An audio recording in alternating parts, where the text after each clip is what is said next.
full of stories. He is quite a guy.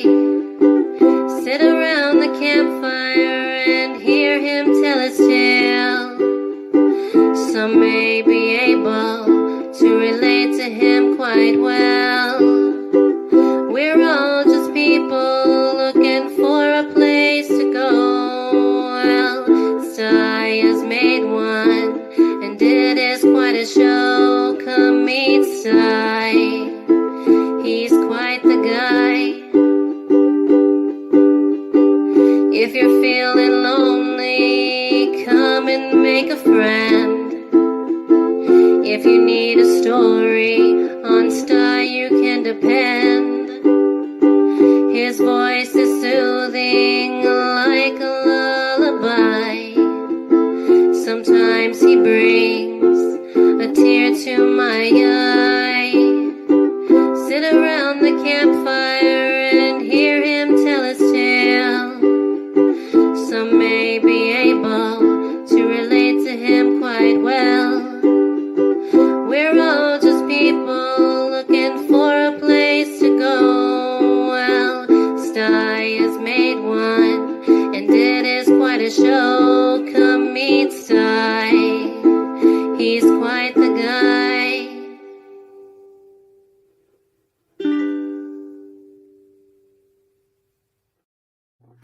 Well, hey, folks. Happy Mother's Day. Hey. Mom's Day. Mom's Day.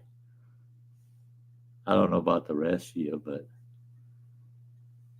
when I was married for 38 years, it felt like Mom's Day every day. Yeah. Got to keep Mom happy, right? Right. She wasn't my mom, but if you keep my kid's mom happy, then my kids got through the day better.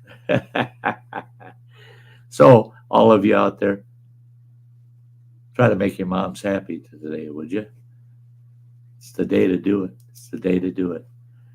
The only person that left anything out there in the chat so far is Metal Music Maniac. To all the moms out there, you make the mess in the kitchen. Let them clean it up today. Damn right. Damn right. Yeah, you know, I didn't have that. I didn't have that benefit because my ex-wife, come Mom's Day, no. She's not cooking. She ain't cooking. She ain't doing the dishes. She ain't doing nothing. It's Mom's Day. So out come the barbecue, and we'd barbecue on Mom's Day. And I'd let her off the hook, you know. I tried my best to use paper and plastic so I could just throw everything away at the end, but you got to cook it. So you got some kitchen work to do for Mom that day. Do it. Just show some appreciation to your mom. Hey, there's Roy and Becky's Travels. It's been a while since I've seen you folks. It is so good to see you. Awesome. I hope you're doing well. I have to, in a sense, apologize about my voice. I think you'll notice my voice is off.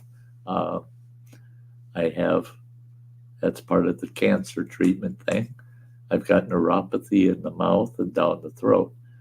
So my nerves are all screwed up. And keep missing me. That's all right. Oh, I mean, life goes on. Can't be everywhere at the same time, you know. I just love that you showed up today. That's awesome.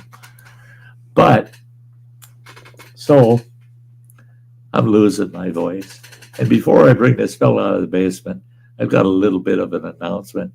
There's only a few people in the house right now. I'll probably mention it again later. We get a few more. Excuse me. But as you can see right through my beard. You can see right through it, right? So you kind of can guess what Sty's going to look like without a beard. Well, next Sunday, you won't have to guess anymore. It'll probably be Tuesday. I've got a gal that's stopping over to the house, and she's going to buzz my beard off. Mustache is staying. There ain't much of a mustache left, but the beard is going. It's going. My cancer treatment is every morning. I got a handful of fur. So, and it gets thinner and thinner every day. My palliative nurse was here on Friday, and she goes, "Oh no, Sty, your beard is disappearing." I said, "Yeah, that sucker's on its way out," and it's getting to the shabby stage, where it just ain't looking good or right anymore. So it's gonna go. It's gonna be gone, gone, bye, bye, bye. Same old Sty, just a different look.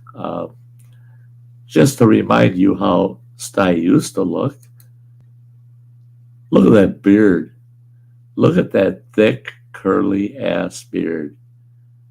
I mean, I can't believe. Oh, those were the days, man. And that's just a few years ago. Um, and now you get this. What the hell? That's what you get, guys. That's what you get. Old Sty. That's the only way I'm losing it, is I'm losing my beard. Don't anybody imply I'm losing it up here. It's just the beard. It's just the beard. My boy's down in the basement laughing at me. Yeah, what a character! What a character he is. The Roy and Becky's travels said I lost a little of my beard during my radiation treatments too. Yeah, that's the first time I started losing my beard was during the radiation. Now it's the chemotherapy I'm going through that it's raising hell with my body, and it attacked the beard. Now I buzzed my head, I cut my hair off, and it pisses me off. It's growing. Now, why in the hell is the hair growing on my head, but I'm still losing it on my face? Don't make sense at all. Don't make sense at all. Justin Anderson, buddy, it's so good to see you. I'll be back in a bit getting groceries quick. You do that. Go get groceries. I get my groceries tomorrow. I got chemotherapy in the morning. I get out of there about 2 o'clock, 3 o'clock tomorrow afternoon. Straight to the grocery store for me. I've been just going nuts on sliced deli meat sandwiches with that mayo chup. It's a alternative to ketchup. It's called mayo chup, and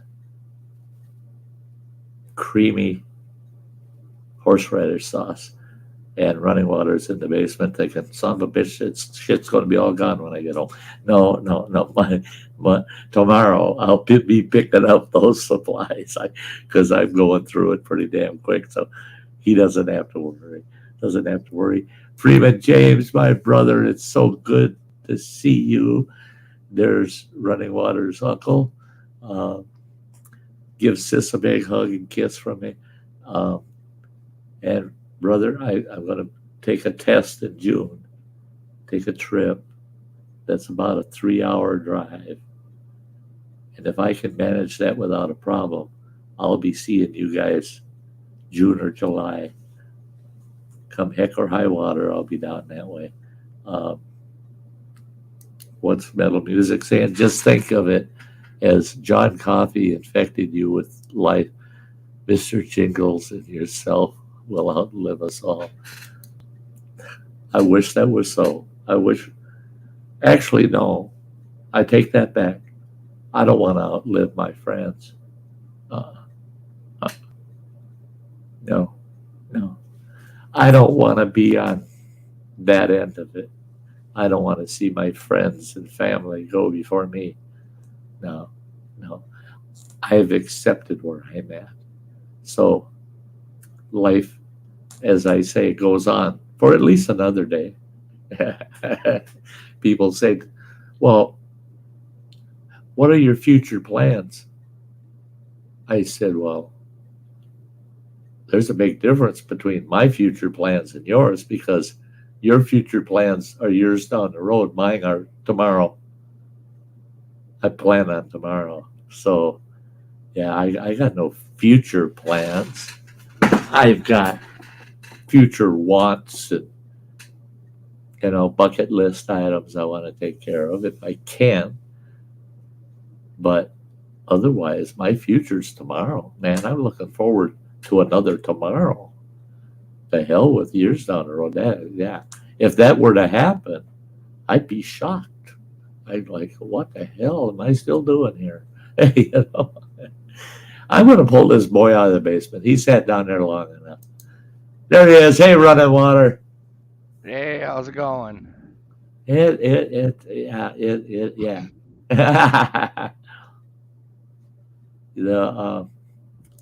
Yeah. Freeman James, one day at a time. That's right.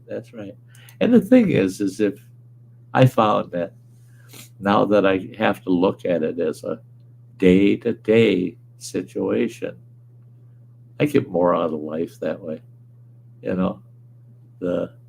I just, at the end of each day, look back and I go, I did a couple things I needed to do. I did a couple of things I wanted to do. I did a couple of things just for pure entertainment and enjoyment.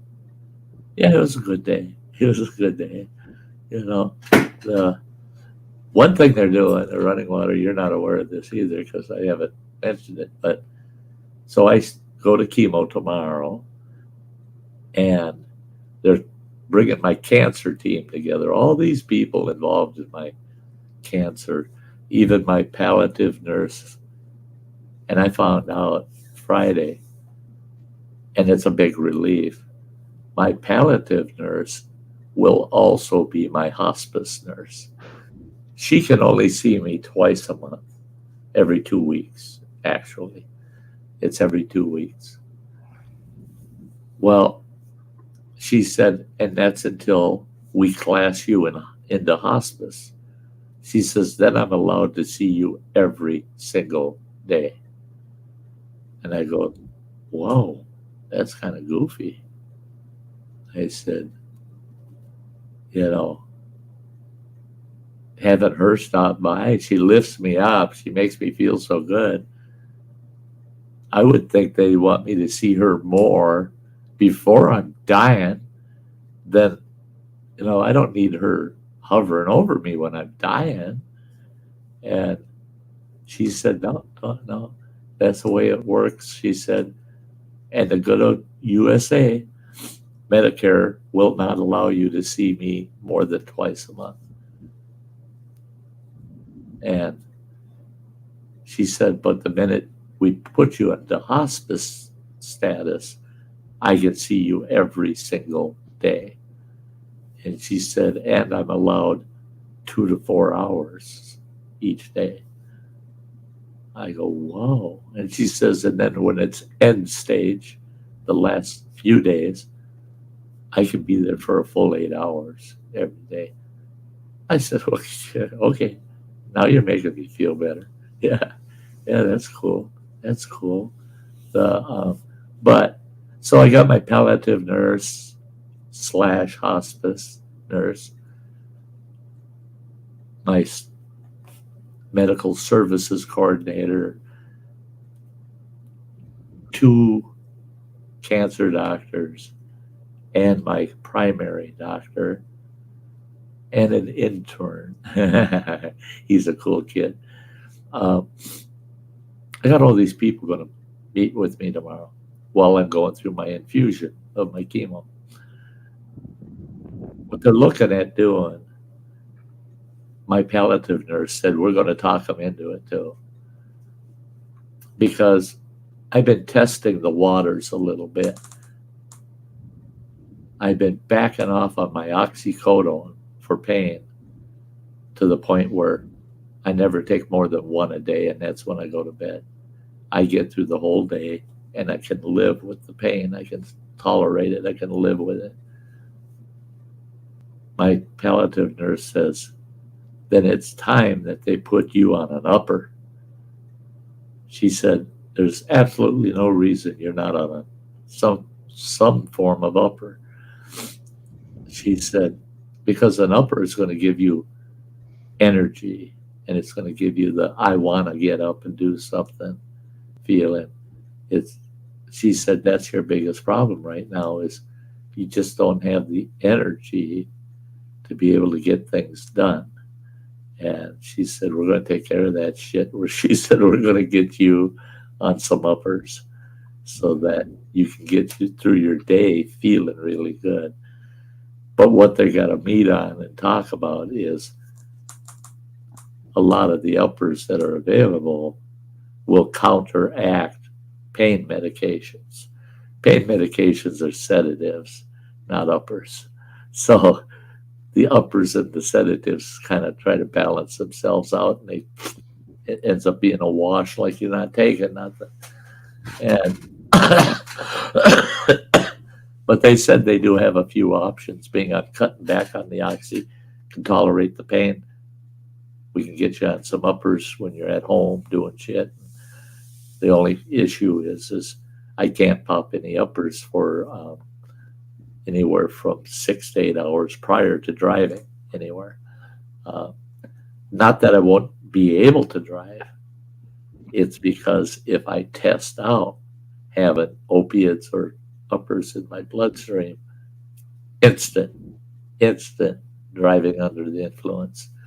And here in Wisconsin, that means $1,000 in a year without a driver's license. I only got about a year left. What the fuck? No, I ain't gonna let them take my license away from me. Hell no. I'll do everything I can.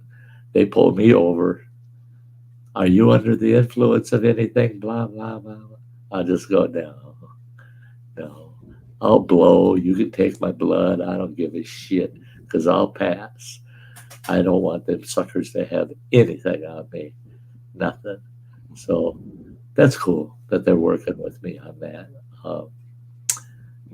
It's because I got a top-notch cancer team. I mean, they're top-notch people. I told my palliative nurse, I said, you got to be in a huge demand. You got to be in a huge demand because you are so good at what you do. I mean, this gal actually makes you feel alive when she's there visiting with you. She's allowed 1 hour twice a month, right? She gets to come here, spend an hour with me twice a month. The last 3 visits ago, she was here for an hour and 45 minutes. 2 visits ago, she was here for 2 hours and 45 minutes. This last visit, I kicked her out at the 2.5 hour mark. I finally figured it out. She was scheduling me as her last client each one of the days she'd come to see me. So I was the last client for the day. And she said, so I don't have a time frame. I got no one else to see for the day. She said, so it's whatever. I don't have a time frame. And I said, well, of course you do, because you're supposed to see me for an hour. You show up at 3 o'clock. You should get the hell out of here at 4. You work 8 to 4. And she goes, well, at the end of that first hour, now it's my time. It's not the company's time. She said, so anything beyond the first hour, she said, that's all on the house. That's a freebie. And I asked her why the hell she would do that. She's got teenage kids. She's busy. She's living life to the fullest. And just a sweet gal. But no. She said, I'd rather sit here chatting with you. And Friday, 2.5 hours into it, I said, that's it. You need to leave because you're stealing time from your family to come sit with me. That's stupid. Get out of here. She lives almost an hour away. She lives east of Ironwood, Michigan. And I told her, you got an hour drive home. So you stay here. And Friday was unusual because she didn't show up till 4 o'clock. Well, show up at 4 o'clock and leave at 6:30. Who the hell's fixing their dinner at home? She says the old man can do that. He's not helpless. He can do that. I said, no. Don't steal time from your family for me. I said, just an hour per visit means the world, and she goes, but no, an hour's not enough. It's just not enough. So she's pretty unusual. Look at this, Maureen. Mom's in the house. It is so good to see you, girl. So good to see you. Oh, I like her emoji there. That's cool. That's cool. Yes, happy Mom's Day to everybody. Yep. To all them wonderful, beautiful moms out there. Absolutely. Yeah. Happy Mother's Day. You are a real mother at times. Yeah. Well, see, and that I thought about that this morning, and I would caught myself looking out the front door because I got a couple of mothers that walk up and down our sidewalk. I was going to go. The only problem is they're mother effers. They're mother effers. And if I run out there and say Happy Mother Effer Day to them, could start a fight in my front yard. Don't want to go there. Yeah, that is pretty cool of her. She is that talented nurse. Her name's Veronica, and she is the sweetest thing in the world. I adore her. And she reminds me so much of Samantha Lee. I mean, her and Samantha Lee, their personalities are so much alike that it's almost like I get a visit from Samantha when Veronica comes. So it makes it even better. I don't have, which is a shame, I do not have a picture of my mother. She's passed away, except for one, and it's their wedding photo, my mother and father. Now you take a look at. Now, if you saw her when she was in her 80s, it would be hard to believe she was such a pretty woman when she married my pop. Here, I'll give you a shot of her. There she is.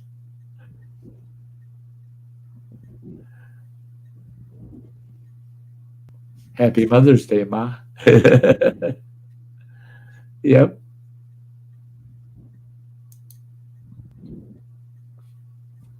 She was quite the dish in her days. Yep. Classic 1940s gal, Yeah. And the old man, take another look at that picture. Now you tell me that my old man wasn't part of the mob. If he don't look like he's a union boss somewhere, Yeah.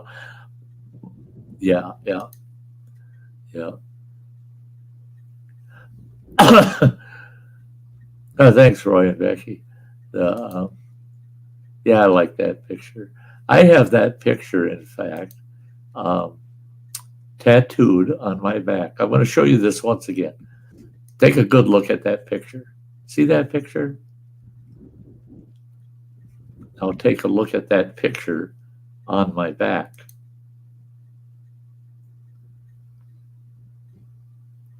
Ain't that something? That tattoo artist did that portrait on my back freehand. He had their picture sitting on a table by me, and he just looked at that picture and freehanded that tattoo on my back. That tattoo actually won an international tattoo judging It was published in Tattoo Magazine and in Ink Magazine. And they weren't even going to have a category for what they call black and gray portrait. Well, they didn't have any portrait category at all. And one of the judges saw that piece on my back and said, "Oh, no, no, no, no.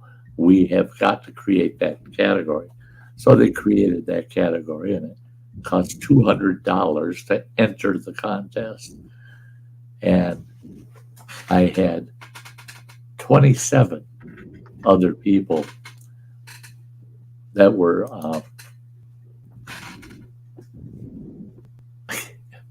running water. Oh, that one. Oh my gosh. I like the old pictures. That's their wedding day too. Thank you for sending that to me, Running Water. I'm going to see if I can share that up.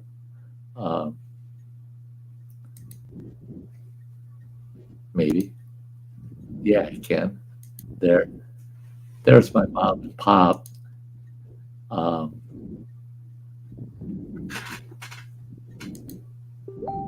Nope, that ain't the right one. I don't know how to. Yeah, I'm trying to figure out how to. There we go. That's my mom and pop on their wedding day, their wedding cake. 1947.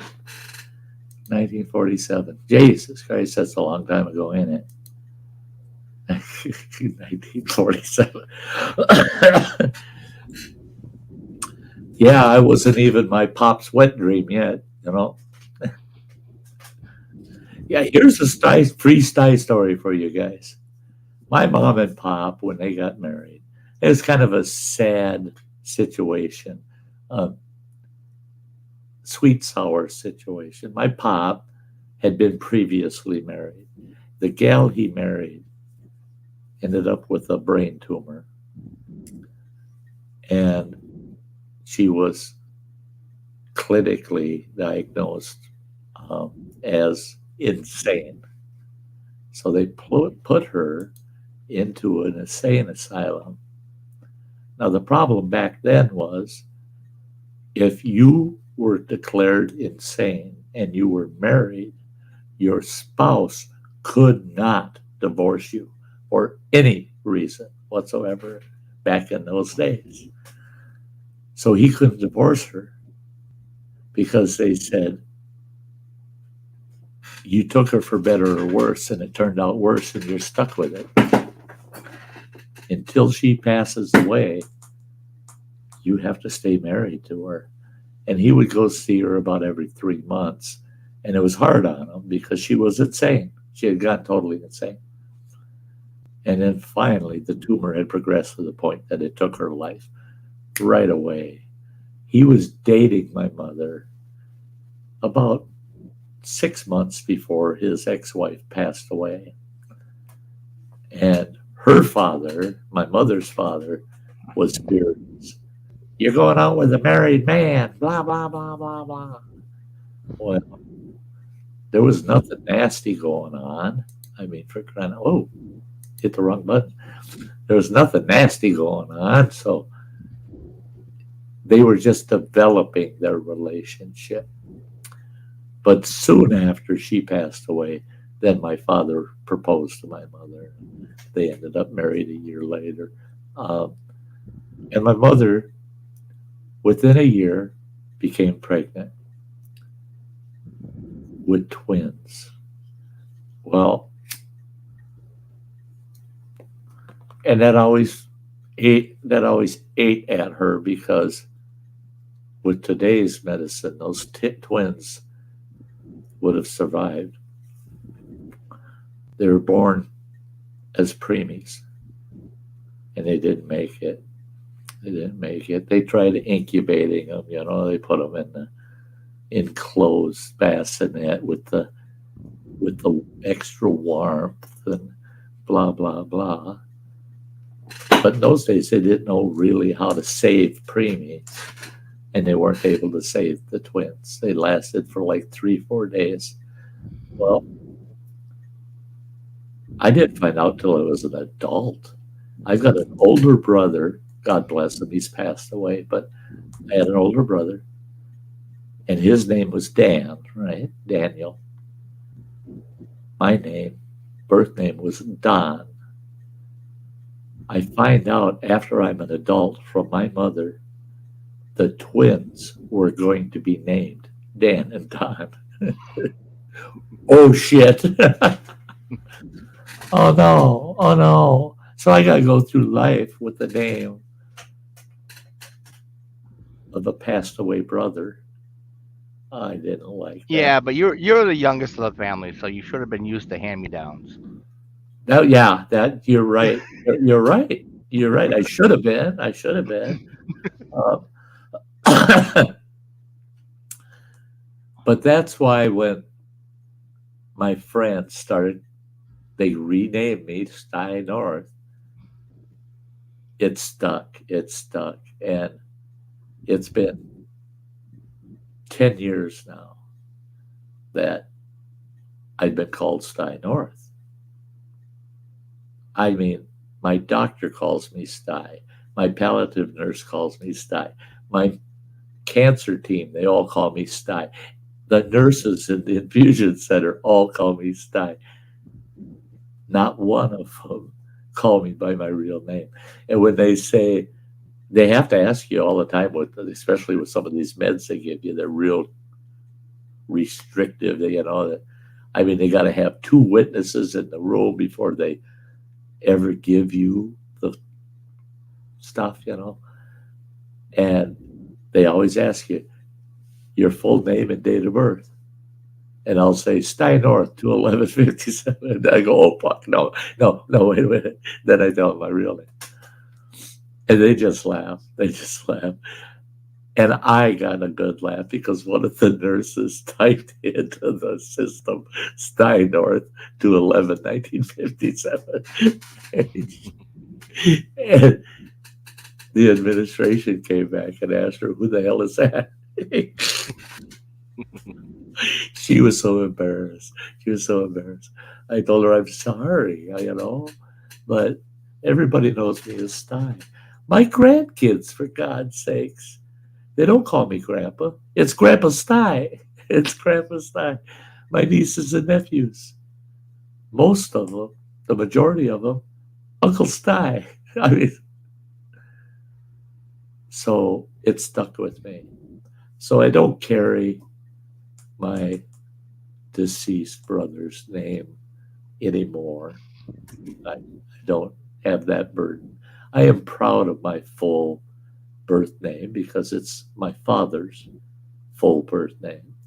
Running Water's got our full birth name.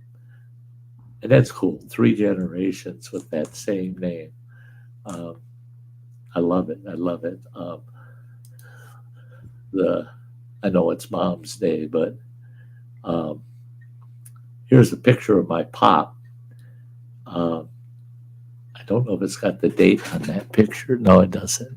It's on the back of it, but I think it was 1952. But there he is. He's a chubby fella on the left. Yeah, he got chubby. He was the chief of police of our community. Right there, that's his uniform. That's his chief of police uniform. Now you tell me times haven't changed. And here he is again looking out over our town beach. And that's the way he dressed on duty. The only thing that ever changed was when he wore his duty belt, and he's got his sidearm with him and nightstick. Nowadays, you got the cops that are wearing a 9mm on their hip, and a taser on the other hip, great big old canister of pepper spray on this side, and a baton on the other side. They got all these sticking things to beat us up with, right?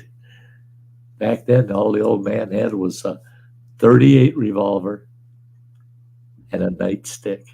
That's all he ever carried when he was out on duty. Times have changed so much, so much.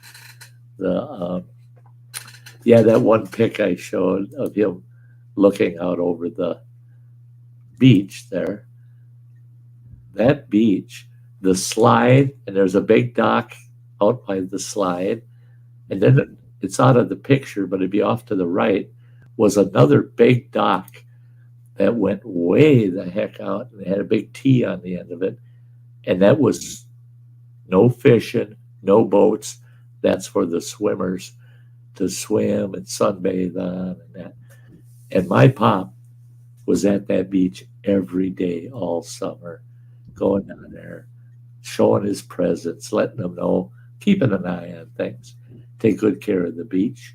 Well, all of that equipment was stored at our house. Every fall, we get pulled out of the lake, hauled to our house, and set up behind our garage, waiting for the next spring. Then the next spring, all of it got loaded up on trucks and hauled back down to the beach. We had a big community picnic, barbecues going all over the place. All of the meat and the side dishes and the chips and drinks and everything, all provided by our fire department and police department. The only thing the locals provided were the barbecues to cook it all on. Everything else was provided by our community services. And we were only a town of 1,500 people. But when we had a town picnic, I guarantee you there was a minimum of 1,000 people at it. 2/3 of that town would show up for every community picnic. And what the hell's happened to society? Running water. You're in your 40s now. When's the last time you went to an ice cream social? I asked that question of my palliative nurse, and she's, I hate to say it, but she's in her mid to late 30s. She looks like she's 25, but she's in her mid to late 30s. I asked her, when's the last time you went to an ice cream social? She said, well, there's two problems. Who the hell's buying the ice cream? And who can you find nowadays that's actually going to be social? Now you know why I love her so much, why she's so cool. She's absolutely right. We had ice cream socials every summer, usually 2 or 3 of them each summer, always put on by the fire department or the VFW, the Veterans of Foreign Wars. They'd put on an ice cream social. The schools would get together. They'd put on an ice cream social. And guess what? You didn't pay for nothing. You go there, eat all the damn ice cream you want. And everybody just hangs out. You get to know everybody, the neighbors, everybody in the town. Our fire department would have its annual steak fry. Now, this is no shit, guys. 1965, their steak fry. You got a big ass T-bone steak, right? With a baked potato or potato salad. You had like 3 choices of potato. Other side dishes and a dessert and your drinks. $1.75. That's what it costs you to go there and have that. Today, it would cost you $45 to get the same at any restaurant. Yeah, just the other day, up there by our terminal in Indiana, got the little yard signs out for the as the firemen's and VFW breakfast, pancake breakfast. Oh, awesome! I love those. $20. $20. It's like I could get 2 breakfasts down at Denny's for that. Well, yeah. I mean, we used to have the fire department and the VFW and the American Legion would put on those breakfasts, 3, 4 of them throughout the summer. Those breakfasts, you go there, and it costs you $1.50, all you can eat. And that's not just all you can eat pancakes, for God's sakes. Mhm.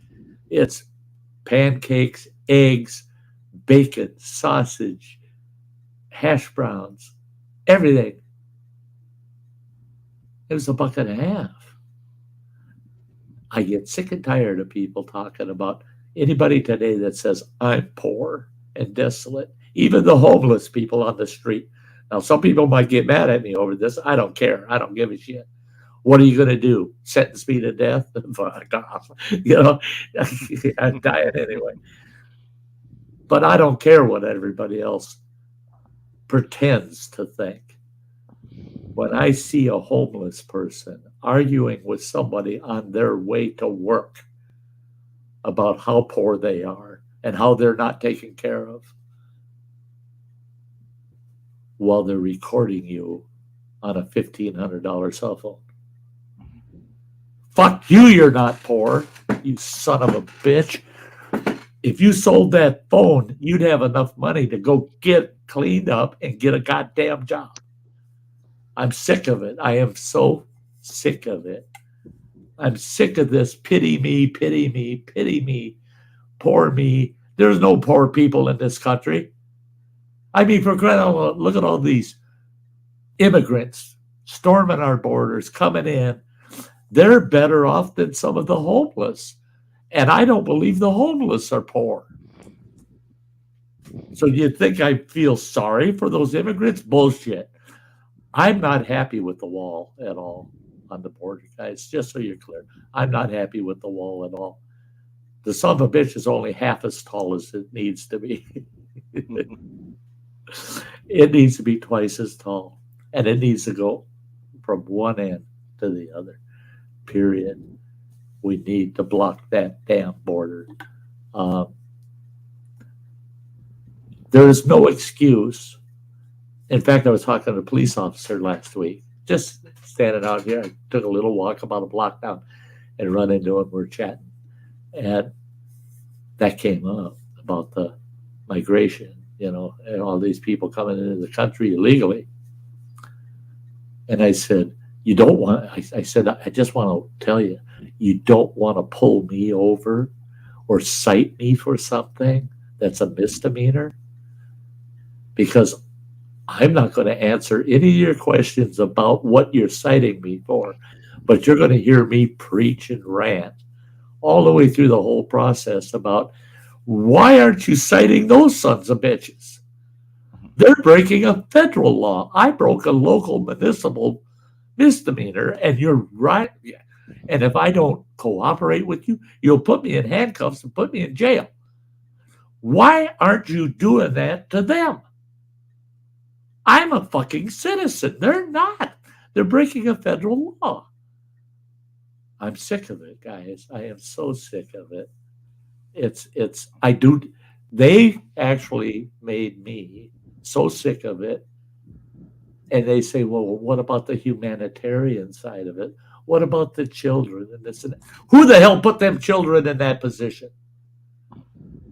Send them back where they came from. Those kids, the parents, the adults, these young adult men just storming our border. Every one of them, turn their ass around, send them back. You ain't coming. I like what they're saying now is, well, the Democrats aren't saying it, but they're saying now they want a moratorium against any immigration. Nobody gets to come in, period. You can't even apply to come in, period, until we're all caught up. Then we'll reopen immigration. Yes. Now, who the hell out there's got the balls to do it? That's the problem. These politicians ain't got the balls to do it. They don't have the balls to do what's needed and what's right. Roy and Becky's saying a lot of homeless prefer to be called home free. We're considered homeless, but we have a home. We just drive our home around. I love it. I love it, you guys. I love it. You know, what happened to the old saying? Home is where the heart is. I saw an interview of a homeless guy, and this guy is trying to convince him. And the guy had a big, long list. of services available for this homeless guy. I mean, for God's sakes, right at the top of the list was food share, food stamps. You can get food stamps. All you have to do is go down to the post office, get a P.O. box, and we'll, in this program, he says, we'll pay for your P.O. box for you. And then you can get food share. The guy says, I don't need it. I'm eating just fine. He says, I do a little odd job here and there. I buy my groceries. I'm doing just fine. He says, I'm not like a lot of these other homeless that are all strung out on meth and everything else. He said, I don't do drugs. I don't drink. He says, and this is my home. And the guy says, but look at this. Look at this. And the guy goes, yeah, look at it. What's wrong with it? I live in a tent. I've got this big tarp. I've got this easy chair I found. It said free on it on the street. And he says, and it was a bitch to carry back here. He says, but I got this nice, comfortable easy chair. Well, you look at the easy chair, it's pretty damn beat up. I mean, but the guy said, you know what? It's people like you coming to me telling me I should not live this way. He said, I've got one thing to say to you is you need to mind your own fucking business. He says, I like my lifestyle. I like being who I am and how I live. He said these other homeless people, they like drugs and alcohol and all those issues. And it's because of those things they're homeless. I'm homeless by choice, not because of behavior. I'm homeless by choice. So leave me the hell alone. I mean, this guy could get them housing and everything else. He says, we got it all figured out how we can get you in an apartment. The guy says, you're wasting your wind. I don't want that shit. I like my lifestyle. I'm free. And he says, if you'll notice, I'm kind of separated from the other group of homeless. I'm over here isolated by myself. And he said, and I seem to be the target of everybody that wants to save me. He says, I don't want to be saved by nobody. Just leave me alone. And I thought, good for you. Good for him. Finally, a homeless person is truly honest, and he's there on purpose. He's there because that's the lifestyle he wants, period. Okay, cool. He's not out there panhandling, begging. He's not out there robbing and stealing. He's out there doing odd jobs. And he said in the interview, I mow lawns, I shovel snow, I do this and that. I make enough to put groceries together. He says, and I eat good. He says, and I'm healthy. He said, the only service I actually accept is there's a free clinic I go to if I'm feeling sick or something like that. So I go see a doctor at a free clinic. He said, otherwise, I don't accept any other services, nothing. What the hell? I watch, there's nothing pissing me off more than I go down, we got this huge, it's a pretty awesome food shelf, right? Public food shelf. They don't require you to disclose your income. All you got to do is give them your name and whether you're homeless or not. You get food. You get the food. I was picking up my meds last week. I couldn't freaking believe it. I couldn't freaking believe it. There's a brand new Ford Expedition parked out front. Right next to it is a brand new Cadillac Escalade parked out front. And I'm sitting at the pharmacy, which is across the street, watching. Here they come out of that place with these big goddamn carts, stacked with food. And they load their rigs up. And off they go. So I walked over and I asked the gal at the front desk. I said, that's pretty cool that you got those people with those big SUVs, those really big SUVs, delivering food to people. Oh, no, we don't deliver food to people. And I said, oh, they must be picking it up for other families or something. Well, no, we don't allow that. You get your food. That's it.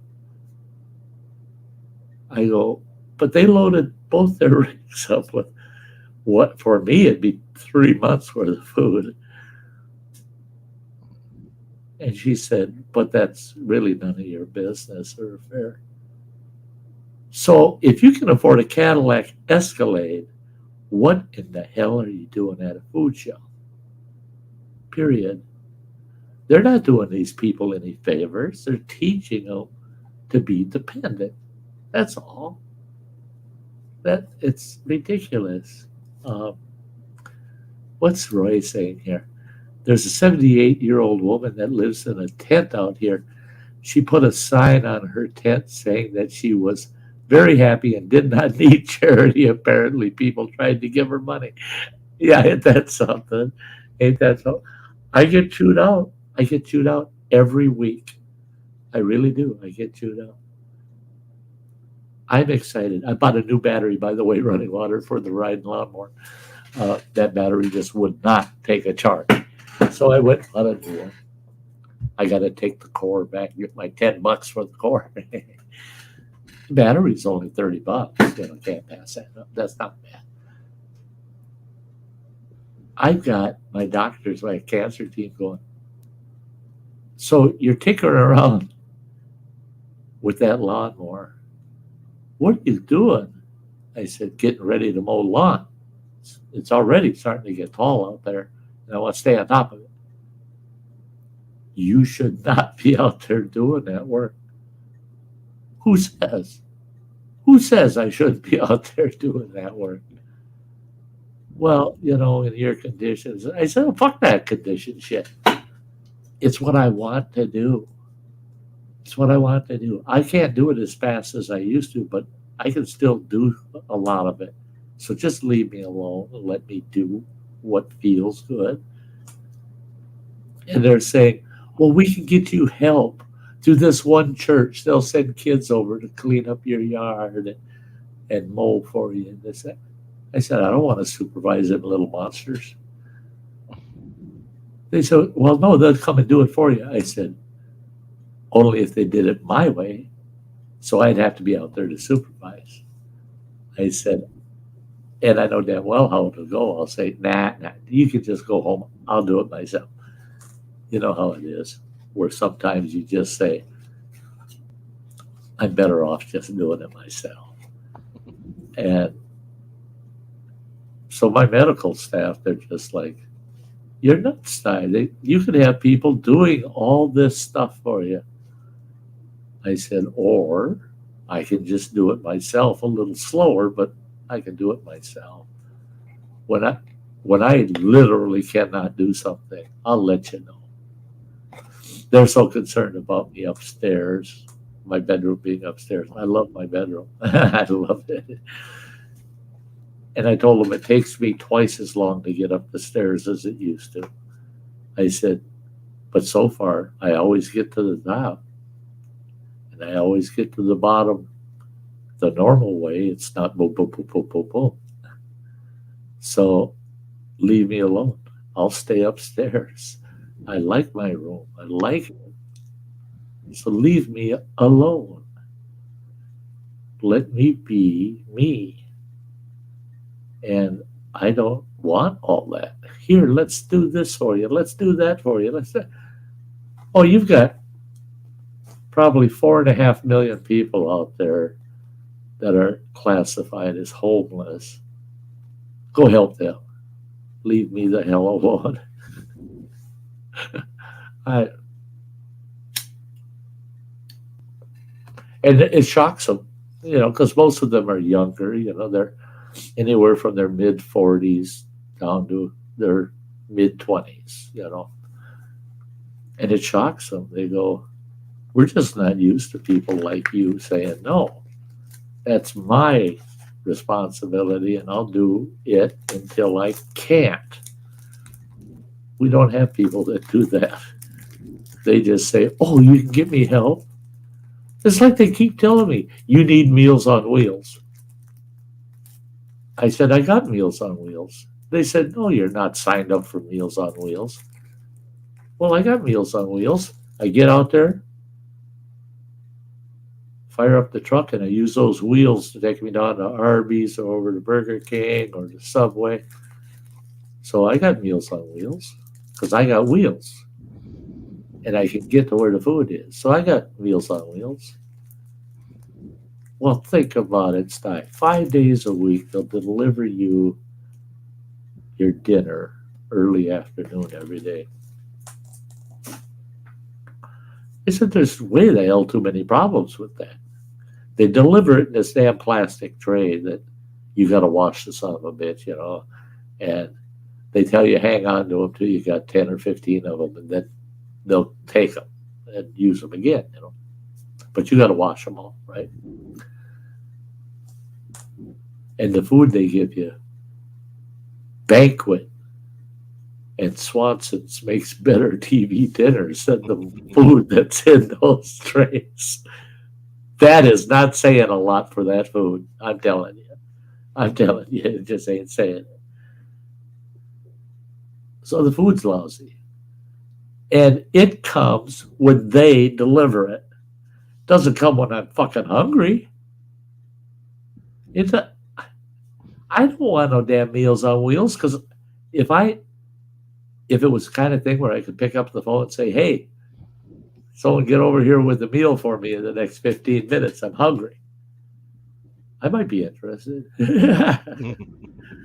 But this, oh no, you'll get it sometime between 1 and 3 o'clock each day.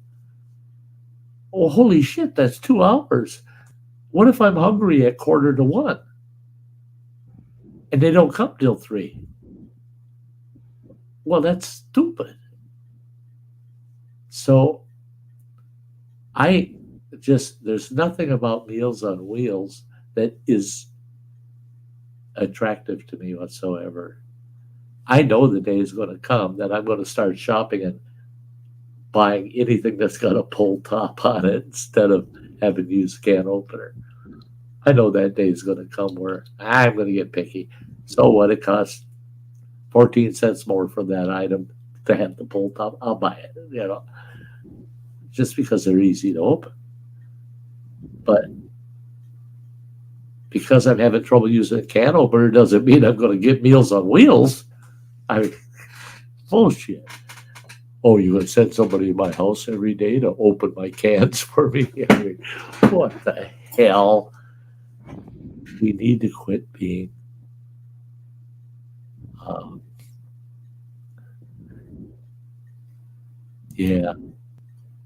Marine Mom, you're so right.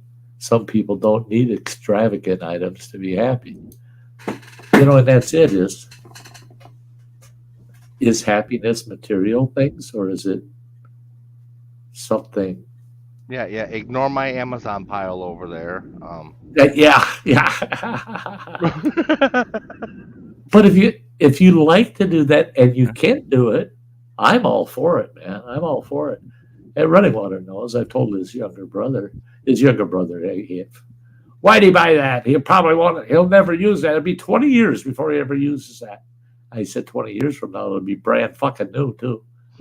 And it'll cost 3 times more than what he paid for it today. And guess what? He wanted it, so he has it for future use, and he can afford it. So guess what that says? Mind your own damn business. Let him do what he wants with his life.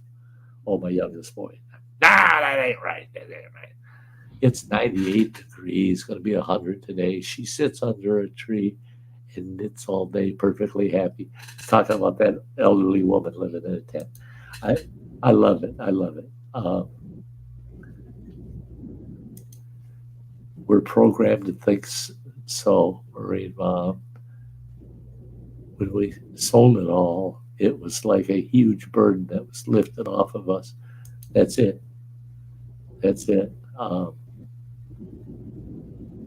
There's always other options. Me, devil, it is so good to see you. I thought Meal on Wheel was a fitness program. If you want to eat, you need to catch it. That's not such a bad idea. I tell you what, if the food was decent, yeah, put an exercise bike or a treadmill in their house, and they got to run on that damn thing or pedal the bike so much to earn each part of the meal. And then once they hit whatever they want to eat, they can cash that in, and then it spits their meal out for them. I like that idea. Makes me think of video I saw on YouTube of guy had taken it's a stationary bike hooked up to a little generator, Oh yeah, going to an inverter, and he's using it to power like this little 500-watt microwave. yep, It took him about half an hour to get enough juice going long enough to heat up his burrito. yeah, yeah, He's like, yeah, he's like, well, I think I earned this burrito, but I'm gonna have to make another one. yeah. Yeah. I'm going to have to pedal while I eat this one so I can have the second one. Now, I got to watch it because when I say, yeah, you should have to earn that, do something that's physically exerting to earn that. I did a video on caloric values and how they affect your well-being, your physical stature. And that's the problem is all these naturalists out there that pretend to be survivalists. And I can go out there, I can eat all these berries, and I can eat these leaves and those leaves, and I can eat these grub worms and this and that. And I laugh because they'll argue all day with you. The fact of the matter, the absolute scientific fact of the matter is they will starve to death because of the caloric expense versus the caloric value. They burn more calories gathering that shit than what they're going to get from eating it. That's So like it's like celery. Like celery, you burn more calories eating celery than you actually get out of celery. Celery. Yeah. Yeah. The only benefit is it helps keep you hydrated. Yeah. Well, and it's a good source of fiber. But yeah, that too. Yeah, if you need a little plug me up, yeah. And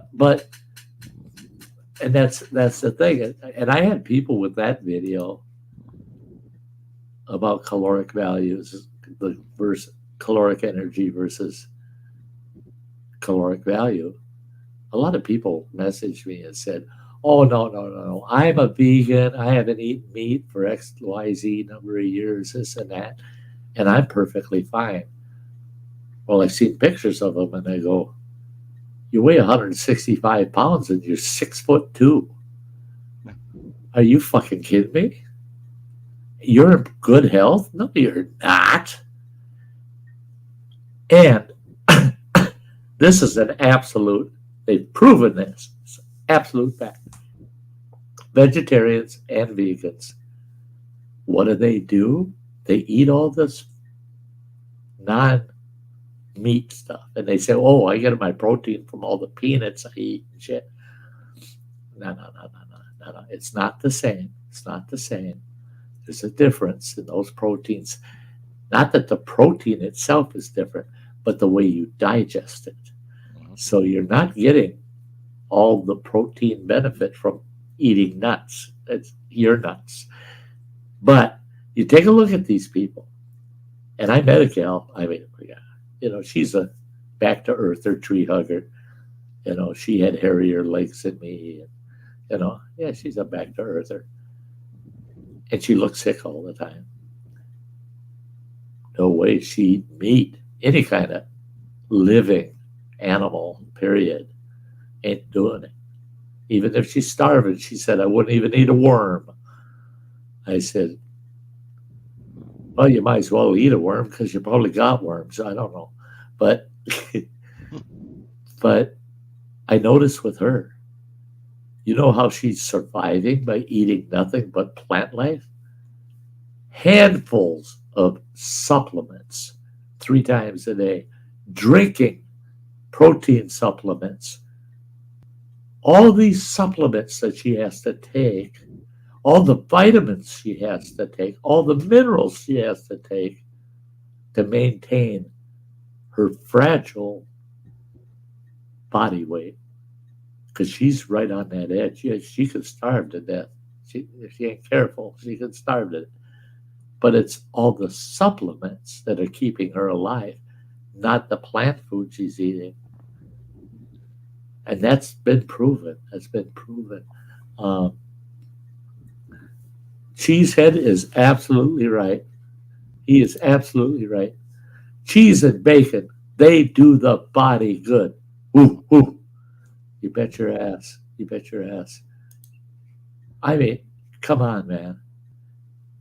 Cheese, bacon, red meats, fish is good for you, especially if you're eating the fats, which are trout, salmon, so that you're getting the good omega-3 off of it, you know. Um, so you need that meat. You need that meat. Chicken and seafood. You need it. You really do. And hey, Joey.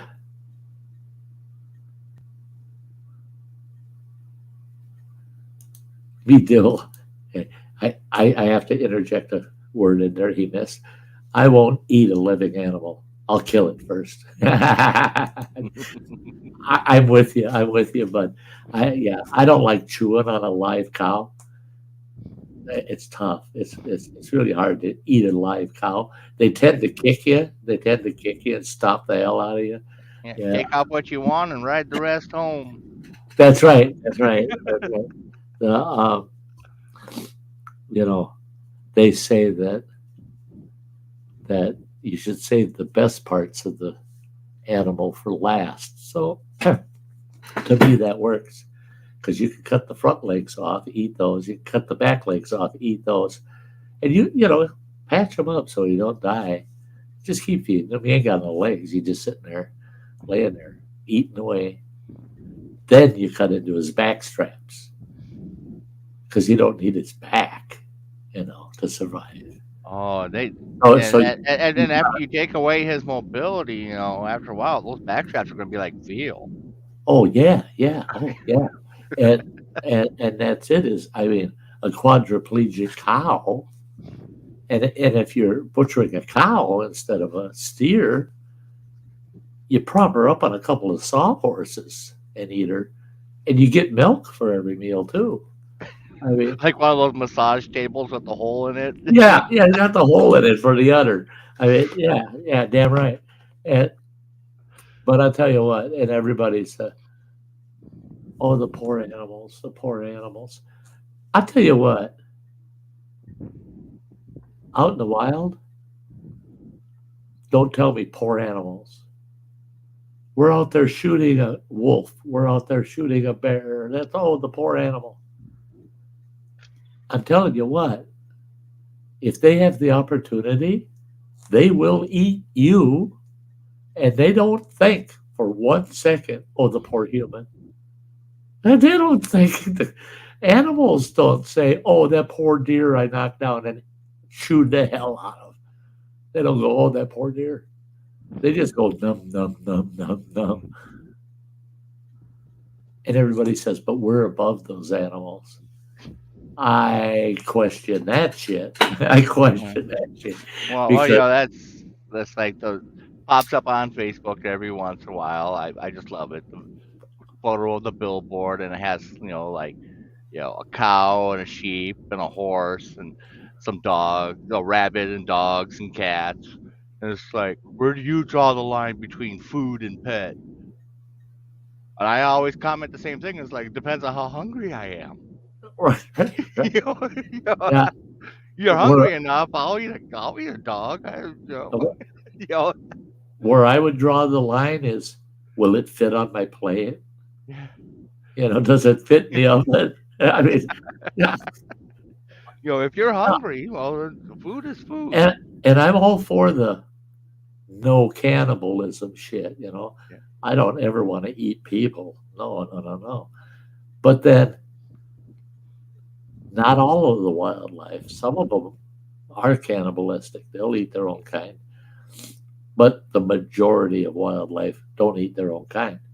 Um, and it's just, yeah, you just keep it in the family. Don't, yeah, we don't eat our own. We eat something else. Hey, everybody, stay put. Don't go anywhere. This only takes 40 seconds. I got to shout out my channel members. They're the ones keeping the channel alive. The revenue of the channel is gone down the tubes. Now I noticed for this month, I don't get paid this month. I don't make nothing off of YouTube this month. I'll get something next month, but nothing this month. So these guys really do help me out.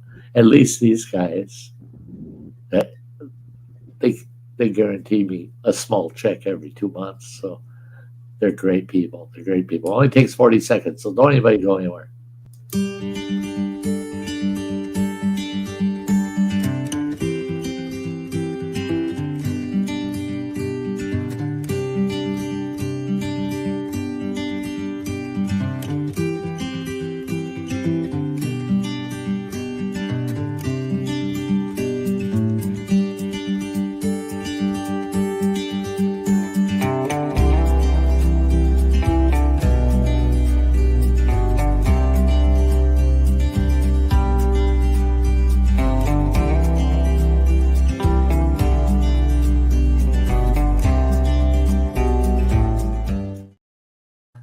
Check those folks out, guys. They're great. They're all great people.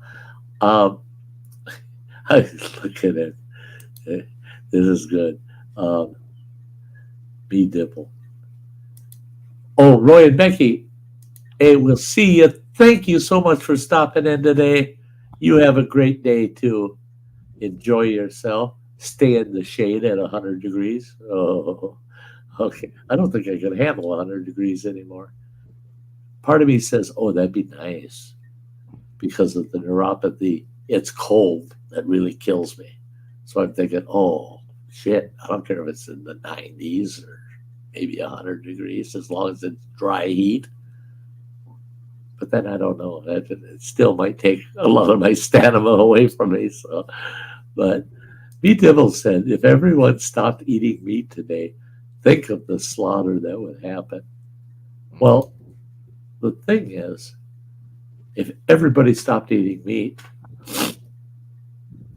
what are we going to do with all these damn chickens, turkeys, cows, pigs? What are we going to do with all of them animals if we're not going to eat them? Are we going to turn them loose? You're going to enjoy that shit when you get up in the morning and find a herd of goddamn Holstein cows standing in your front yard and 50, 60 fucking chickens, a bunch of turkeys, and pigs rooting through your trash. And then you're going to say, we got to do something to control these animals. And what will be the answer be? Pow, pow, pow, pow. That's how they control animals when they're overpopulated. And that's exactly what, if you've ever, and I love that too, is a lot of these don't eat the cow. They've never been to a stockyard. I know they've never been to a stockyard where you can see 40 to 50,000 cows in one stockyard. And guess what? If they never brought another cow in, by the end of the week, every one of those have been processed. Yeah, there's stockyards that'll process 30 to 50,000 cows a week. Oh, there's that one out there in Kansas, out by Salina, Kansas. Oh yeah. I know what I had a friend of mine on the truck with me. Her and I were team driving there for a while, and I knew it was coming up. Yeah. And she's like, "Oh, what's that smell?" I'm like, "Oh, excuse me." And she rolled down the window. She's like, "Oh, you're gross." Goes to put her head out the window, and it's like, oh my God. I'm holding the button so she can't put the window back up. Yeah, that's right, city girl. Yep. Get a good taste of it. That'll make any small farm smell good. There's nothing like stockyards like that when you see them and you see hundreds of acres of holding pens. It's insane. It's insane. You see hundreds of acres that are nothing but holding pens, full cattle. And they're coming in just truck after truck. You'll see 30, 40 trucks lined up to unload the cattle they got on them. People don't get it. They don't understand. And me Dibble's comment that would, you know, think of the slaughter that would happen. What would happen is all the meat eaters of the world would go berserk. They would say, well, turn all them goddamn animals loose, all those domestic farm animals, and we'll take care of the problem. Because I'm eating my fucking meat. They'd be shooting every goddamn thing that's warm-blooded and wandering around out there. Because they're not going to stop eating meat just because you tell them we're not going to process anymore. Oh, you got your hands full, boy. You got your hands full. Well, and a lot of people don't stop to consider or realize that, our modern beef and dairy cattle, and any of our domesticated livestock has never existed in the wild. Right. They They're were not selectively bred to be what they are, today. and they need, veterinarian intervention and maintenance and, to survive. Well, and the thing is if they don't receive that, they literally become feral, and they start reverting back to their ancestors. Yeah. Now you got cows with long hair. You got, because of the climate, you got cows that don't produce shit for milk, just enough for their calves, and they're all scrawny, and they're muscly and sinewy. They're not fat and tasty. Chickens. You turn loose every chicken in this country. Guess what? I give it 3 to 5 years. They will be on the endangered species list.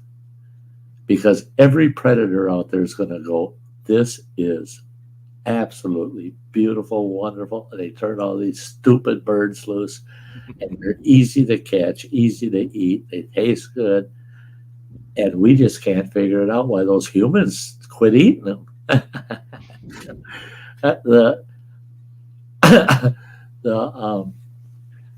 Well, then, you'd also have, the spread of disease amongst them. Hey, Kathy.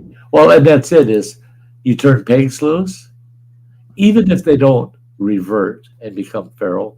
The problem is down south, you turn all the pigs loose out of the pig farms out there, you give it 5 years, every one of them's crossbred with wild boars, with wild hogs. And that's a world of difference between a wild boar and a domesticated hog.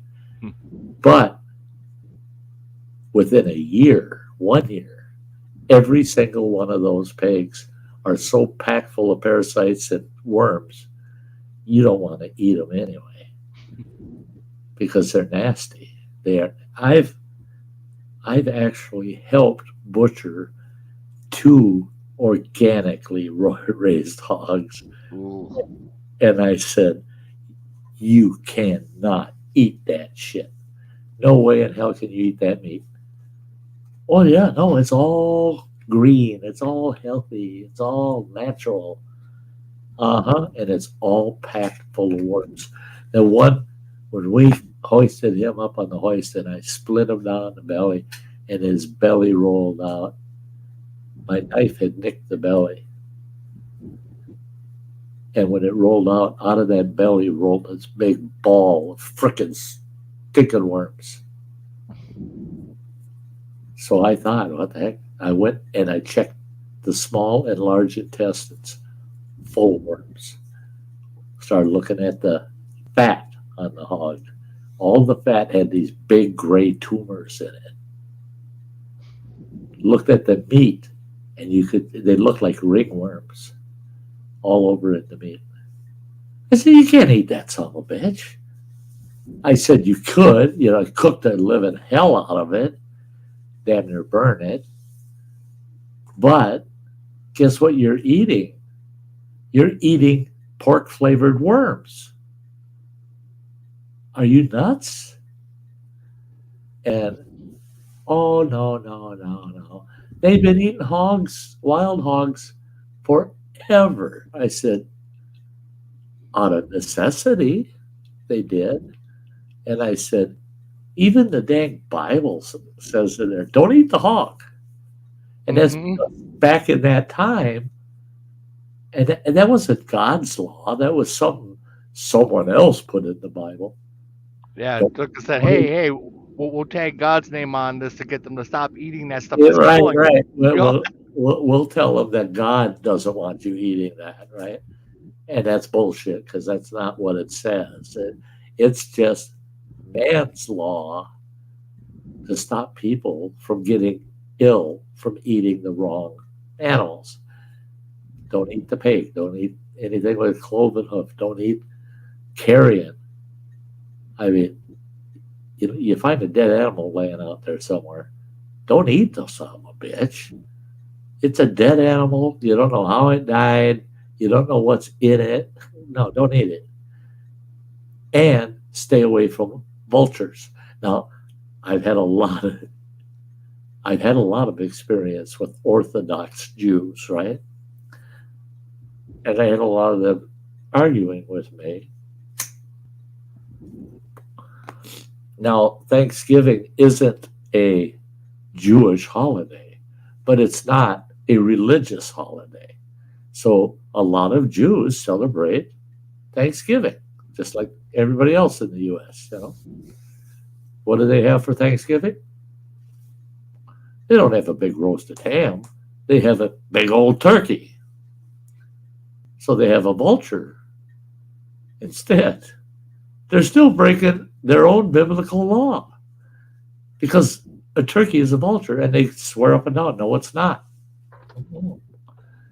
Why has it got a bald head? Why has it got a bald head? All vultures have bald heads.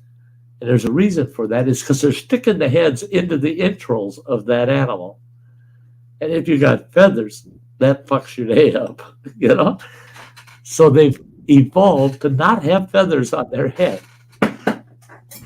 Another thing they have are scaled eyelids. Look at their eyelids, they're scaled. Look at their feet, they're scaled. Now, I kind of agree with the paleo archaeologists and that say, well, a chicken and a turkey, they're very evident that they're very closely related to dinosaurs because they're scaled and they've got the same kind of bone structure and stuff. Whoa. Okay. Not that it was bad to eat a dinosaur, but I don't think he's, it wouldn't be a dinosaur. I might eat a giant sloth, or I might eat a mammoth. But I ain't going out there and eating some brontosaurus. Don't eat that shit. That big old reptilian nasty thing. Well, again, like Running Water said, all of the animals that we eat today have been, they were genetically selective in how they bred those to become what they are today. So they never really existed out there. You turn them loose out there, that's like taking the country boy and dropping him right on Times Square in New York. He's fucked. Those animals would be the most inhumane thing you could possibly. Butchering them, it's one pop, they're dead, and they're processed. Wow, and You like turn the Dibble first said, one, that the predator population would mushroom if you released everything, and that creates its own problem. That you get this big balloon of predators until they wipe out all that excess meat. Well, and then all the predators die off because they're starving to death. and before they die off, they look for sources of meat, and well, that's Oh, us. Yeah, well, yeah, yeah. first it's our cats and dogs. Yeah, and don't let your kids play in the backyard alone. And right, and then they go after our children because we let them out. And the elderly. Then they're going after you when you're trying to go to work. And eventually they do starve themselves out. That's a natural cycle with predators anyway. Right. You see, like up here, right now we got a good population of bobcats up in the Barrens area.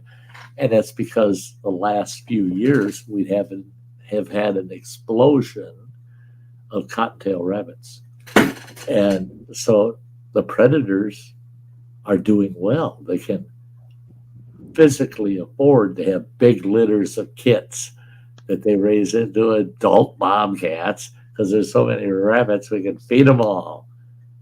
Well, they're talking already about how do we manage what's going to happen, and that's the dying off of all these predators when those rabbits are gone, because that's the natural cycle of things. You'll have a peak of predators, then you'll have a huge drop in predators and a peak in prey, and then you'll have a peak in predators and they both crash again.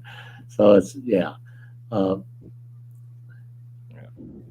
hey, Probably the on, you betcha. Happy Mother's Day from Canada. It's your birthday tomorrow. Hey, everybody, give Kathy Gahan a big happy birthday. Happy birthday, girl. Love it, love it. now like up by us, something that we get to see every few years up there is the swap back and forth between the spiders and the flies. Yeah, Yeah. yeah, yeah. you know, Oh, or the mayflies. Oh, yeah. when we get those swarms, The that's always such a mess. Just carpeting everything. oh, I'm not looking forward to that shit. It's coming. It hasn't been Yeah, warm enough yet, but and we're due for a good one. you give it a couple 2 to 5 weeks, we're going to get hit real hard with the sticking buggers. It's just like the tent worms. Mhm. Oh, those were nasty too. You couldn't drive down the damn road without. You drove down the road like it had black ice because them damn worms covered everything, and you had no traction. It was nasty. I mean, I remember going around a curve and sliding off right to the gravel shoulder. If it wasn't for the gravel shoulder, I would have been off in the woods. And it was all because of the tent worms all over the damn road. And you couldn't go camping with this shit because you find a campsite and you go through with a big stick and because they're hanging from silk, and you knock all the tent worms down. And they're all over the ground. You knock the tent worms down. You set your tent up. You're all happy. Blah, blah, blah, blah. You have your supper. You go in the tent. You get up in the morning. You can't get out of this son of a bitch without getting covered with tent worms. You get up. Your whole tent is covered with them. They're everywhere. They're in your face. They're everywhere. And then here comes all of the birds, blue jays, and all the birds. Blue jays are notorious, man. They like wiping out shit like tent worms, spiders, and the blue jays just get fat. That year, every blue jay you see is big fat guy, And it's because they're eating 10 pounds of tent worms a day, The Joe, glad you're still smoking, Sty. I might as well. That I again, that's why I love my cancer team. My doctor, he's a good man. And he said, I'm going to make your quality of life the best I possibly can. And he said, the first thing I want to recommend is don't quit smoking. I said, what if that cancer moves to my lungs? He said, it's not going to be because you're smoking now. He said, if it moves to your lungs, it means it's transient, it's moving. And he says, you get cancer in your lungs? He said, I can't recommend it. And what he told me, I recalled an individual I knew that did the exact same thing. He says, it gets bad enough where you don't get enough oxygen. We'll put you on oxygen. He says, just turn the oxygen off, have a smoke, turn it back on after you're done. He says, but you don't have to quit smoking. You're dying anyway, buddy. So don't undo things that make you happy. You're damn right. Damn right. You know, he did the biggest swarm of flies I have seen was dragonflies. It was so thick you could not see through them. And I was on a train. Wow, that was a mess. I bet. Hey, Gemma. Hi, Gemma. Hi, Curly. Been out all day. Only been home in an hour, but I'm here. That's good. You were out all day. That's good.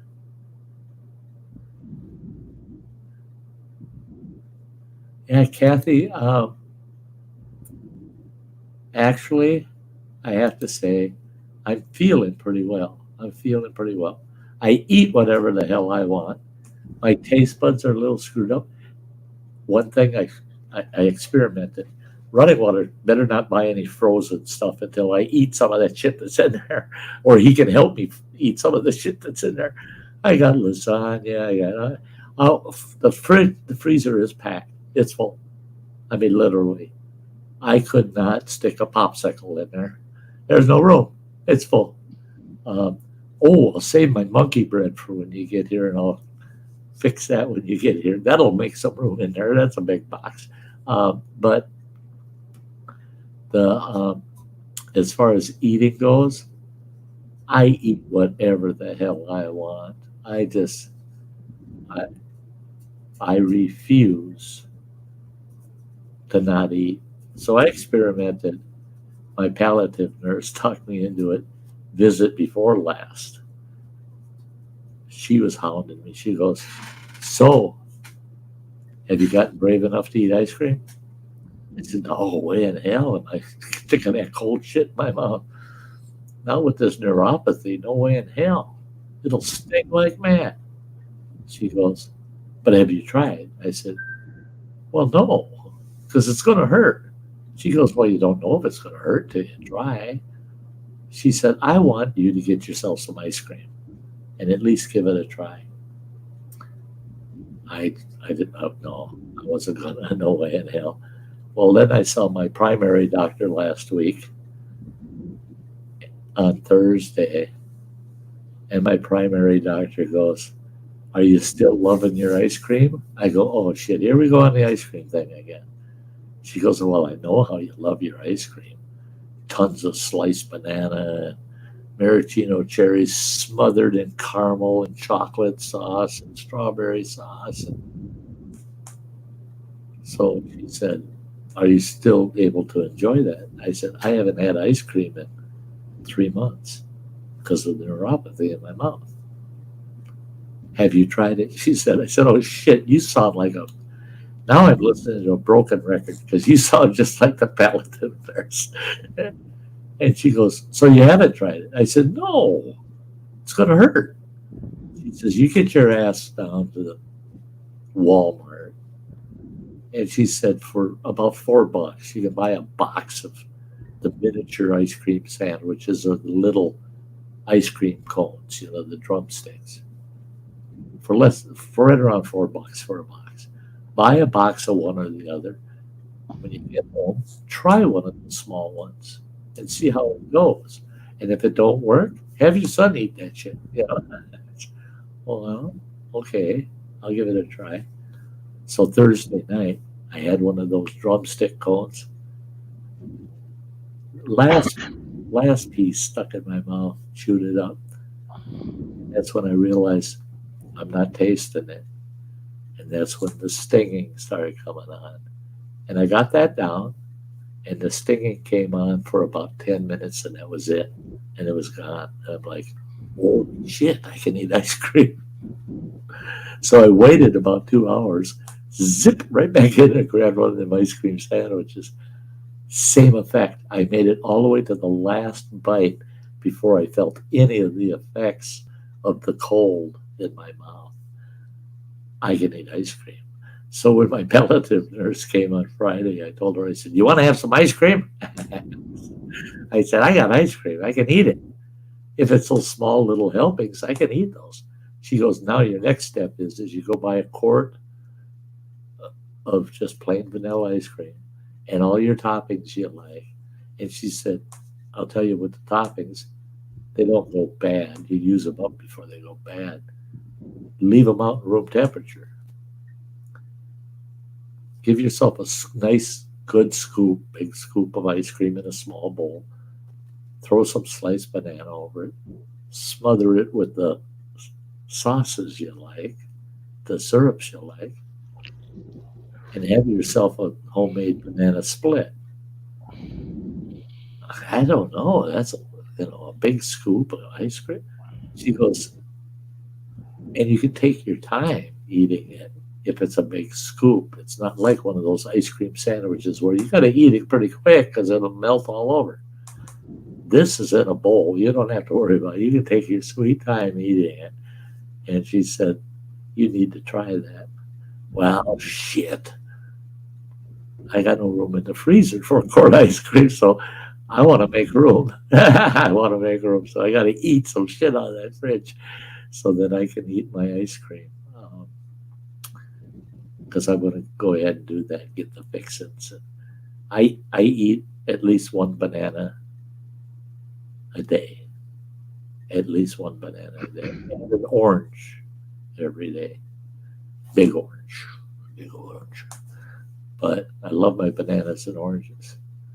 And they're good for you. Especially if you're going to live for a while, So I like them because I like them. I like banana. I love banana and I love orange. And my taste buds recognize it. So, yeah, I had a banana before the stream today.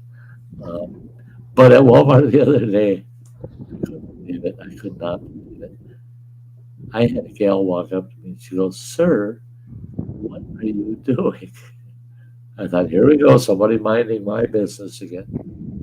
Well, what I was doing was I'm picking up these bunches of bananas and I'm holding them up, putting them down, pick another bunch. I'll keep this one, put it down, pick another one. Oh, no, I'll put that one down and keep this one now. And I said, I'm measuring them. She goes, what? I got to have the biggest bananas I got. I can't have no wimpy banana. I got to have the biggest freaking banana they got, So, yeah, I compare them and I find the longest bunch of bananas. And I buy them 8 to a bunch. I don't buy 3 bananas or 6 bananas. I got to have at least 8 on that bunch. I found that that's about the max you'll ever see is 8. And so, yeah, I got to have the big bunch. They got to be the big, long bananas because I love my bananas. Me Dibble said the last time he ate a banana, it made him ill. Haven't touched one since. That's a shame. That's a shame.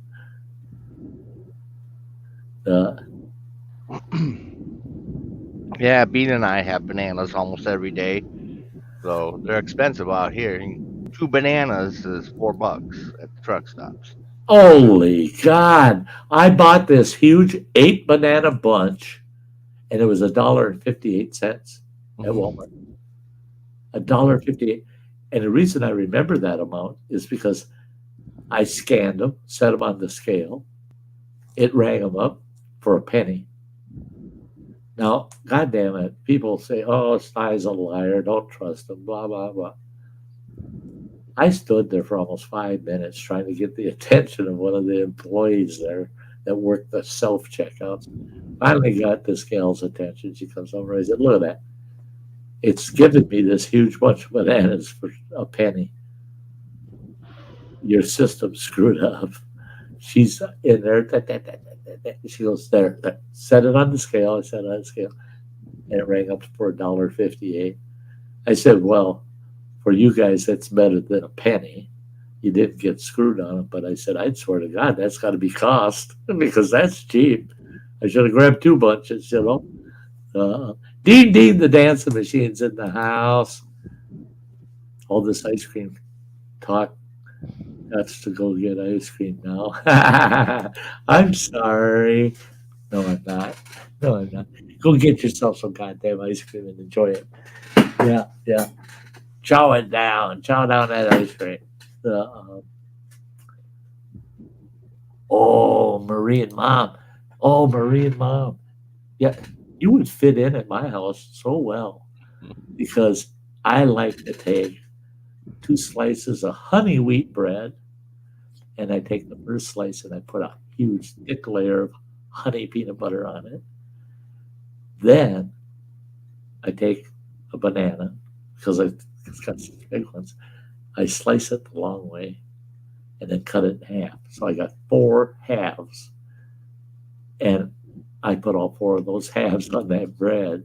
And then I like to take honey and sprinkle it over the top, put the next slice of bread on there, and have at it. Oh, oh, God. I'd be in heaven. And that's something I forgot to pick up the other day is honey. I'm out of honey. So I'm going to have to put that on the list for tomorrow. I always got honey. Oh, yes, dear. Yeah, yes. You know, I used to tell your mother that all the time. She would call me honey, you know. Honey, would you do this for me? Honey, would you do that for me? Honey, honey, honey, honey. Finally, one day I told her, I said, "That's enough of that. Don't you be calling me honey anymore." I said, "I know what you mean." And she goes, "What do you mean? It's being nice, honey." I said, "No, that ain't nice." She goes, "How is it not nice?" I said, "How would you like to be called B shit every fucking day? You keep calling me B shit every day. Honey, yeah, I'm fed up with it." Oh, Kathy, 5 minute walk to the DQ. Oh, God, I wish I was. My DQ is about a 10-minute drive. And the problem with DQ, the minute you get it, you want to start eating it because it melts so damn fast. By the time you get home, if you've got a sundae or a banana split, it's pouring over the edges. It's melting. So you got to buy it, sit in your car, and eat it there. I don't want to do that. I want to come home, sit in my easy chair, and eat it. But yeah, DQ. Yeah, Oh, yeah, and you don't want your DQ to melt because it separates fast. And you realize that's not really ice cream you're eating. don't go there. Don't go there. So, I tell people all the time that there's so many things that we don't need to know. I mean, we really don't need to know. Um, Yeah, well, yeah, like the other on, day. oh yeah, Yeah, yeah, the other day had some gal commenting on my hot dogs, getting hot dogs in the truck stop, and she's like, "Well, you know what those are made out of?" ears, I'm eyes, like, and assholes. Would you like one? "Yeah," it's like, "Yeah, they're tasty." Uh huh.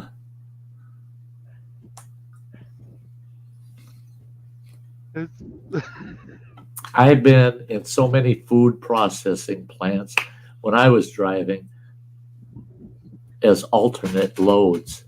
I would haul powdered milk. Oh, we're in Wisconsin. A cow, everybody's got a cow in their living room.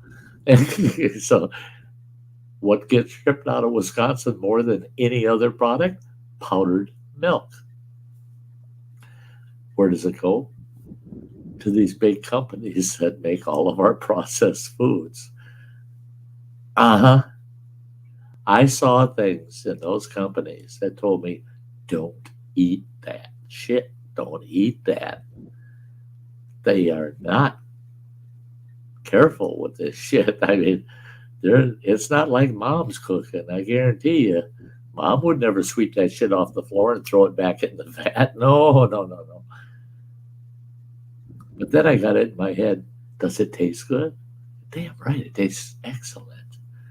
I can't remember the name of the company, but they made frozen sandwiches. And you could get them at every 7-Eleven at the time. And you could actually buy them, bring them home, and microwave them. And they went out of business. But that place was nasty. Nasty. You go in there, it's dirty. I mean, some of these places will have catwalks over the lines that, like, the buns will come down the line and there's a machine that's flopping meat on it. And then there's people throwing some pickles on and then, blah, blah, blah. Well, they got these catwalks, right? But most companies you go to, they're wearing like surgical booties over their shoes. And they're wearing a sterile suit. This sandwich company, oh no, you walk right off the street, out of your truck, go in, punch your card, get to work, get up on that fucking catwalk, wearing the same boots that you stepped in dog shit this morning with, up on that catwalk that's made out of perforated iron. Everything falls through it, right over the food assembly line. I told myself, don't eat that shit. That ain't good for you, man. But then my mind started saying, oh, but that tastes so good. It tastes so good. So I just don't want to know. I wish I didn't know, because I'm going to keep eating it and pretend I don't know how they make it, because it tastes so good. The kidney pickles, I'm telling you. Great, big, huge pickle factory in Shakopee, Minnesota. Or I take that back. I think it's in Chaska, Minnesota. I wanted to do. But it's huge. Covers about 180 acres. And it's all these big, round wooden vats. You can just see it. There's hundreds of them out there. And they all got catwalks over them, right? Well, I delivered to that company salt. I delivered a truckload of salt to that company. Well, they use salt to cure the pickles, right? Because they're making pickles. And I'm watching all these big old trucks coming in, and they're dumping them. It's all cucumbers, pickles that haven't been pickled yet. Yeah, they're dumping all the cucumbers, and they're all going on these conveyors out to those vats, and they're dropping in these vats. Well, I asked one of the guys, what's with all those catwalks out there over those vats? He says, go out there, take a look around. I went out there wandering around, walking right over these vats. You look down in them, and thousands of pickles soaking in this salt brine down there. I get about halfway across this 80 acres of goddamn vats, and I come up on one and I go, whoa, what the hell is that? It's a dead dog in one of the pickle vats. And I thought, I got to go tell them there's a dead dog out there in one of the pickle vats. So as I head back, on the way back, I was a little more attentive and looking closer at these vats. I found 2 dead cats, 2 different vats with a dead cat in each one. I found 5 vats with dead birds. 2 of those had big-ass crows dead in it. I got off of that catwalk, walked up to the guy that told me I could walk out there and look. I said, you got dead animals and vats out there with them pills. They're full of dead animals out there. He says, yeah. I said, no. It's not yeah, it's no. He goes, it's no big deal. We wash those pickles before we put them in the jars. That's like saying, oh, I dug up Grandpa's grave and he was holding a pickle, but he died 3 years ago, but the pickle was still good. So I washed off the pickle and ate it. Grandpa's been holding on to it for 3 years under the ground, but it's still a good pickle because I washed it. Bullshit. I mean, that's just not right. But that's the way it is. He says that's just the way the processing works. Animals run up those catwalks, they get out there. He said the dog probably jumped in after a bird or something, a duck or something. He says, you're talking about the dead animals. He says, think about how many acres we got covered with these vats, how much bird shit is in those vats with those pickles. He says that's why we wash them before we bottle them up and put the brine in with them. No, I don't want. No, I didn't want to know that. But it's okay, he says. It is. He says the USDA says it's okay as long as we wash the pickles. No. Yep. As long as you don't get any of the dog in the jar, it's okay. Right. Got to keep the dog out of it. That's why they pressure wash them, is to get the fur off the pickles. I mean, my God. Then I go to a dog food factory with powdered milk. That one really threw me. They're unloading my truck, and it's slow. They're taking it off a bag at a time, putting them on pallets and shit. And I said, how long is this going to take? They said, it's going to take an hour and a half to get you unloaded.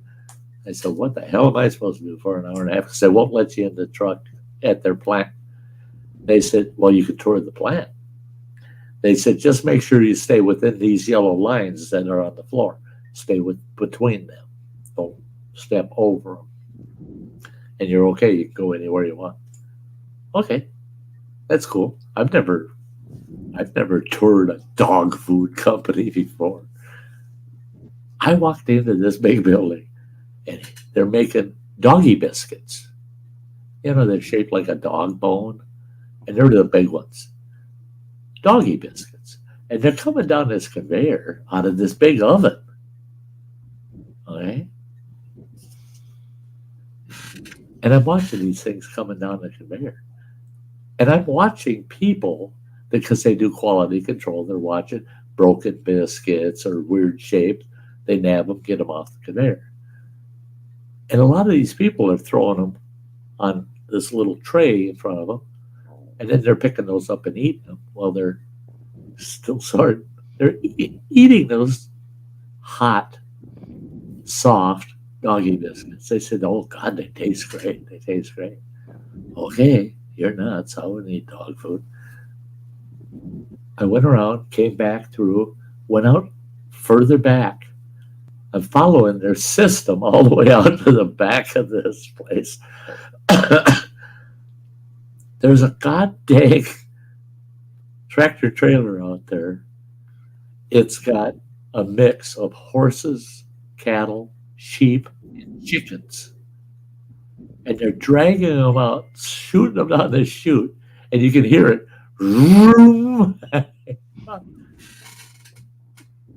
And I go, what the hell?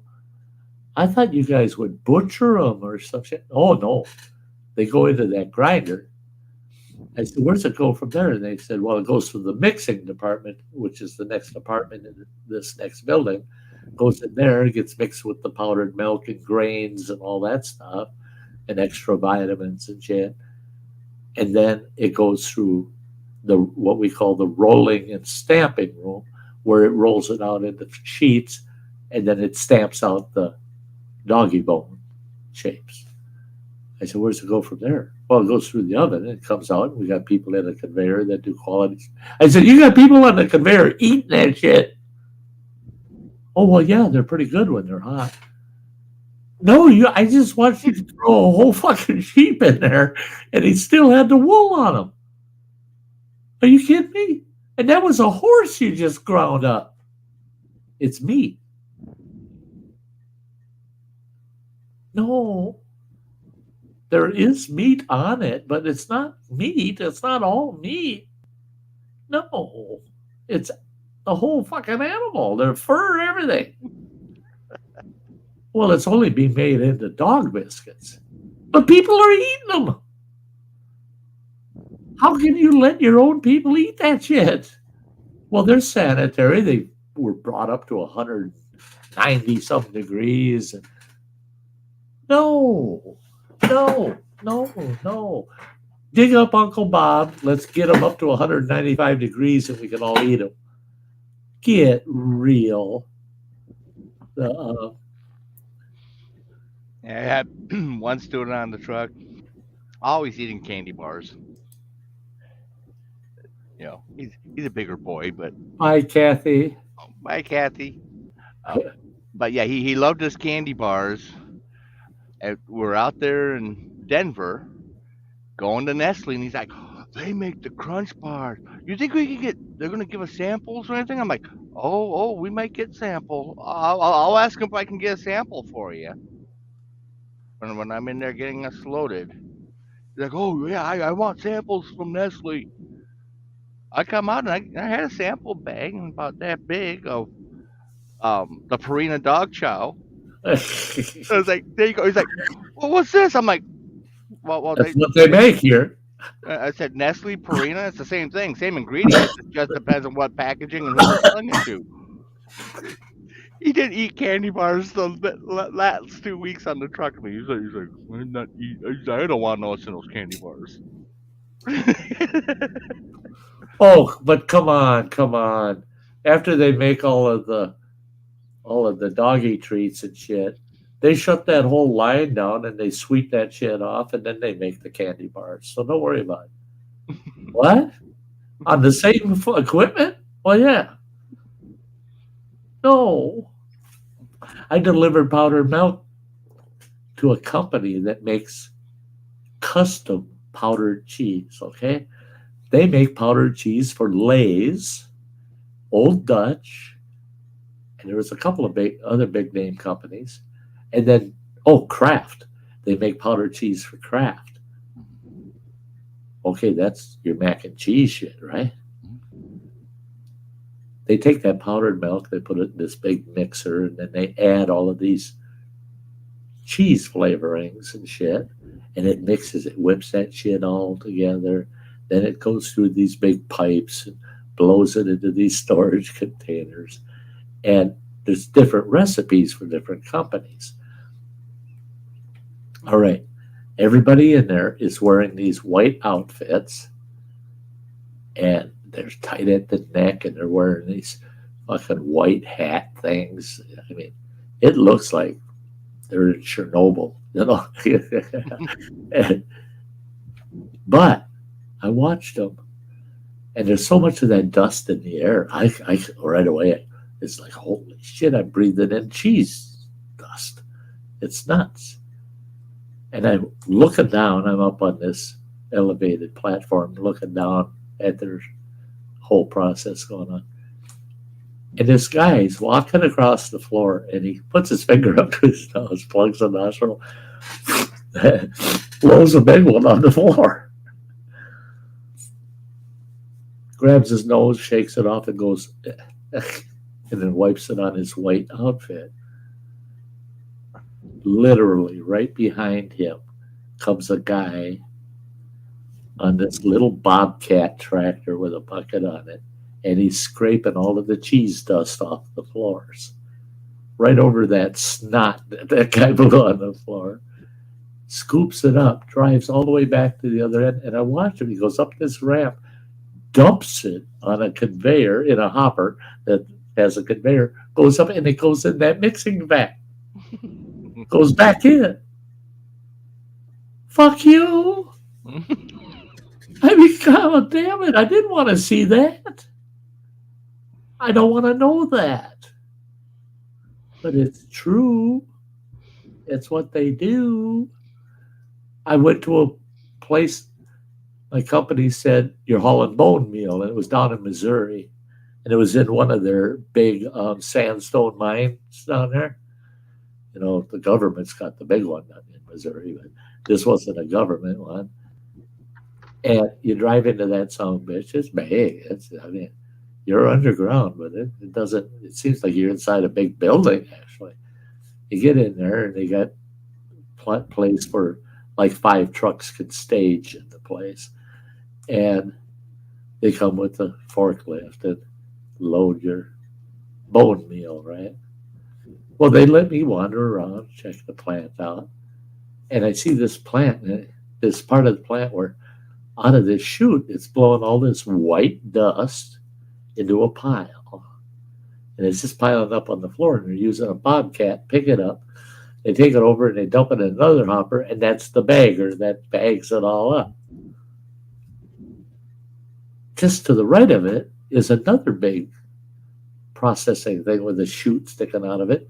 And this monsters, now I'm talking, these piles were big. They're like 80 feet across and 30, 40 feet high piles. They're huge. The second pile, it's dark red. And I caught one of the guys, I said, what's going on here? That one over there is pure white. That one over there is dark red. Is that one got dye in it or something? He goes, oh, no. No. He said, that pile over there is bone meal. That pile over there is blood meal. I just say, what? He goes, yeah, that's blood meal. I said, okay. How are you getting the, what are you using to create the bone meal and the blood meal? He goes, chickens. He says, we get about 30 to 40 loads of chickens a day in this place. I said, okay, how do you get the blood out of the chicken to get a pile that big? And it's as big as the bone meal pile. I would have thought that blood meal pile would be a lot smaller. He goes, oh, no. You don't understand. Those chickens go through these rollers. And he said the rollers are 8 feet across. That's how big around they are. They're 8 feet. And he said they're about just a shy less than a 32nd of an inch apart. He says we throw the chickens in there and they go through those rollers. And God knows there's a series of rollers they go through. And he said anything that's liquid, he says, think about it. The human body's made up of almost 90% water. He says you get rid of all the water, there's not a lot left, right? He says same with a chicken. He says we get all the moisture out of that chicken, and all that's coming out the other end, all the meat has been pulverized down to a point where there's no moisture left in it, period. And what's left is just the bones and the feathers. Those all go to the grinder for the bone meal. The rest of it is all getting trapped underneath those rollers and going over to the blood meal and going through a blast furnace to dry it and blowing it out. What the fuck? You're squishing chickens to do that. And they let you do that, huh? You can get away with that shit. Run the chicken through the ringer. Yeah. Yeah. Hey, good to see you there, Mr. Fulton. The Marine Mom. Oh, my God. Yeah. And that's the thing is I appreciate running water, what he does, running flatbed, man. That is a bitch. I mean, that's a bitch of a job. Drivers like I was, there were some loads that were really a bitch where flatbed drivers even said to me, I would fucking do that. So one of the worst ones was split peas. That was one of my absolute worst loads. Split peas that were not allowed to be palletized. They had to be stacked on the floor and palletized at the destination point. I thought, no big deal. I ain't touching them fucking peas. Then I find out after they get the trailer loaded, oh no, you have to unload that when you get that. Why? All right. No shit. A box that's about that long, about that high, and about that square, rectangular box. Rather small box. That son of a bitch weighs 40 pounds. Split peas weigh a lot. Mm-hmm. And there's hundreds upon hundreds of those boxes of goddamn split peas sitting on your trailer floor. And you got to stack those on pallets. And they won't drive their forklift into your truck. They'll come up to the truck, set a pallet inside your truck. That's as far as they go. The forks can come into the truck, but not the machine. I'm not carrying those goddamn 40-pound boxes 50 frickin' feet each way to load your pallet. Are you frickin' nuts?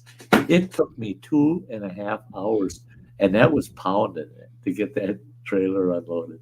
And I told my dispatcher, never again. I'm not hauling anything. None of that split pea shit. It ain't happening. Don't give me nothing in a box that's like split peas. Ain't happening. And I said, you want me to haul split peas? Let me haul bulk load, blow them fuckers in my trailer, and hoist my trailer and dump it when I get there. Because I ain't touching the boxes ever again, you sons of bitches. You know that. Well, But and that's why I tell other drivers, when they ask why, flatbed versus van, and it's like, well, it's a trade-off. It's yeah, like, yeah, I got a lot more hands-on stuff with chains and straps, and I'm out in right. the weather, tarping and all that. Yeah, But I'm not having to bump any docks. I don't have to worry about paying lumpers to unload the trailer and load the trailer. no Uh, shit. I'm not spending, day and a half at a distribution center waiting for my turn because 80 trucks showed up at the same time. Right. That, for flatbed, 9 times out of 10, you're showing up at an empty job site, Yeah. or you're showing up at a huge steel plant and they got smooth operation where you Yep. get in, Boom, they put boom, on the boom, trailer boom. and get you out of the plant. Yep. It's like, yeah, so I had to do a bit more physical, but I don't get any of the extra BS.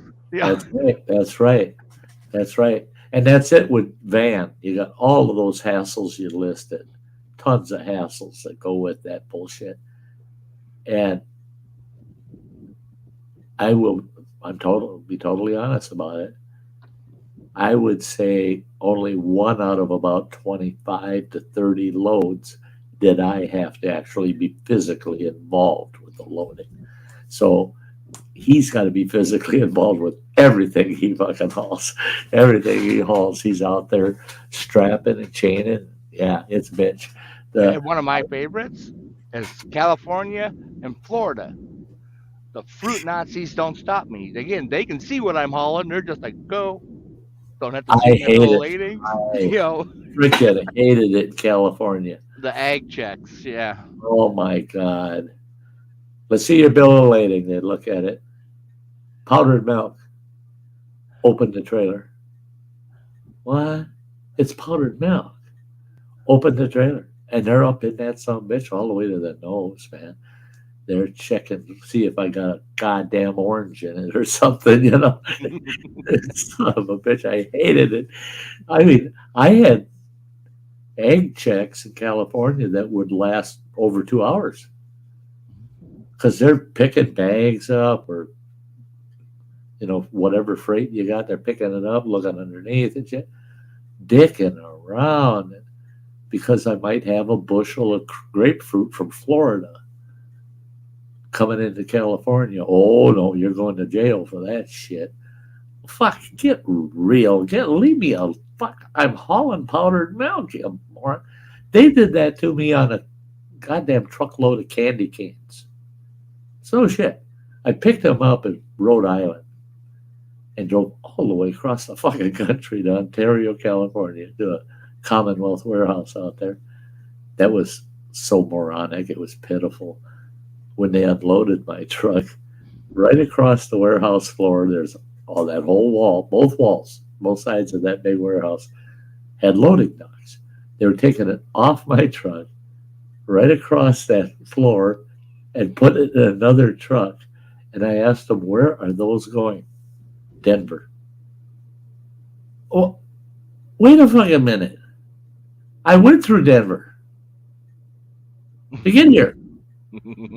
Why didn't you just have me drop it off in Denver? That ain't the way it works. No. I mean, here we are this stream all day. I'm saying, no, because that's the way our world is. I'm sorry, people, but we live in a really stupid world. I Well, mean, I don't know how many times I've picked up lumber in Connecticut, going to Ohio, and then pick up lumber in Ohio and take it back to Connecticut. Like it's like, couldn't you guys like call each other like, hey, you got lumber? We got lumber yeah, too. Hey, you keep your lumber, we'll keep our lumber. right. Yeah. You keep that in Connecticut because these guys need it, and we'll keep our lumber because there's people in Ohio that need that. Yeah. Oh well, no, that don't make sense. That ain't the way it works. Fucking poor dumb morons. But yeah, I liked it when the DOT out there in California wanted to do an ag check on me, and I had that load of candy canes. He says, "Open the trailer." I said, "I'm not going to open it.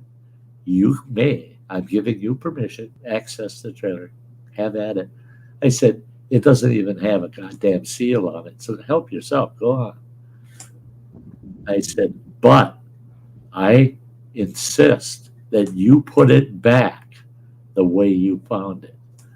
Now, mind you, candy canes don't weigh anything. I think my total load was 6,000 pounds, and that was a 50-foot dry box trailer, and it was only 6,000 pounds in the trailer. When he popped the door popped open on him, and he realized it was going, and he grabbed the door, trying to shove it shut. He goes, "Can you give me a hand here?" I said, "No, I told you, it's your problem." I said, "Get it closed." I said, "There ain't no room for fruit in there. It's just candy canes from nose to door." And the problem is the last cases of candy canes stuck out the door 3 inches. And they used a forklift to shove the doors closed. That's why I told you don't want to open it. And if you do, it's your problem. You're putting that shit right back in there. And he started yelling for this other officer to come over and give him a hand, get the door closed. The other officer got a kick out of it. He was kind of laughing. He says, "Yeah, I never thought of that shit. That yeah, candy canes are pretty light, aren't they?" I said, "Yeah, they are." And I said, "And do you really take a look at those cases? They're only like 2 foot by 2 foot by 2 foot." I said, "There's hundreds of them in there. Do you want to unload half that trailer to see if I got a basket of oranges on the bottom of the trailer somewhere? Come on. There ain't no produce in there. It's just candy canes." Oh, biggest mess I saw was out there, well, down in Oklahoma, just west of Oklahoma City way station. I had picked up a load out in, oh, trying to remember where I had. Oh, I picked it up in Denver. Hey, Scum TV, great to see ya. Picked up in Denver, and then they had me route down to avoid weather, and then come across 40. And I'm supposed to be delivering in Oklahoma City, so it's like, okay, yeah, 287 was messy, so it's like, yeah, sneak around. Well, the way station I come across, and they got the scale lane, and then they got the left lane for empty trucks. That's got a rolling scale that if you're empty, you can basically bypass now. Native Kutsa, sweetie. Good to see you, girl. Well, I was loaded, so I come across the wait lane, come across, and then they give me the red light, pull around back to the back there, and they come out, want to check paperwork and stuff, and they're like, "Why'd you go through the scale lane?" I'm like, "Well, because I'm loaded." They're like, "Well, no, you wait out empty." I'm like, "But it's a really light load." I said, "Here's the bills." Like, "Well, we'll need to look in the trailer." I'm like, "You don't want to look in the trailer. It was windy." coming straight out of the west. Like, don't open the trailer, please. You don't want to do it. It's like, look at the bills. I said, Yeah, and the bill of lading will tell you. he's like, you need to step back. You need to go stand over. Yeah, they're the boss. I'm like, Yeah, okay. I'll do it. Yeah, I'm compliant. Okay, I'm I grab my compliant, but phone and I'm calling dispatch. I'm on hold, and another one of the officers comes. He's like, "Everything okay?" I said, "You got cameras out here?" He's like, "Yeah." I said, "I'm sure you and your friends, minus that guy at the back of my trailer, are gonna be laughing for a long time." He's uh-huh. like, "Why?" Well, he had just gotten that door open, and the wind caught that door. What it was is they had taken it was packing peanuts, but it was a bulk blow-in load. They Right, just right, put the right, sheet plastic from like halfway up right. down to the floor. So they could blow it to the top of that sheet plastic That wind went right down that trailer, hit the front of the trailer, come like right a back up. popcorn popper, like a big Oh, popcorn popper. he's like, oh, he's like, we're gonna have to call EP. I'm like, they're the corn product peanuts, so they're biodegradable. I Thank said God. they taste, eat them. They taste like the corn puffs if you Yeah, want. I said it's just messy as hell. I said, and I think he just bought a load of peanuts. yeah, yeah. Yeah. I hope he's got a lot of salt to put on his popcorn. Oh man, yeah. They ended up with a few different officers out there and their supervisor out there and going through video and stuff. And they're all trying not to laugh at this guy. And I was like, not this part right here. Look at the video right there. That's the part where I kept telling him, look at the bills. And he Uh-huh. told me I need to shut up and go stand over Yeah. here. So, I complied, I tried to help him. That's that makes me think of the situation. I laughed my ass off. It was a gal that was driving. Well, her and her husband owned 3 over the road trucks. They were farmers, ranchers. They had a big ranch, and they ran 3 trucks hauling their own goods, right? And they hauled their own product. Well, she had just delivered a big product of grain, right? Well, she was pulling a trailer just like mine, a 50-footer that had front and rear venting, these big 18-inch vents on the back doors and the nose of that trailer, right? And you can open those. So it's free flow air going through. Why those vents? For things like when you're hauling potatoes. You open those And vents. onions. Yeah, to keep the airflow going through so they don't rot so fast because they rot inside those trailers. That's why the venting is there. Well, now, these people are farmers or ranchers. They got all kinds of livestock on their farms, right? And they're hauling livestock. And sometimes they'd use a dry box like that to haul 4 or 5 cows or something, a short distance or whatever. But they had already measured the vents, how many cubic feet of fresh air is moving through that trailer, and that tells them how many animals they can actually put in the trailer. Because that's why you see these big freight haulers hauling cattle and sheep and that. Why you can see the cattle and sheep in there. It's all open. It's all framework. It's crosshatched and jet. But it's real open air. It's because you have to have so many cubic feet of airflow through that trailer for the number of animals you have. So if they're open like that, they can pack them tight. Yeah, them cows got all the air they need, right? Well, way in the hell behind me, I can't remember what state we were in, but it had to have been 50, 60 miles minimum behind us.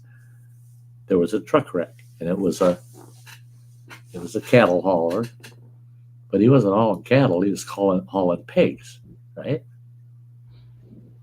Well, this gal's 50-footer had this awesome dolly ramp that pulled out and dropped, and it's about 2 feet wide, so you can run a dolly up and down out of that trailer. And I was stopped there, which he pulled up a ways behind me, and she come walking by the truck. I'm just kind of watching what's going on, and she's talking. There's cops there, everything, and there's pigs running all over the freaking highway, and these cops are chewing out the truck driver. You got to round these damn pigs up. You got to get them off the damn highway, and on and on and on. She went up to the driver and she offered him half of the value of those pigs on the hoof for 3 of them. I want 3 of those big hogs. I mean, these hogs were going to butcher. I mean, they're huge. They're 300-400 pounders. They're big. And he said, if you can catch 3, I'll take the money just to get them the hell off this road. She went to her truck, come out with a cane. She's out there rounding up hogs, and she ran 3 of them up in her truck up that ramp. Got the door shut, put the ramp away, paid the guy off, and he gave her a bill of sale for the hogs, and off she went. Well, now, I couldn't have done that. Even if I had a ramp that I could load them, I couldn't have legally hauled them. I'm not permitted to haul livestock. My truck's not supposed to haul livestock. Hers is. By the time they let me through, she was pulling out with her 3 hogs in the back of this empty trailer. It was about another 40 miles down the road. There's a weigh scale. So we're good 100 miles away from where that wreck happened. And it's open. We pulled in. She pulls on this scale. And I'm sitting back, and it was nice because that scale did have a good marking in case because the scale would only weigh 2 axles at a time.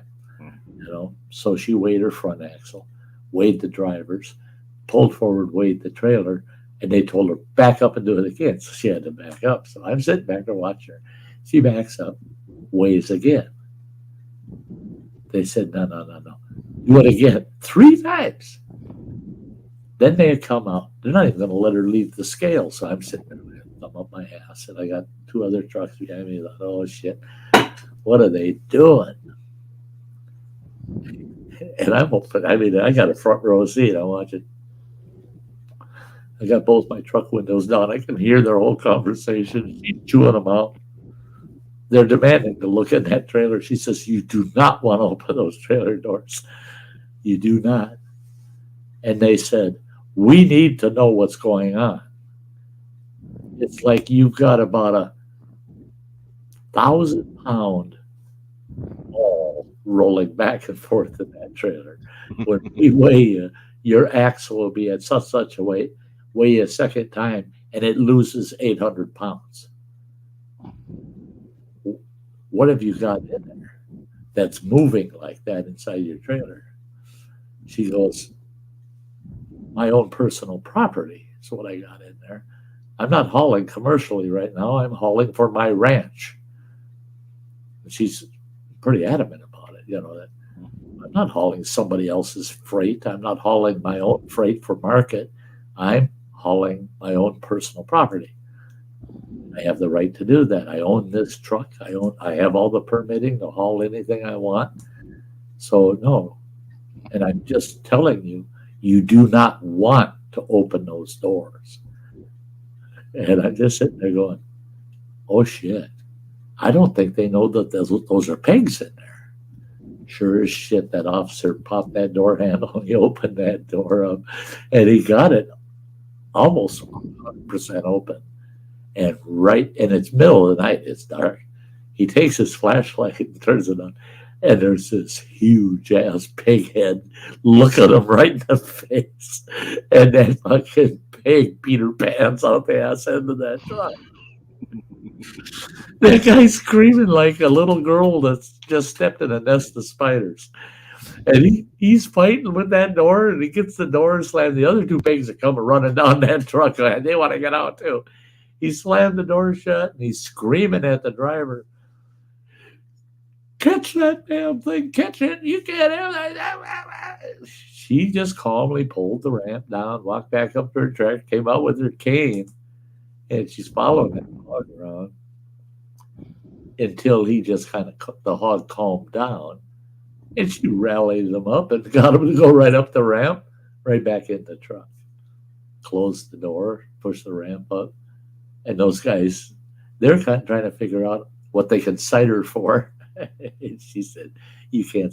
And then the conclusion they came to is that truck is not designed to haul livestock. She goes, any truck is designed to haul livestock as long as you can keep them contained and they have proper ventilation. She had her rule. She had the law down pat. She knew it. I had a gut feeling her and her old man probably went through that shit before. And she explained to him about the rear vents, front vents. She said, I could actually be hauling 7 hogs in this trailer. And she said, and they said, well, they're not secure. She said, that hog didn't seem to be in the worst shape, did it? They're fine back there. They don't have to be contained into a small area. They're allowed to run in there, and they're not heavy enough to throw the truck off. My ability to remain in control of the truck. And a state trooper pulled in, and I was surprised that the DOT let him supersede them. But he said, you're not citing her for nothing. No way, ain't happening. She can haul her 3 hogs home. You can't stop her. And when I pulled up on the scale, I am such a bad boy. I weighed my front axle, my drivers, my trailer tires, and I knew I was light. I only had like 14,000 pounds of windows in the back of my truck. I knew I was light. And I switched my CB over to PA, and I yelled on my PA, you want me to weigh it 2 more times? That guy was not polite. He said, get the fuck off my scales. Yes, sir. Yes, sir. Thank you very much. Yeah, get the fuck out of here. I think he's pissed off enough for one night. Pigs in a fucking dry box. That was hilarious. In Nebraska, God, I wish I knew what town that was. It's a little fucking farm town. I mean, it's probably only got 300 people in that whole town. It's just a farm town. It's got like a grain elevator there, and that's it. They had a little gas station, convenience store. There's a town grocery store. There's nothing there. But they got a scale. And I pulled in there. There was 3 of us kind of running convoy together. And the guy in front of me, he was running heavy. I mean, he was just about pushing overweight. He was close, but not quite, but he was pushing it. He's ahead of us. He pulls in, and he goes, hey, guys, this ain't good. This ain't good. I hope they don't make us weigh. He says, I'm stopping a good 50 feet before the scale, and I'm going to argue with him because I'm not getting on that scale. It was a wooden deck on the scale. You don't put 80,000 pounds on a wooden decked scale. That's insane. And so the DOT officer come out and said, what are you doing? Get on the scale. He goes, I ain't putting this truck on that scale. And that officer says, you are. You are going to weigh your truck and move along. Otherwise, I'm going to cite you for obstructing a DOT weigh station. I said, and that was funny because the guy had an old VHS camera, and he had it sitting up on his dash running. So they had it all on film. And he told the officer, he said, if I pull this truck on your scale and it damages your scale, you are taking full responsibility for the scale and my truck. And the officer says, we always do. Uh-oh, shouldn't have said that. And he said, get on that scale. Well, that scale was designed that you could weigh the steering axle as you came on it, it would weigh it. But yet the scale was large enough, it had your steering axle and drivers on it. So you got the full weight of the tractor and that trailer on that scale. You're probably only what, running water, probably 30% on the rear axles. Yeah.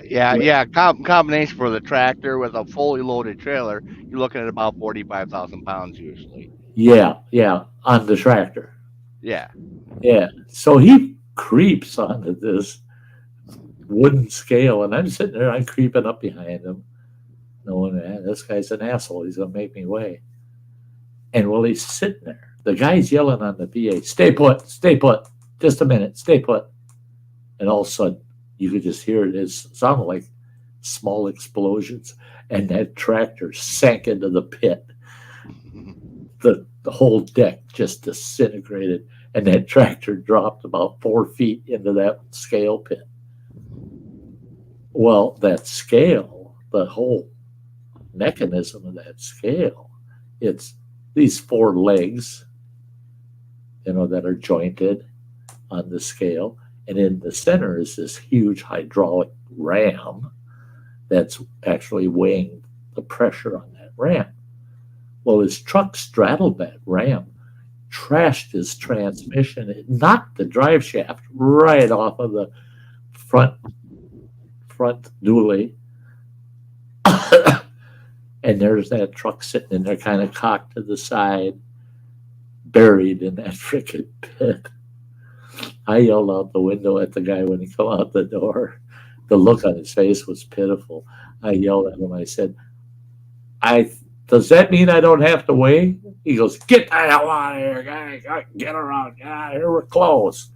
And I noticed, the scale close sign had been turned. He turned that on before he came out. So we just pulled around and parked right there at the scale, me and the guy behind me, wondering, what's this poor guy going to do? His truck's stuck in the scale. Holy shit. There must have been 15 squad cars that showed up. Like he was a criminal or something. And the DOT officer was screaming and hollering even at the cops. He destroyed my scale. He did it on purpose. He pulled on and slammed on his brakes, and it shattered the scale. Well, me and the other guy, we walked over and pulled one of the officers and said, we can't help but hear what that guy's yelling at that other cop. That's all bullshit. I was directly behind him, and he creeped onto that scale.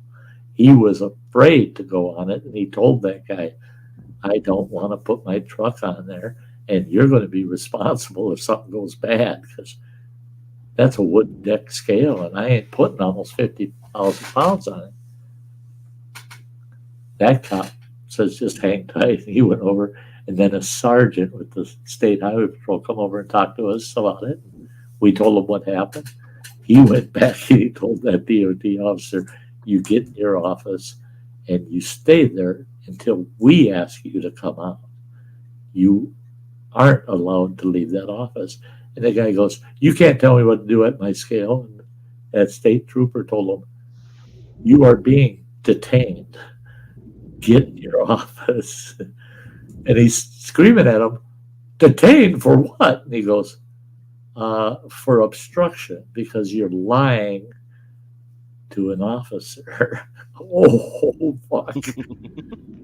So we filled out short little statements, and give them to the sergeant. And he told us we could take off. And we never did find out what the total outcome was, but that was kind of exciting, kind of interesting, because it didn't happen to me.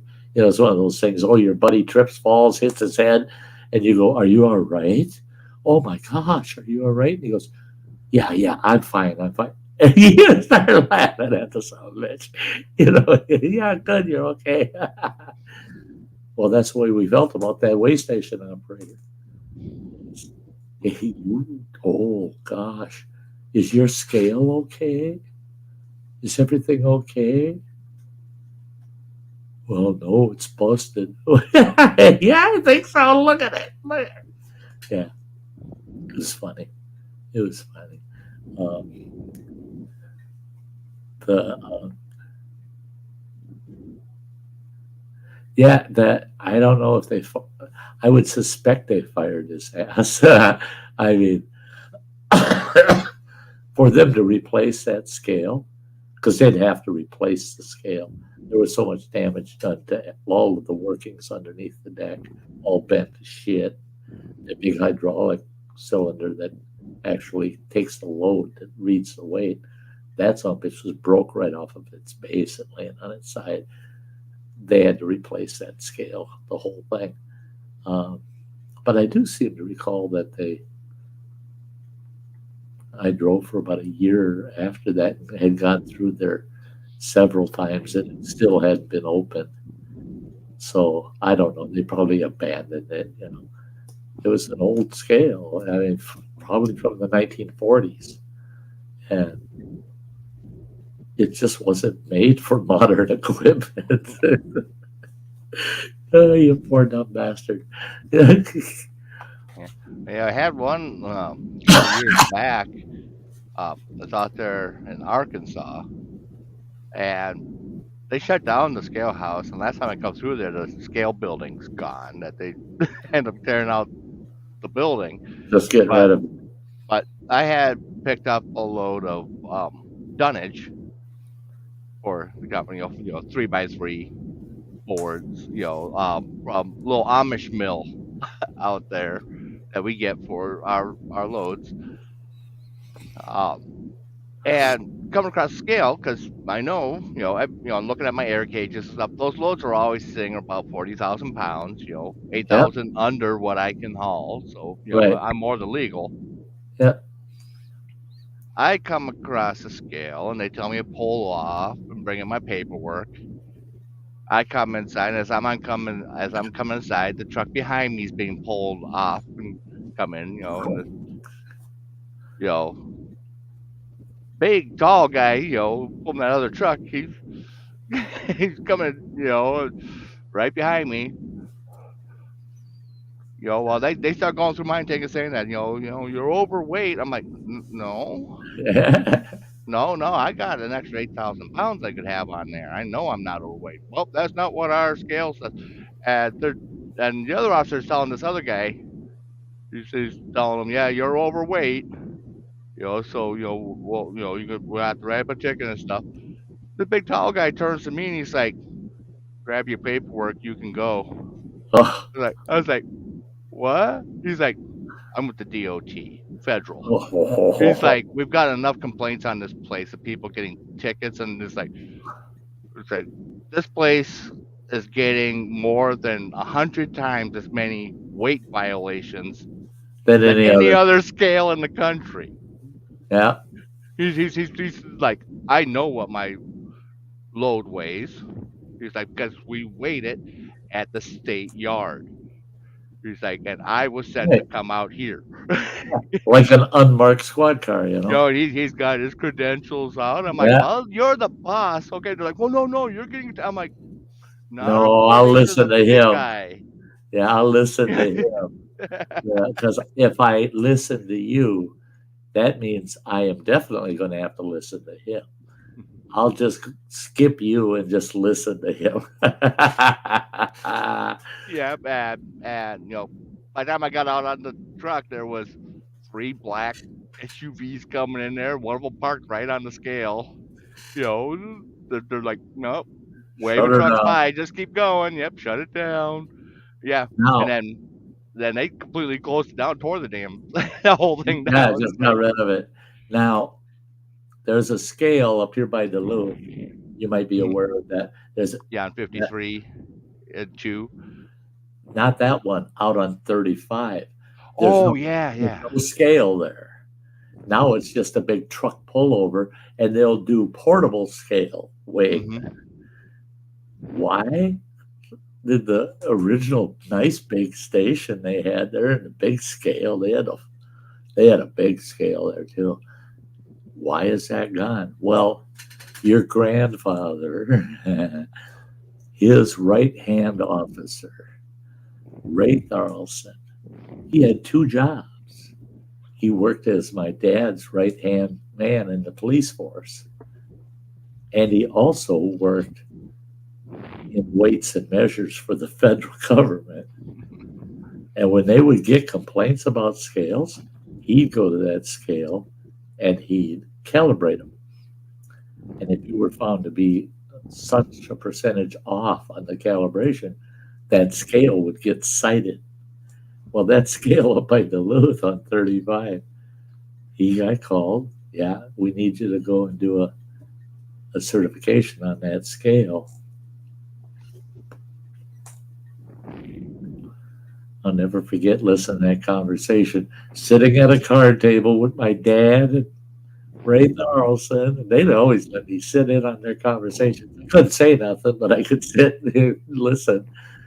And Ray telling the story about how he got up there, started calibrating that scale. He said that son of a bitch was throwing an extra 12,000 pounds on every truck. And he said every single one of those citations, they didn't know when it became uncalibrated prior to its last calibration. The state of Minnesota made the DOT go all the way back to its last certification, and every single citation that was issued was reversed, and they had to pay whoever got the citation. If they litigated it, they got the citation money back and their court costs back. Every ticket for that whole period of time, it was 11 fucking months. They get certified once a year. 11 months they had to go back and refund every single citation. And Ray laughed because he said we had one on there. The guy, when you deduct the 12,000 pounds overage that the scale was thrown on, when you deduct that, the guy was 26,000 pounds still overweight. Nope, his citation was reversed because the equipment was faulty. Even if he was guilty, it didn't matter. They had no right to use faulty equipment to weigh his truck. So they reversed his, and Ray says, boy, that guy got off sweet. He says, yeah, that would have been a sweet fucking citation. That was a big one for him to lose on. Yeah, he paid $700-800 for that citation, and it was reversed. And what did they do? He recalibrated the whole goddamn thing. State of Minnesota was so embarrassed and pissed off about what happened. Within a month, they were up there with a bulldozer leveling that building.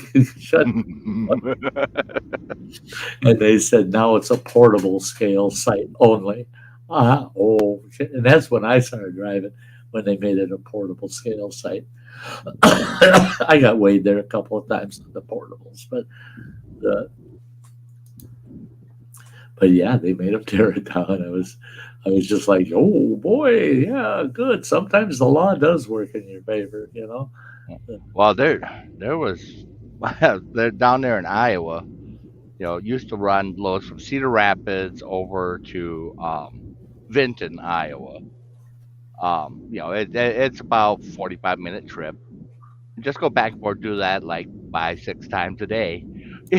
Hauling grain from the ADM plant to the Cargill plant. Hauling like corn germ and such. Yeah. And there is a weigh station out there, out in the middle of U.S. highway, 2-lane highway, and there's this little tiny weigh station that was out there. And it's the only place I ever got a weight ticket out there, and I knew I wasn't overweight. And I, fought it, took it, went down to fight it in court. And when I got to the courthouse, they're trying to look it up, and they're like, okay, we don't have anything on this. Well, come to find out, it was about a month later that they took and they tore down that little way station and dug it up, and it's a little pull off, little mini rest area now. That way station was closed, and you had some of the local county cops that were night lighting out there Oh, that had keys to the building, and they're out there running it like a way station and getting cash payments, and they had their own printed ticket deals, like mail your ticket to here. right. That's their Well, own they were little, getting the money. yeah, money to them. That there was never any citations that showed up anyone's Record. license or on their records because it wasn't legit. It wasn't legit. It's like medieval times. That this road has a toll. You know, you know. I'll never forget. That's when I was driving, and I was going through Tennessee, and I don't remember what highway I was on. And there's a way station that was always open. I mean, that some bitch was never closed. Every time I went through, it was open. And I'm coming up, and I see it says way station closed. I thought, boy, that's unusual. And as I'm going by, I look, and there's the way station building. It's built out of the red bricks, but there's only about a third, maybe a fourth of the building left there. It's just the rest of it's a pile of bricks, just a big pile of bricks. And there's all this police tape strung all the way around the perimeter of it, and this and that. The next town, the truck stop I stopped at, I was asking one of the local guys, what the hell's what happened to that way station? Christ, it looks like somebody set off a stick of dynamite in the son of a bitch. He goes, almost. He said, one of our local drivers, owner operator, he's got a single truck. It's just him. He's leased on to this flatbed company, and he hauls flatbed freight. Had received 37 citations in 1 month. There were days that he got 2 or 3 citations in a single day.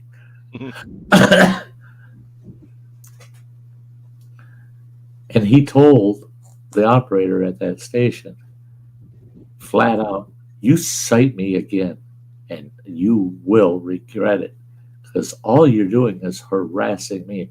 All the other local drivers say they never have a single problem. So why do I always have a problem? And that guy said, because I have the power to cite anybody I want. He should have said that to this driver.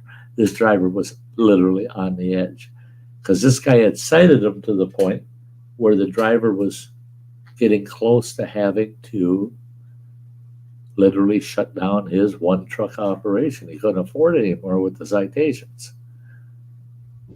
Well, he pulled on the scale one night, and that operator's there all alone. Tells him, pull over, driver, you're getting cited. Oh, yeah, last straw. He pulled over all right. And he had those big coils that you haul. He had 2 of those on his trailer. He pulled over. And where you pull over, it's a lane that lines up right with the building. He pulled into that lane, sat there for a couple of minutes, threw it in reverse, and backed over the building and killed the operator. And the only way, and Tennessee State Highway Patrol said the only way they would have caught him was because of the way he made a mistake. And that mistake was he didn't check his trailer when he pulled out. On the bumper, the drop bumper at the back end of his flatbed, one of the red bricks was sitting right in there, because that's a piece of eye-shaped iron. It just nestled right in there. It was sitting right in there. Who the hell would have a piece of red brick in the ass end of their trailer other than the guy that backed over that building? They had him dead to rights. And but he I was surprised. Tennessee let him off pretty easy, actually, even though he ended up killing that guy. They gave him, I think it was second degree vehicular manslaughter. It's a 9-year sentence, and he only had to serve 2 of those. And the fines and shit didn't matter to him because he lost his trucking business, of course. But yeah, 2 years for killing a guy. But a son of a bitch, those way station operators, everyone in the country should have to look at that situation, that case, and think about how you treat some of these drivers. You don't know. You might get one that's just right out there on the edge. I mean, ready to pop. And then you F with them and push them over the edge. I'd get out of the building until he's back on the highway. Well, I had one of our drivers this weekend on Saturday. You know, we got something coming up. And he had told me he's like I don't think because I told him our situation. And he told me he's like I don't think you know people in the office and other drivers realize how devious and smart you are because what we have is every year there's the DOT Super Blitz that happens. Every way station nationwide is going to be open, Right. and their focus this year is ABS brakes and flatbed securement. That's what they're looking at. You know that and they're the whole goal is they want to take and I think it's like 15% of all trucks will be inspected. And you pass the inspection, you get a little sticker, so you know it minimizes your chances of being inspected a second time. Well, my company, they have, you get a good inspection, you get $100. And what's that? Horrible news? Yeah, Oh, I'm wondering what it is. I'm wondering what it is. Well, we kind of wait for the horrible well, news. yeah, yeah. I'll text her when we're done. Yeah, she just Uh, sent me a text, so yeah, I'll give her a uh, call. uh, Um, but we get a good or pass an inspection, we get $100. Well, not all of us are going to get inspected, so they started something new this year with my company where they're like, when you secure a load, take pictures of all 4 sides of the load, send it in to us, and if it looks good, we'll go ahead and pay you the $100 for that oh, too. It's like great. So I got a load of roofing panels, metal uh huh. panels. It's just long, straight. It's nothing but straps over the top. Threw my straps, got my picture, sent it in. Safety guy's like, okay, great. Well, one of our drivers he's like, well, when the super blitz happens, that you got a chance that you only if you get inspected on another load or whatever, if everything's good, you could get another $100. Right. And I said, well, when's the super blitz? Well, it's the 16th, 17th, and 18th. I'm like, oh, geez, that's a shame. I'm going to be home on the 16th. Uh huh. And he's like, well, that's pretty lucky. I'm like, yeah, it's pretty lucky how every single year I happen to be home when the super blitz is happening. And you don't get your $100. Oh, that's just pure luck. That's That they don't get a chance to inspect me. Oh, no geez. kidding. Well, And in fact, he's like, no, yeah, that's by design, isn't it? yeah, yeah, yeah. I It's like wonder. I cannot confirm nor deny that. Um, See, now that's kind of funny though. Implying that. Well, what? I didn't have nothing to do with that. I didn't arrange for that. Well, my palliative nurse Friday we were talking, and she was talking about a family member of hers, an uncle. Well, her aunt contracted cancer, and it got her. She succumbed to it, passed away. Well, her cousin, he's kind of like a black sheep in the family. the extended family actually, and her uncle and her cousin were having a conversation. She said, "I'm sitting there listening to their conversation, eavesdropping," and she said her cousin says to his dad, "There's people in the family saying that because of my behavior and getting in trouble with the law and everything, that it created so much stress that that's what caused mom's cancer, and I'm responsible for her dying." I go, "Oh, shit. That's bad that he feels that way." She goes, "That ain't bad. It's his father's response." And I said, "Well, what was that?" She goes, "His father looked him right in the eyes and says, 'Could be. Could be. It was your fault. Yeah. Mom died maybe because of you." I said, "Holy shit. I'm not even that mean." I said, if I wanted to make one of my kids have to think about it, that they might have contributed to somebody's demise, I would have said, well, you might have been a factor, but there were so many factors that you're just a small factor. That's about as far as I could go with that kind of insult. But to say, could be that it's your fault, yeah. That you killed your mom, yeah, it could be. What the hell? What the hell?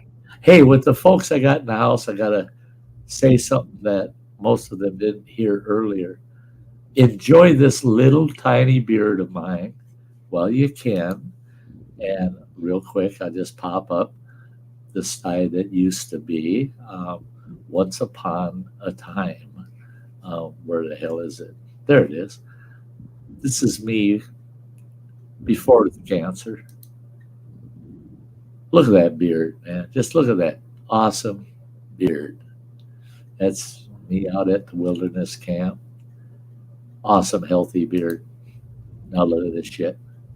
Look at this. You can see my chin through it, can't you? Running water? Be honest. You can see. You can almost tell what I would look like without it. You can see right through the damn thing. There just ain't no beard left, guys. And it's getting worse. It's now I'm losing it down the center here. That's gonna look really fucking nasty. So Tuesday, the beard is gone. And the days of Sty's, how would I put it? My signature, my trademark of my channel. Oh man, Sty with this big old beard. Everybody always, oh, your beard, Sty. Wow, your beard. Comes to an end this Tuesday. So next Sunday, guys, first time you're going to see Sty beardless since I started the channel 8 years ago. Came close when I had my open heart surgery. Ended up having to trim it down quite a bit because of the surgery. They had to access the jugular vein and shit, so they cut half of my damn beard off. So I finished it and cut the other half off because it looked like hell. But it all grew out nice again. I'm trying to put together little screenshots of my beard for the last 8 years, so I can just throw that up as a little 1 or 2 minute video. Look at Sty's progression. I won't be posting that until a week or two after I shave the beard off, because that'll be the last screenshot on that little video is me without a beard. Damn it. So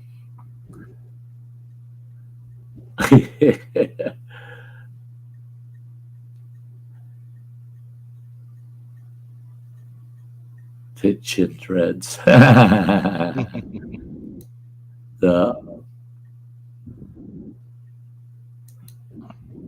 And Native Kutsa, you'll still be our Sty without a beard. And that's it. I'm still Sty. I'm still, the way I look at it is, I told my palliative nurse that. I said, I hate it, man. I hate the idea of cutting this shit off. It's going to be gone. I am so used to touching it, as people probably noticed. I'm always petting my beard, you know. What the hell am I going to do when it's gone? There won't be nothing to grab anymore. And I'm hoping the turkey neck isn't too bad under there. I'm getting old, you know. I don't know what the hell I'm going to find under this when it's literally gone. But it's still the same old Sty. Like I told my palliative, I'm still the same old Sty. I'm still the same person, just different. You know what I mean? You get the gist. Same but different. You know. And it goes right back to the same shit, just a different day. You know. And yeah,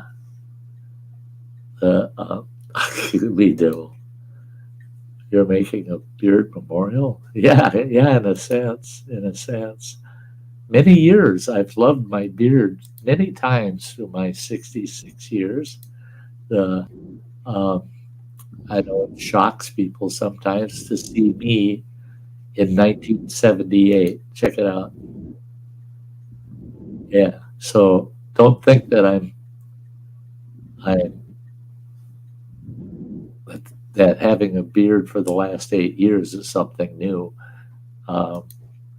In 1978, I had an awesome full beard, pretty healthy. In fact, look at that. There was some color to my hair and to my beard. Where the hell did that come from? How the hell did he get that color? Yeah, how many decades has it been since you've had color in your beard? Right. Oh, you know shit. We're talking. 30 years? I was going to say about 30 years. It was just after we moved here. Mm-hmm. About 1992 is Right. when it turned gray. And that was because of my job. I was a housing director for a Native American tribe. It's like it used to piss me off. My board of directors for that housing authority. I was the executive director. We had a board of directors with 9 people on it. And they would sing a song, 9 Little Indians and a White Guy. So you can imagine the stress I dealt with, you know, because I was the odd guy out. I mean, when somebody comes up with lyrics and you've got these professionals sitting on a governmental board singing 9 Little Indians and the White Guy, it can be embarrassing at times when they do it, and you got a big audience at a meeting, and they start their meeting off with, "Oh, we got to do the theme song," and I just shake my head, "You assholes!" You know, yeah, got to do 9 Little Indians and the White Guy. But I do have to say that many people with that tribe did treat me with the best of respect. So don't get me wrong. I was I mean, wow, Sty, the hairstyle screams 70s. You did not need to update to date the photo. Yeah, I mean, truly, I didn't have to put on there that it was 1978. Running Water, what were you, 2 years old? Yeah. Yeah, he was 2 years old at that time. Hadn't had the youngest one yet. The next youngest one, my daughter, I had that, and that beard was big, got bigger. And it was around 1980, 1979, 1980. And that's a long lost picture. But I sat there, and when she was born, she was a bald kid. Shit, she was bald until she was a year old.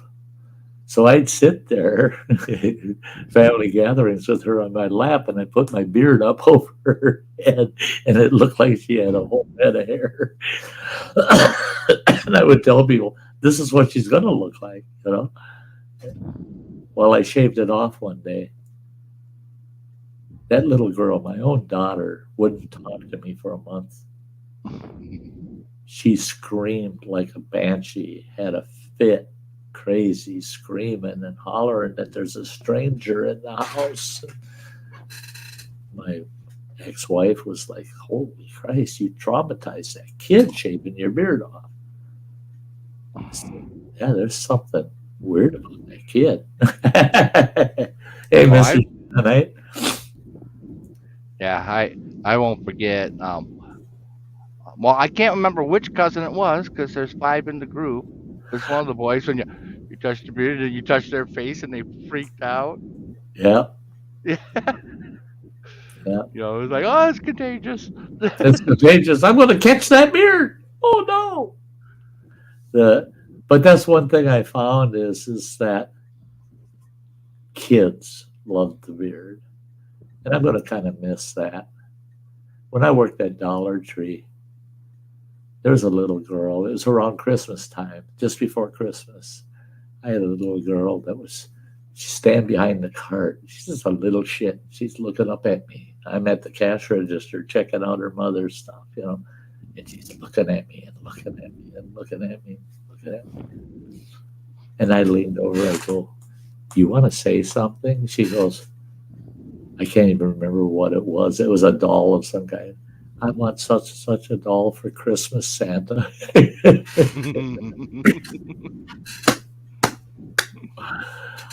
I came around that cash register and I slipped a $20 bill in her mom's hand. I said, get her a damn doll and put Santa on the package, okay? And she said, oh, I guarantee you I will. She goes, I'm sorry that I said, you don't have to be sorry. And I looked down and she's reaching up for me. So I picked her up and I'm holding her. Both hands right into that fucking beard. She's just pulling and yanking. Santa, Santa, I know Santa. I'm like, I quit liking you, you little monster. You're going to get cat shit for Christmas. I mean, let go of my beard. Well, then the youngest member of our family, well, now she's not the youngest anymore, but little Fawn, my granddaughter, she's got very extreme and terrible medical conditions.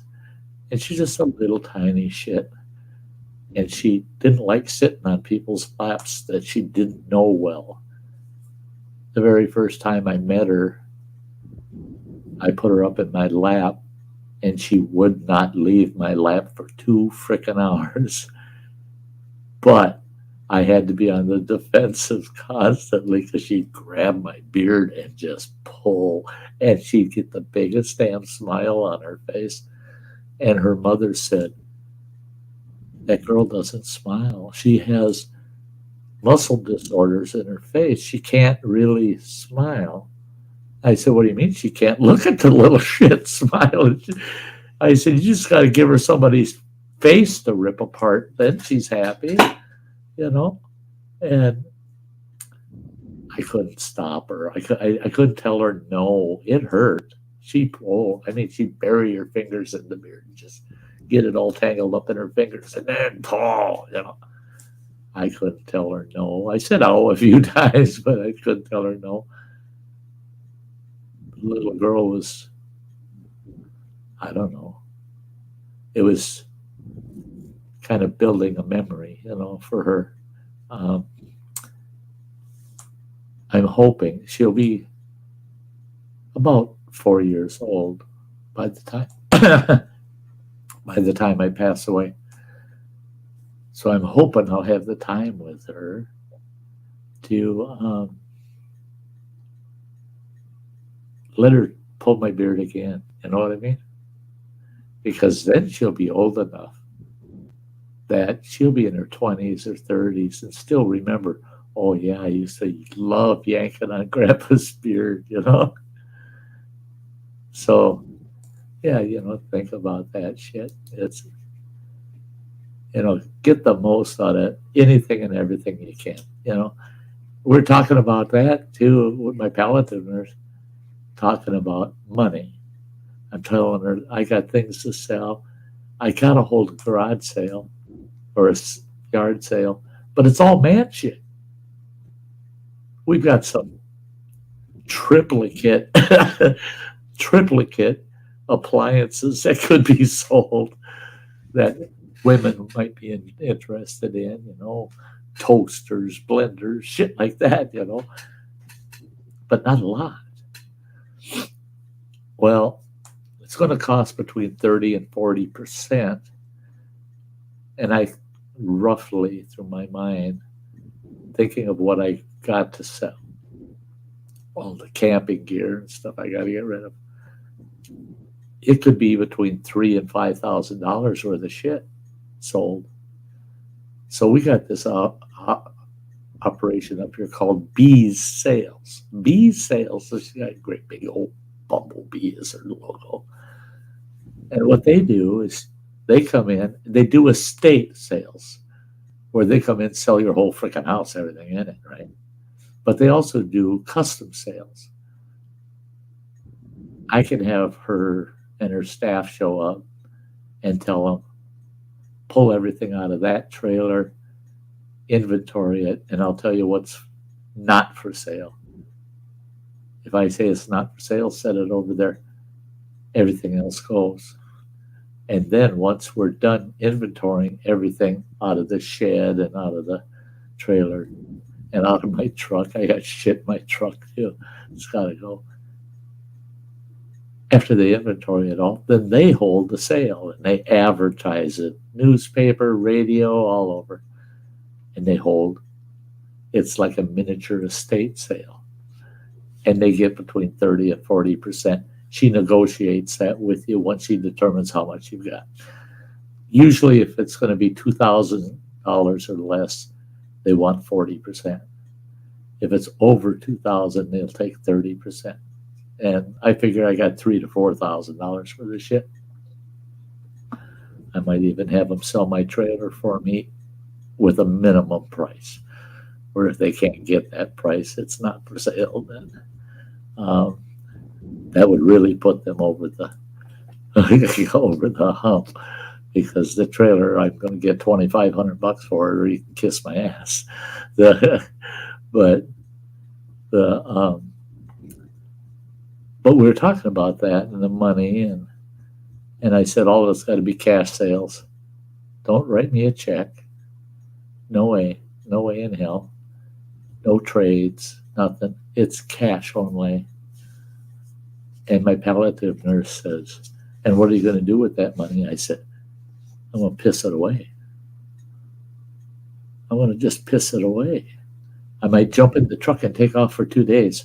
I'll stay in a hotel and I'll say, give me the best room. Well, staying in the best room might give me enough gas to get back home. I don't give a shit, because I'm going to piss it away. I'm going to just do things that I want to do, that I can do. And she said, sounds like going back to your old saying, because she remembered that from the very first visit we had, is I told her, I said, I ain't got a lot of money. Piddly. I got piddly, for money. I said, but when I can, I buy memories. I've done that my whole life. Running Water knows that.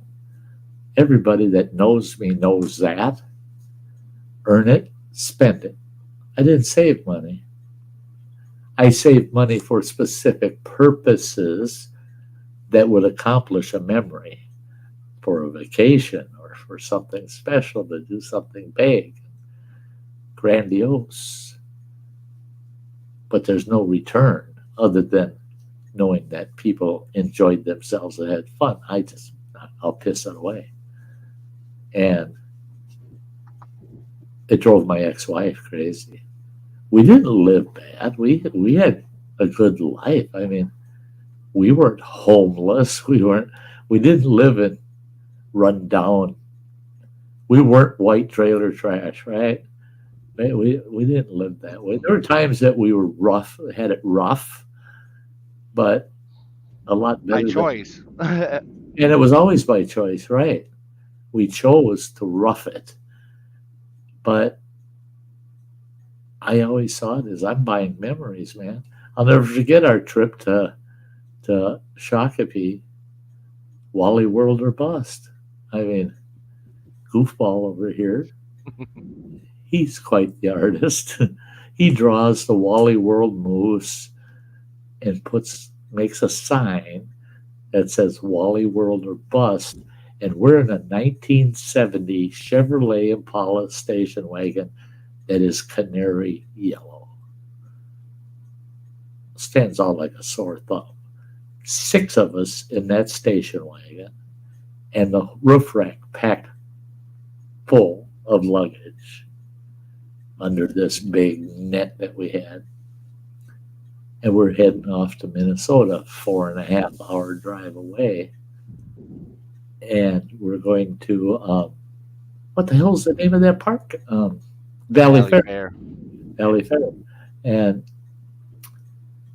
so he makes this Wally World or Bust sign and sticks it in the big long back side window on the driver's side of the car. Well, I'm staying in the slow lane on the interstate because all that damn luggage up there, I didn't want that shit blowing off doing 80 miles an hour in the other lane. So I'm staying around 65 on the inside lane. Cars are passing us, honking their fucking horns, waving and giving us the old thumbs up. And I pulled into a gas station to get gas. And I'm fueling the car up. And this vehicle pulls up to the pumps opposite of us. And it's a guy and a gal, and they're going, "That is so awesome. Hey, that's so cool. Enjoy yourselves. Have a good time." This, that. I'm like, I don't know who the fuck you are. And how the hell do you know what I'm doing? So I turn around, I'm pumping my gas, and I look at that long window, and there's that fucking sign in that window. Asshole. Put that sign up there. We look like the Griswolds heading for Wally World. It was a hoot. It was a hoot. That Yep. trip. All we're missing is a great ant strapped to the roof. Well, that's it. We could have. I would have been good with putting Grandma Lou up there. I would have been good with that. And that trip, I never forget. That trip cost a bundle. I mean, it was expensive. Valley Fair itself is expensive, but it was such a good trip. We had so much fun. The Valley Fair was awesome. All the rides and shit. We just went nuts there. And money wasn't the option. It wasn't an option. We didn't care. I didn't care. Oh, the kids need a hat. This kid needs a hat. Oh, I'll buy him a goddamn hat. Yeah, but they're $12. I don't give a shit. Buy him a hat. I did that when we went to Como Zoo. That picture you sent me, I didn't put it up there, but I actually will. Let's see if I can share this. See if it'll let me here. Da, da, da, da, da, da. There it goes. That should share it. That I'm going to go. How did I do that? Oh, there. That's how I did it last time. There we go. Well, it's hard to see, but that's a family photo. Okay, look at all them damn people. Look at them all. Guess who's not in the photo? Me. I'm not in the photo. I have too many photos like that. Yeah. I'm not in that picture either. I'm back there by you taking pictures. And that was it. Is I was always expected to take photos, not to be in them. My ex-wife never took pictures of me. She didn't like to take pictures of me. Um, I did manage to scarf up. Oh, it's not in this list, but when we were first married, it was very common that a photo would be taken of me in certain circumstances. This is the one when Running Water was 2 years old, damn near got bit by a fucking rattlesnake. Look at that damn snake. That's me with the snake. That's a bird. Mm-hmm. Yep. And that's exactly what Running Water was saying to me. 2-year-old little guy standing by this big ass bush. We're in what they called Sherburne Sand Dunes Park. It's all sandy. Everything's sandy. That's all sand. They're very rare, but they are there, and that's timber rattlers. He's standing by that bush, and he goes, Dad, there's a bird in this bush. I walked over to that bush. It wasn't a bird. It wasn't chirping. The only way it could be a bird would be a baby bird with a baby rattle. I heard that rattle and holy shit, grabbed that kid and picked him up, back the hell out of there. Oh my God. And I'm not kidding, Running Water was literally less than 18 inches away from the head of that fucking snake. And, I'll show you again. You look at that. At the bottom is that thing's head. It's over 18 inches from its head to where it's wrapped around that stick, that hiking stick I got. It could have nailed him so easy. I wouldn't have Running Water today if I would have said, "Oh, catch it, catch that bird." Yeah, that would have ended Running Water right there. But pictures like that were rare on occasion. This picture with my two boys, that wasn't taken by my ex-wife. We were still married at the time. That wasn't taken by her. That was taken by another family member that actually emailed it to me, which I was truly appreciated that I got that picture of my two boys with me. There you saw me without a beard. But you're also seeing me weighing 257 pounds. Yeah, that was Fat Sty. Chubby Sty. But again, Yeah, that was Office Sty. yeah, that was Flying the Desk Sty. Good thing that desk had some good wings on it, because this picture I showed earlier of me in 1978, that is a cut. That wasn't a picture of me. That was a picture of me, the ex-wife, Running Water, and our oldest daughter, the four of us. And that picture that you saw has been cut out of that family photo so that there was a picture of just me. But that's the only way to get pictures of me is in happenstance happen to be where somebody caught me on camera and somebody cuts it out.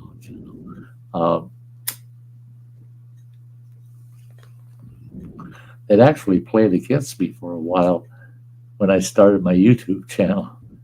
I wasn't used to taking pictures of myself, man. What the hell? I'm going to be on camera? Because I never saw myself often on camera. So I was nervous about that shit, They're going to see this goofball. Yeah, Justin asked if I ever ate rattlesnake. Yes, I have. Down in New Mexico. White Sands Missile Range. Oh, nice. E-Way snuck in. Awesome. Oh, E-Waste is up there. Yeah, 1978. You betcha, words and pictures. The Why do you need a right sock?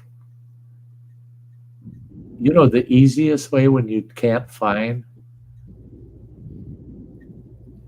that other sock, just don't wear socks. Get rid of the other one. That's the way I am, man.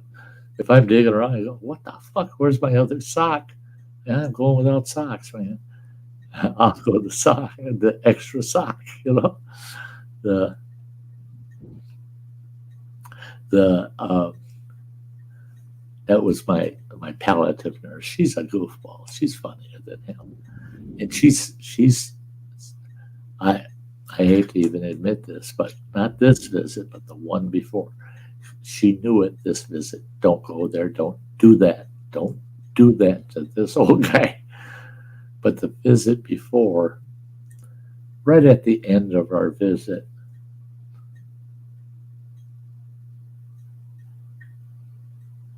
she actually came out and said that she's so far has been there for 18 people as they passed away from cancers. 18 people. She's a young lady and she's already been there for 18 people. And she struggles. She struggles because she's not what you would call a firm believer in afterlife. She questions it. She doesn't believe that the possibility doesn't exist or the probability that it exists. But she says, I fight with it all the time because I question it. What comes after the end, you know?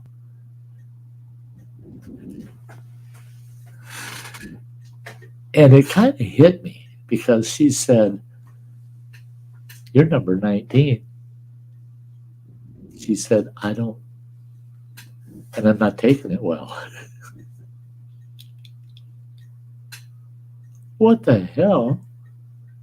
18 times you should have this mastered. And she said, "I'm not taking it well because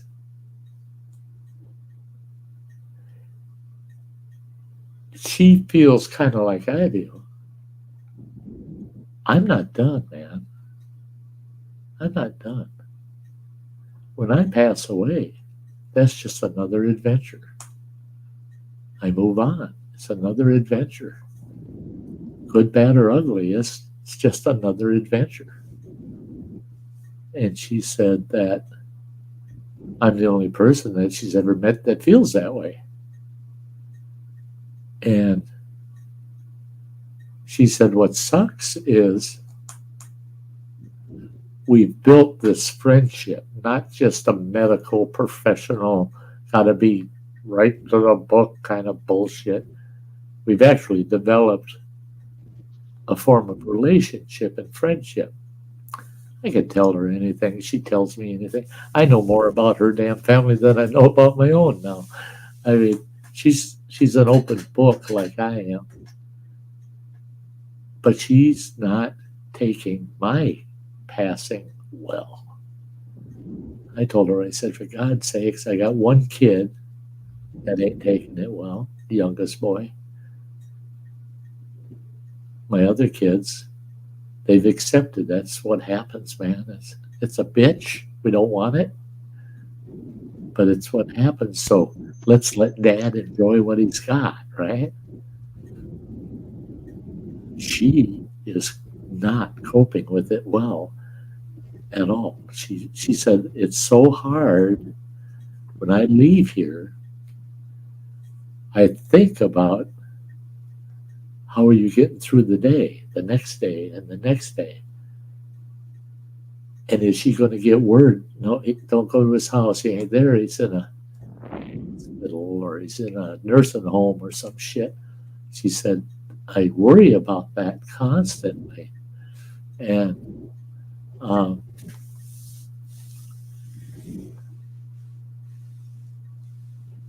yeah, Yeah. Words and pictures. Sty, there's more for you after you go on this rock going around the fire in the sky. I went, oh, and that's it. That's it. I, I, my intro to my channel, it says right on there, let's go on adventures.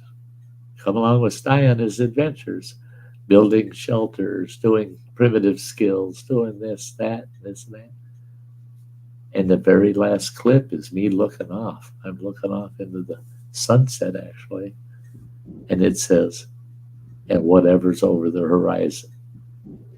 I did that intentionally because I don't know when I'm going to go. But when I go, that's over the horizon. That's what's over the horizon. Our horizon here on Earth, I can go there.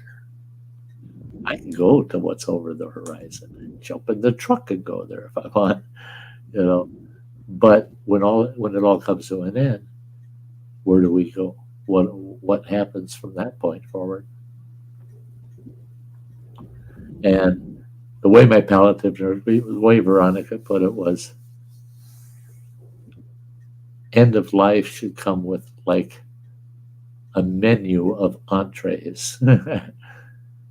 What type of afterlife would you like? And you can pick one of those entrees, Say, oh, I'd love to be in crowded city type atmosphere. Okay, that's what you're going to get. You ordered that, that's what you get. Or I'd like to be in the outdoors, some human contact, but not overbearing, and just have the outdoors to explore forever. Just outdoors, outdoors, outdoors. And you can pick that entree, and that's what you get. She said, why can't it be that way? I said, we don't know if it is or isn't. And that's the thing is people keep telling me, well, you got this to look forward to after you pass away and that to look forward to. I told them, I said, oh my God, you been there? Well, no. Oh, well, I thought you had been there the way you're telling me how it's going to be. I said, I still haven't met anybody that's been there. And then came back and said, oh, shit, I spent the equivalent of 30 of your years there. And this is the way it is. I haven't met anybody like that.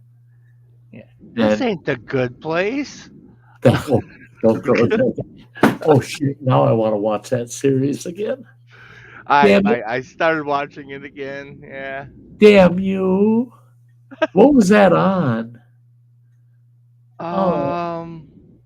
Was it on HBO? I tell you, I got it queued up here. Justin, I'm good on sausage right now, buddy. I would say I've got a good 2 to 3 weeks worth left. I'm picky with it. I froze a couple of chunks. Actually, I froze 3, and I took one of those pieces out last week. And oh shit, I love that sausage. But I disciplined myself because I love it so much. The first 2 sticks, I was eating that shit for meals. I mean, it's pretty bad when you fry some up to have with eggs and some hash browns for breakfast. And then at noon, you slice some up to have a mac and cheese summer sausage sandwich. And then for dinner, you just whack off a big old chunk like that. And you sit there chawing on that, eating potato chips and other crap. But all you're eating is that sausage.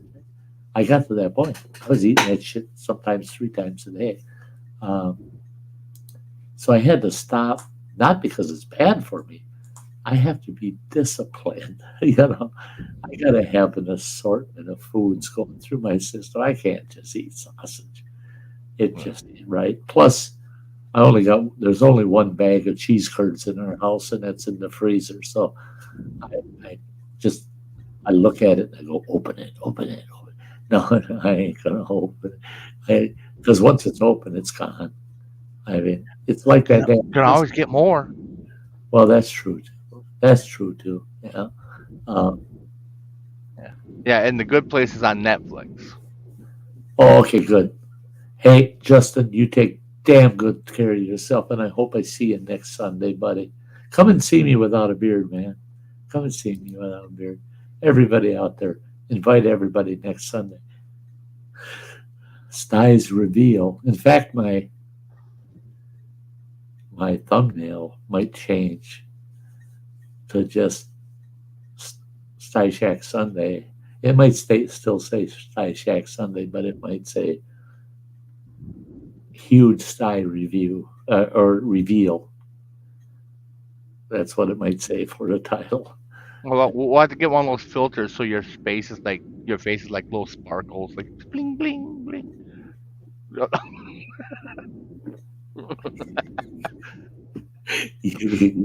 You're such an ass. Hey, it took 47 years, but I'll finally have more facial hair than you. Absolutely. Yeah, the day came, right? And I pray every day, son, that when your day comes, you still got that on your face. I don't want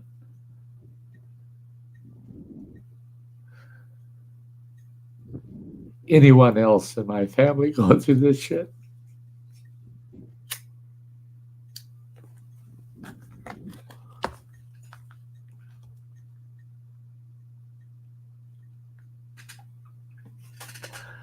Mainly because I know I won't be here to help out. And that's the hard part with it. Everybody's pitching in, you know? Everybody's doing their part, and then more than their part, many times. And I keep asking myself, why are all these people trying to do so much for me? To me, that's like I'm making payments on a car that's sitting in somebody else's lot.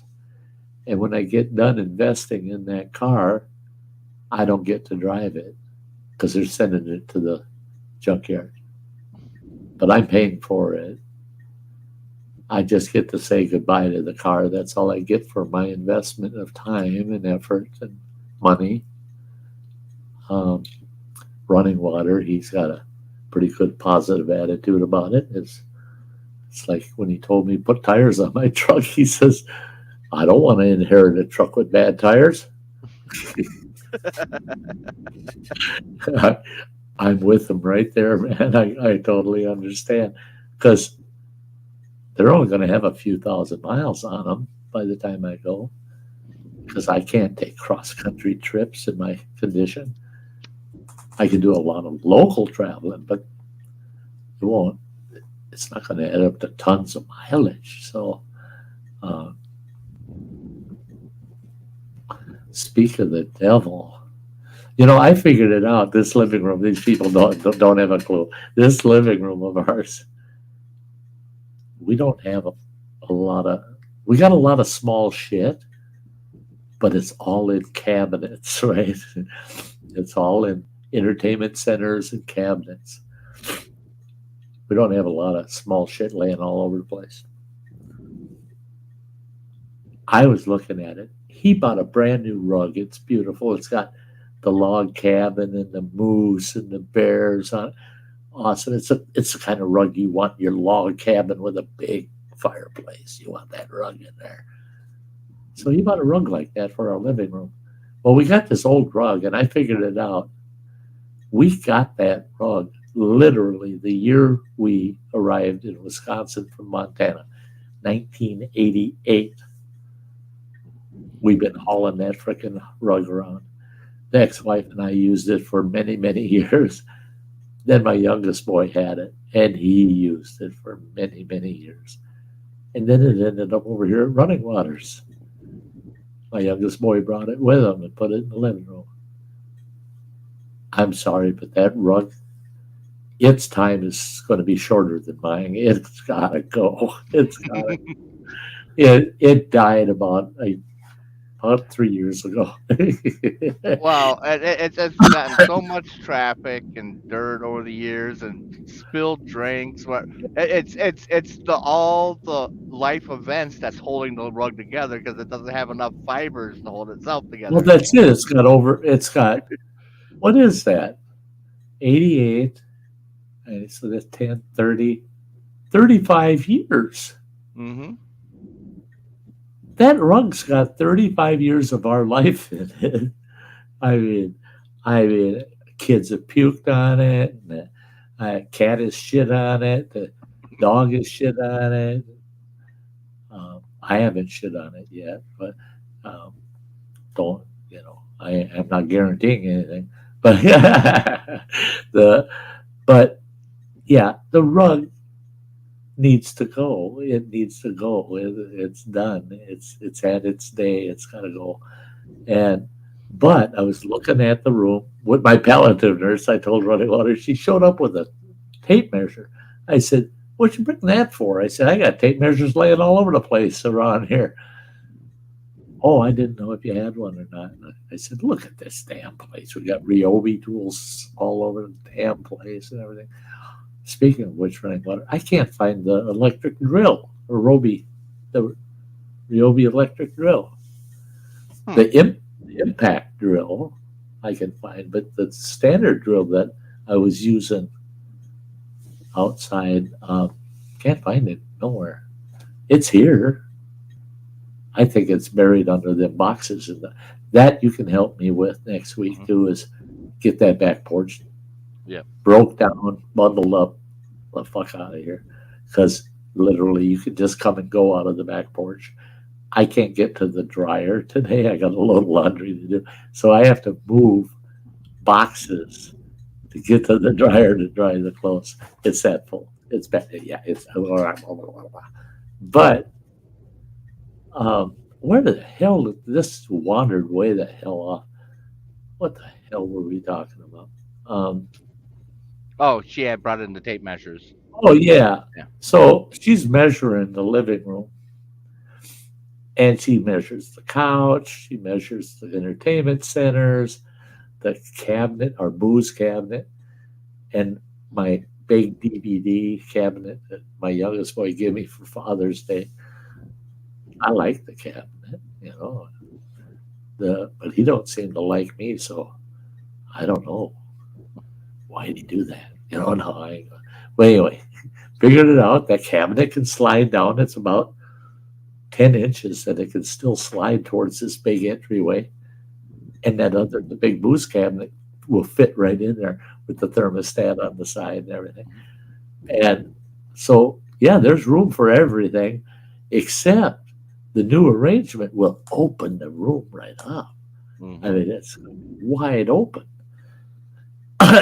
So, with those measurements, she measured from where the couch will be to where my 65-inch big screen TV will be. She measured the width and she goes, "It's pretty sweet. Your couch is designed really for 3 people." She said, "If we bring a hospital bed in here, it'll be designed for 2 people. One person very comfortably." And she said, "And your hospital bed will be right by your big picture window. You can move the curtains and look outdoors all you want, even if you're bedbound." She says, "And you'll have your 65-inch TV." And she said, "For streaming, wouldn't be that difficult to take this mount that's got the 3 monitors on it and mount it to one of my cabinets in here Hmm. next to the window. And I could still do my live streams even from the hospital bed and still watch my TV. Everything that I'm used to, I can still do here in the house. The one thing I'm not used to is not being able to look outside because I don't want to open that picture window. It's a pain in the ass, you know. So I just don't. Well, she said, "No, we can get that squared away for you and fixed." And she said, and the nice thing is the room I was going to set up in, that Running Water is going to he's going to kind of forfeit his office. He put so much work into the damn thing last time he was home. And then now we're talking tear it all down and move it and shit and put dad in there. She said, it's a nice room. You could hang your pictures and shit, your old family pictures and stuff all over. She said, but looking at your living room, and she's pointing out all the spots. This picture can go here, that picture can go there. You'll have all your heirloom stuff right here with you. But people will be able to come and go and walk through, and you're not going to be in anybody's way, and you're not isolated. You're not off in a separate room. You stay out here where things are happening. I told her, I said, that's why she must be in such a big demand, is because she understands. You know, she really does understand. And I did tell her 80 to 90% of what you said today, Running Water's already got that shit figured out. And she's very proud of my boy there, Running Water. She keeps telling me, she said, just his company, just his support, she said, is going to give you longevity. Whenever you go, I guarantee you, you can go and say, I got a few extra months. She said, because of the support system you have with your oldest son and daughter. And I said, well, that's good to know. That's, that feels good. Running Water sending me stuff here.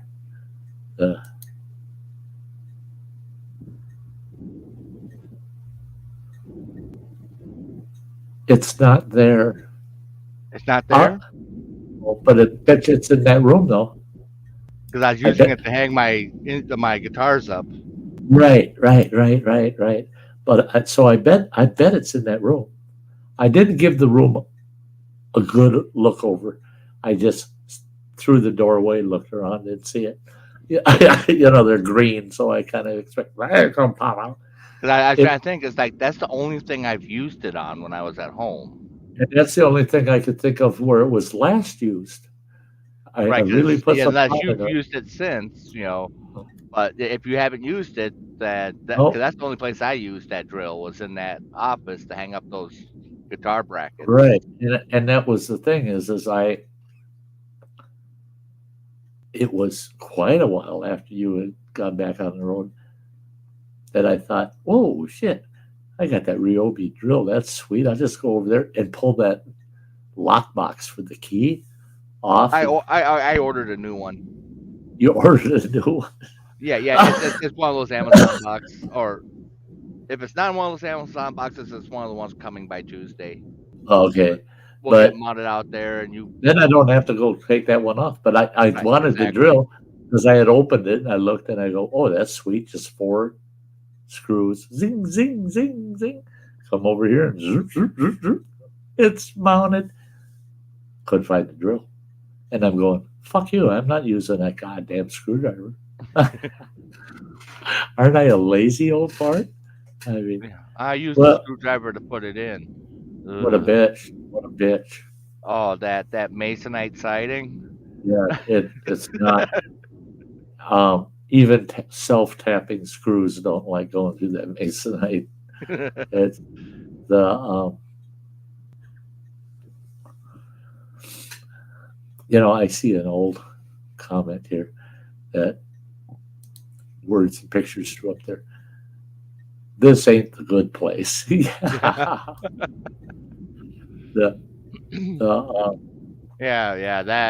That's where that whole series switched when she's like, hey Tim, they're not going to send us to the bad place because they can't send us to the bad place because this is the bad place. They're just experimenting on us in the bad place. Yeah, they're trying to find a new way where people can torture themselves. And brainwash them into believing they're in the good place. They're in the good place with some problems. they're not in the bad place with different problems. That series is so effed up, but I loved every minute of it. Believe it or not, have you watched Jack Ryan? What one? Jack Ryan. Yes. It's a 3-season series. Right. Um, it's about 24 hours worth of you know episodes. I watched the whole damn thing last week, and I really like that. Where the hell's the next season? You know? And the way they played it out, it was almost like, let's end it before we have to kill the good guys off. I hate it when they have a series like that where it's, well, now we're at the point where it's not going to be interesting unless we kill off the good guys. No, no, no, no. I don't want that shit. I like the good guys that are on there. And I loved it because it's all based on the CIA and whoever the writer was. That they applied imagination to it, how they imagined how things would be with the CIA. Because a lot of that shit, you ain't going to get anyway. You really don't know. It's one of those, it's a dark secret, man. But they did such a good job. On the power plays that go on in federal agencies, the power plays, and the I have to follow orders bullshit kind of thing. I love how you got characters that in there that say, well, no, they're going to red tag you, which means you can't go anywhere in the world, and they catch you. They're hauling your ass back here to headquarters, and you're going to be locked up the rest of your life. And somebody says, but he's so important to this investigation. We can't be doing that to him. Those are your orders. But I can prove that he's right about that. It doesn't matter. Those are your orders. But that's the way government works. And that's why, thank God for the Second Amendment.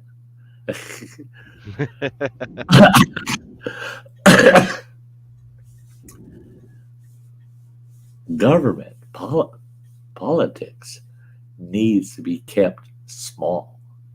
Mhm. Do we need some of these services and things that government agencies provide? A lot of those agencies, no, we do not.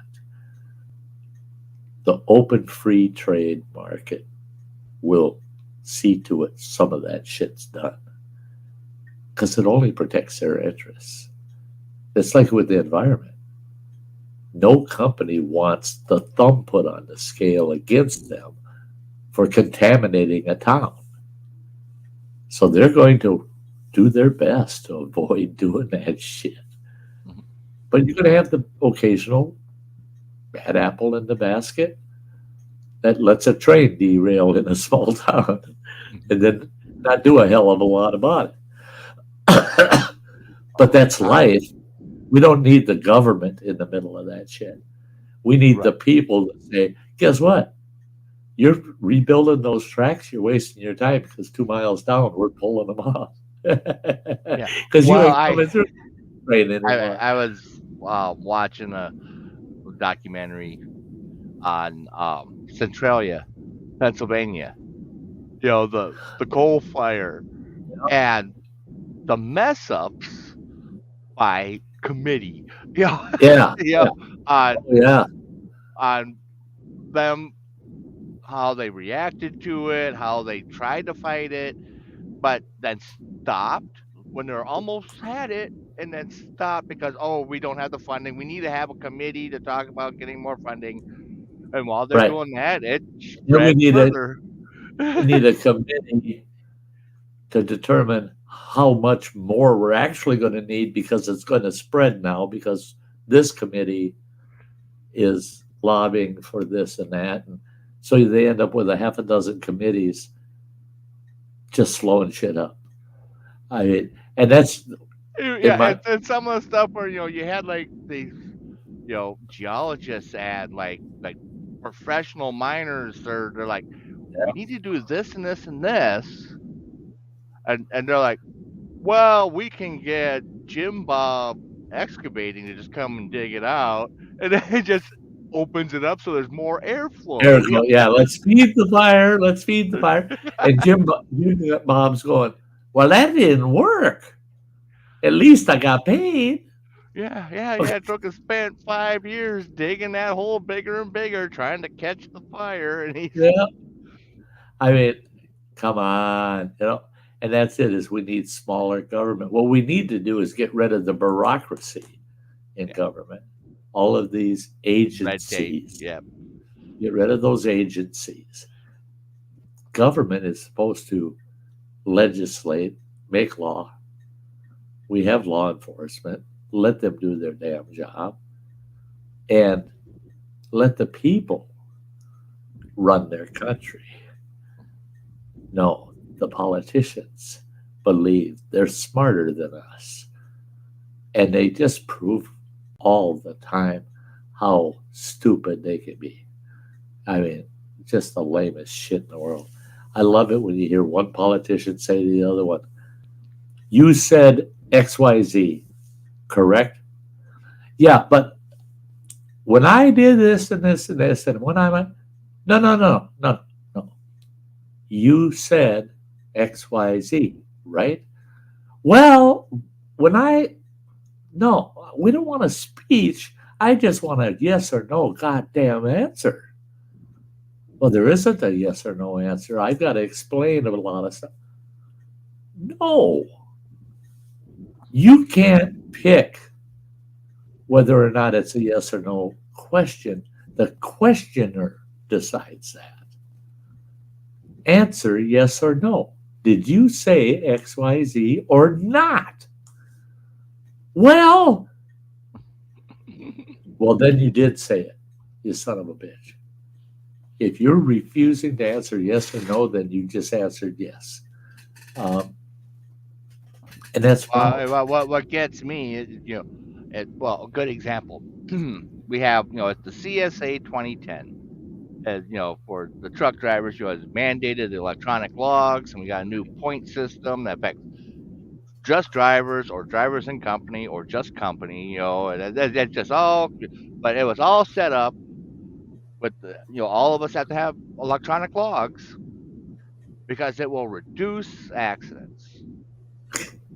You know, and it's been running for 13 years. Well, we've got the stats now for the first 10 years, and it's like, well, You didn't improve anything. speeding has gone up, overweight tickets have gone up, mechanical violations have gone up, accidents have gone up because the drivers are trying to do more with less time. Where they had that little bit of cushion on a paper log where it's like, yeah, I Yeah, might cheat at 15, 30 minutes to get to a yeah. truck stop I can fudge it enough. to get somewhere to stop, or shipper took forever to Right. get me out of there, but I can make it look like it was only a little bit, and I could actually get some miles. I watched But one. I watched a video the other day, just a couple days ago, yeah, where state trooper came up on a driver that was in a rest area, and he was the only truck in there. And that state trooper come up on him and told him, "You've been in this rest area for over 4 hours. You have got to move that truck. Get it out of here." And that driver said, I can't legally. I have to be shut down for 10 hours because of my hours. I'm done. I can't till I got hours back. And that cop says it doesn't matter. And the driver said, so you're going to force me to break the law? And the cop said, you're breaking the law by parking here that long. And the driver said, so in other words, no matter what I do, you're going to give me a citation for something. That cop said, well, yeah. All it proved is something I've been screaming about for 50 years. If it's a statute or a regulation, there's always money attached to it. Mm-hmm. If it's a flat out law, like a constitutional right, there's no money attached to it. But if it's a statute or regulation, guarantee you, every statute, every regulation has a penalty attached to it. Why is that? Well, I looked at a study, this is quite a few years ago. It was way back. I think it was during Clinton's admin. I looked at this study, and it looked pretty damn legit. I looked at some of their references, cross references. Where did they get their data from? And it all looked pretty damn legit to me. I can't remember what year it was, but they made more that year in statutory and regulatory fines than they did in the amount of taxes they collected from the people in the country. So what does that tell you? We paid twice the taxes. They're all penalties. Mm-hmm. They are all penalties. Everything you do is a penalty, and they can charge you for that. Why do you think cops can say, well, Al, I like you. I'm going to give you a warning today. He just bought your coffee is what he did. He bought your coffee. He's not losing nothing, because the next guy ain't going to let off the hook, because that guy's got a $385 fine. Yours was only $60. So he let you go waiting for that big fish. How can they do that to us people and get away with it? Because we're fucking gullible. Well, what was it this last fall, wasn't it? That I got that tire ticket. Yeah. Because they're starting to get the scales in where they can tell if you got a low tire or a blown tire. And I had a tire that blew out on the side, but it wasn't a major blow, so I never heard it. Didn't know it was flat. As on the inside hole. Yeah. So I didn't know about it. It happened between me leaving and me reaching my next time I stopped. Well, that was a $200 ticket. Uh-huh. I pay it, give them the card, they give me the little slip, and give them the card, and I'm looking at it. Well, it come to like $218 because of tax on it. Yeah, they taxed a fine. They're taxing a penalty. I'm being penalized for a penalty. Yeah. Right. Why in the hell would you pay a tax on a ticket? Right. I mean, can you imagine somebody that goes to court and they're fined $10,000 and they say, oh, and there's a 15% tax on that? The what? The what? $1,500 I gotta come up with on top of the 10 grand? Yeah, well, yeah, because you're taxed for that. You should be taxed for it because you're getting the income, not me. I mean, the ass backwardness proves it's all about money. You look at most local PDs, and I have I'm not shy about saying it. Most local PDs push traffic stops not because you violated anything with that traffic stop. It's so they can look in your car, so they can smell, alcohol. They don't want to give you a ticket for a burned out tail light or some shit. They could care less about that. It's the bigger crime they're looking for. That's the moneymaker. They're looking for the moneymaker. Now, I've sat in police briefings prior to officers going out on shift and heard their chief telling them, I want you guys to make XYZ traffic stops during your shift, and I expect at least 3 criminal charges. So he's sending them out, presuming everybody's guilty. Mm-hmm. I just got to find which one I can pin it on. Now, that's where I agree with. I love that. Where's that sheriff from? Fucking Virginia, I think. That said, "Oh, just let DEA or ATF try to take the guns away from my people in my county.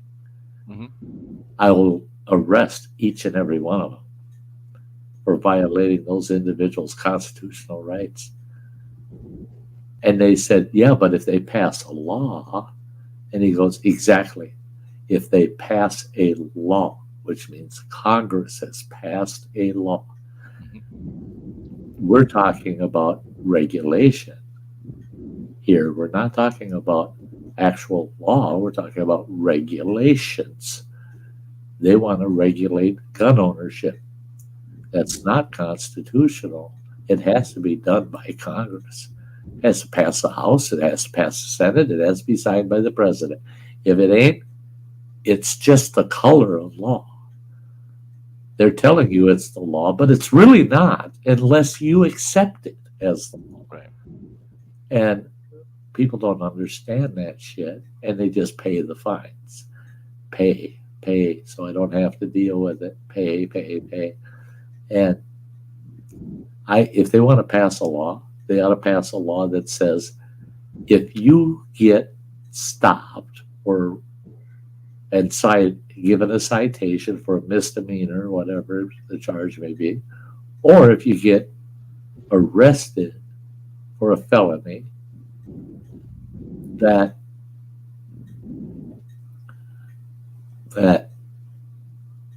money cannot go to the state that you were arrested in.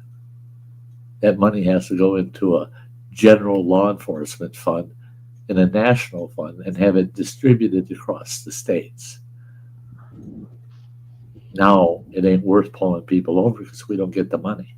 We've got a local community, you know which one it is, running water. It's just north of us, where you decided to park a car in the house. But that community,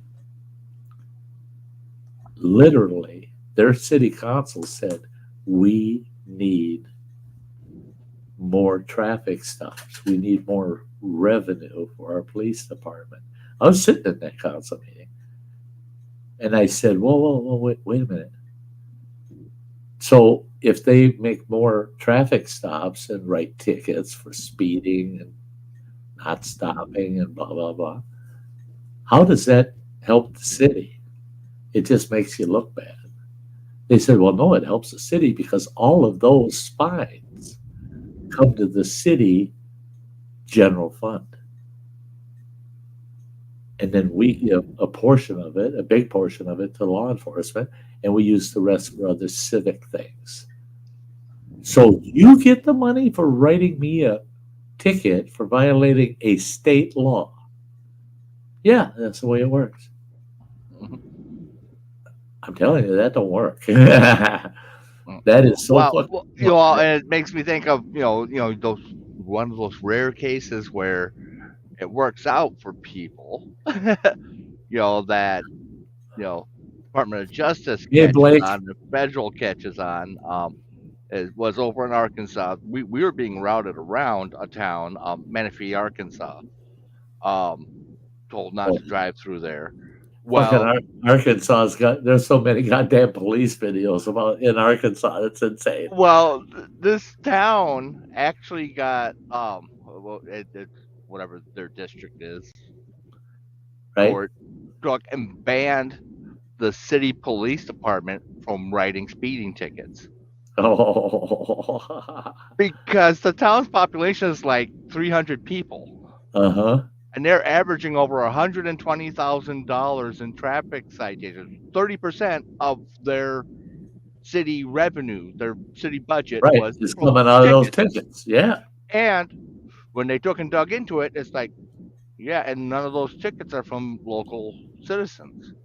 Right. None of their residents ever speed or parking only, violation. Only those passing through. Passing through. That's this town north of us. Yeah. They were directed to target out of states and out of county. So if your plates are from Illinois or Minnesota or Kansas, stop them. Mhm. If your plates, and people don't get that shit, it takes them about less than 1 minute to run your plates. They run your plates. Oh, you're not in Bayfield County. You're from Ashland County. Pull them over. Pull them over. We want that revenue from Ashland. Pull them over. They actually directed their police to do that. What I like are county sheriffs that got a set of balls on them. Our county sheriff here in Ashland during the COVID thing said, my officers are not wearing masks and we will not require citizens to wear masks. And they said, but it's a state mandate. You have to give them citations if they don't wear a mask. Well, lo and behold, first call they got on masks was to Walmart. Individual, and they're saying, stick it in your ear, I ain't wearing a mask. They got there and they said, you can't force this man to wear a mask. They said, well, yes, we can. There's a state mandate. And the sheriff said, I don't give a shit if there's a state mandate or not. This is my county. And you're not forcing them to wear a mask. And they said, well, then we want to trespass them. He said, you can do that. You can do that. And the guy goes, what do you mean? And they said, we're trespassing you from the store. In other words, you cannot shop here anymore. You're not allowed on Walmart property here in Ashland. The sheriff kind of laughed about it. He said, all of the mom and pop shops in Ashland are going to really thank you for that, because now he's going to shop everywhere else. Super One Groceries, Super H. He's going to go to all the different shops in town. He's going to get the same shit from somebody else because he wouldn't want to do business with you anyway because you're being an ass. And he said, and you have the right to trespass them. And I have to enforce that. Well, the guys started arguing about it. And the sheriff said, come on, I can't do anything about that. They have the legal right to trespass you because this is a private building. It's open to the public, but it's still private property. They have the right to trespass you just because they don't like the way you smell. It's their right. It's their option. And he said, so I have to enforce it. Well, the guy says, how are you going to enforce it? The Walmart manager said, now I want him charged with criminal trespass. And the sheriff turned on that Walmart manager and said, it's a cold day in hell when you tell me who is and isn't a criminal in my county. And the sheriff and the guy that he had to trespass had to have him remove himself from the place. They went down to Breakwater and had coffee and pie together to chat about what just happened. Boy, the word went through town like wildfire. Sheriff's not going to uphold this law and blah, blah, blah. And the sheriff just did a press release to our daily press, the newspaper. And he came right out and said, oh, no, I took an oath to the Constitution to uphold all the laws of the United States, including protecting the Constitution and the citizens thereunder. I never took an oath to enforce a regulation or statute. He said, that I won't do. He said, unless I'm convinced that regulation or statute is a crime under the law and the Constitution. He said, so don't throw that shit at me because I'm not going to enforce it. Well, he's the kind of sheriff that's going to say, you ain't coming into my county and taking the guns away from people. They have Second Amendment right to have those guns. You ain't taking them. And more sheriffs are speaking up that way. And why can they? Because they're elected. They're not appointed. They were elected by the people and would have to. They can't be impeached by the county board. That's not within their power. But they can have a recall on them. Good luck getting a recall on the guy that's protecting your rights. I mean, it ain't happening. You ain't going to recall that sheriff. I wish more sheriffs would realize how much power they have as their county sheriff. They're elected officials and they have the right power to make decisions. And too many county sheriffs just play the law game, follow the law, follow the law. Well, is it really a law or is it just some stupid regulation from some bureaucracy, some agency created by the federal government, and they're letting them write regulations that punish me? These guys aren't even elected. How the hell can they punish me? That's personal damage. I did look at one Supreme Court case. I want to look at the four of them that they reference to and see what they say, where the Supreme Court actually ruled that that a city chief of police, he was actually, they upheld a lower court's decision that had been appealed. That cop personally had to pay the defendant $500,000 because he violated that citizen's rights by enforcing a statute on that citizen that did not meet constitutional requirements and was created by a bureaucracy, not by the state legislature or the federal legislature. So the Supreme Court said, no, it's not a sustainable argument to say it's a law, because it's not a law. It's just the color of law. It's somebody's opinion put on paper, and now everybody's out there forcing that person's opinion upon others. And that's what these secretaries of all these bureaucracies do. They are writing what people think is law. And that's why they hate our Supreme Court so much right now. It's because the conservative people on that Supreme Court are going, well, how the hell does that fit into the Constitution? It ain't there, Yeah. Well, for funny enforcement. It was right after the shutdowns. Was out there. It's Troutdale, Oregon, just outside of Portland. And you've got so much crap going on up there at the time, and we're at the truck stop.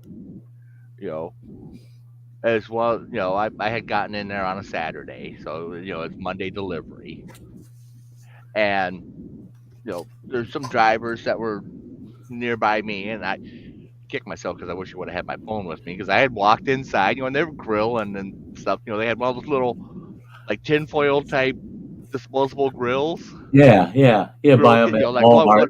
One-time use. One-time use.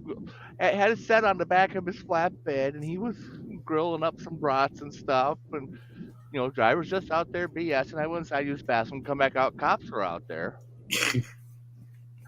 and they're like, yo, you need to put that out, and we're gonna be writing you a ticket because there's no burning. And this guy's like, are you being serious? I'm saying by like, hey, this is getting good. Yeah. I gotta watch this. And the guy points over because there's chain link fence around the truck stop there.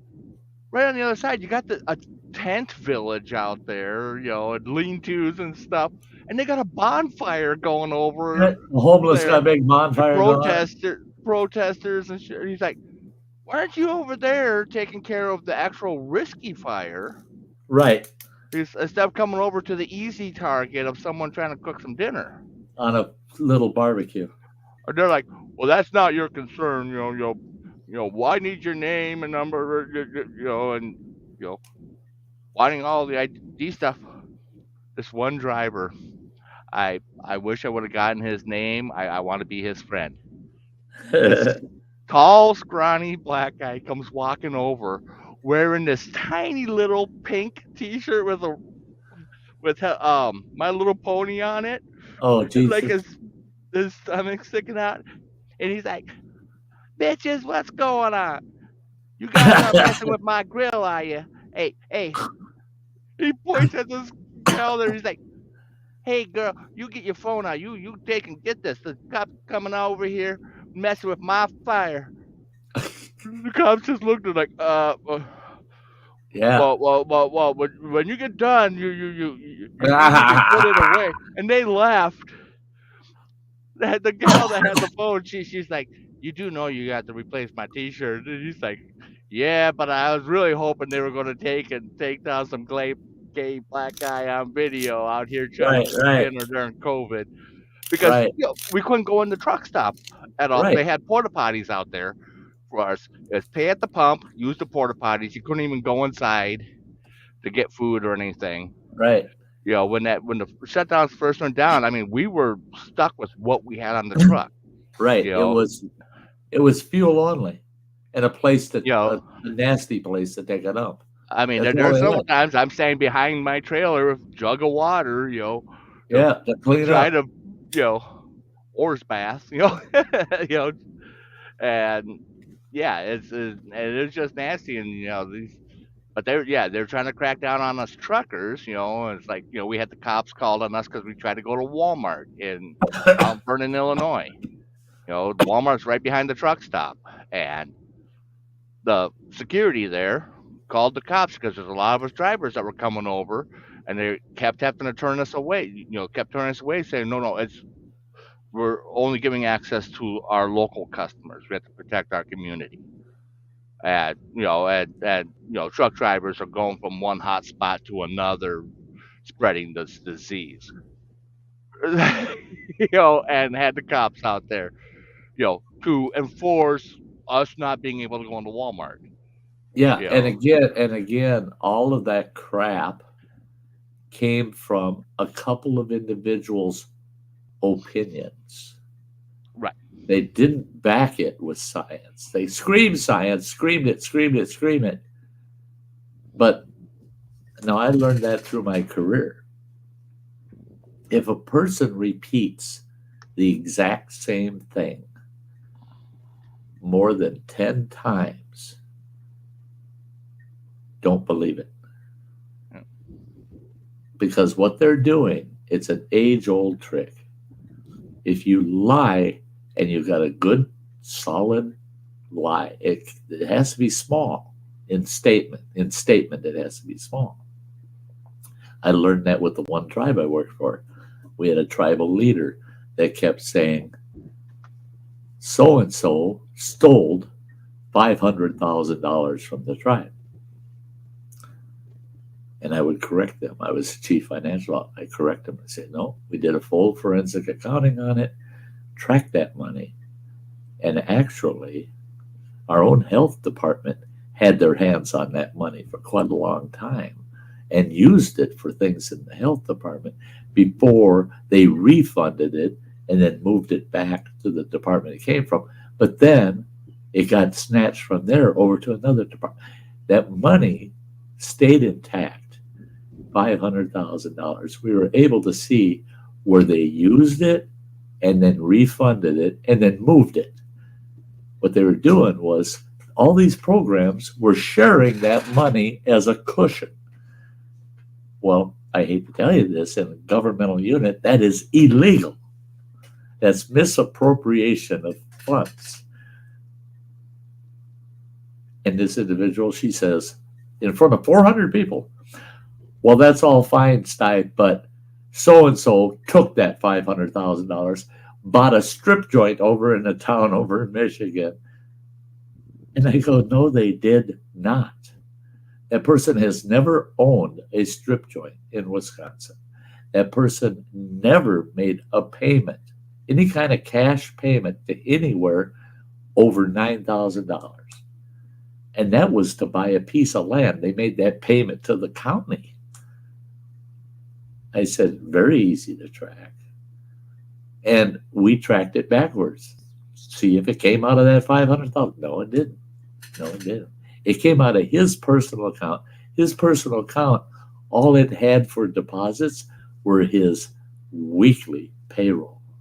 That's all we ever saw in that account going back 6 years. Nothing but his weekly payroll went into that account. And he built up a slush fund in that, and he bought that land. Totally legitimate. But still, he stole 500,000, bought that strip joint. You're not addressing that. And again, I said, no, you are sorely mistaken. It's not.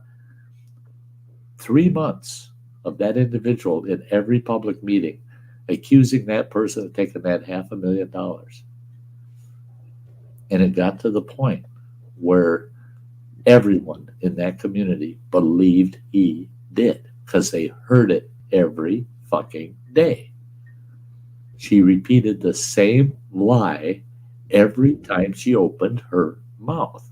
And the reason she was doing it was to plant the seed of his guilt for something he never did.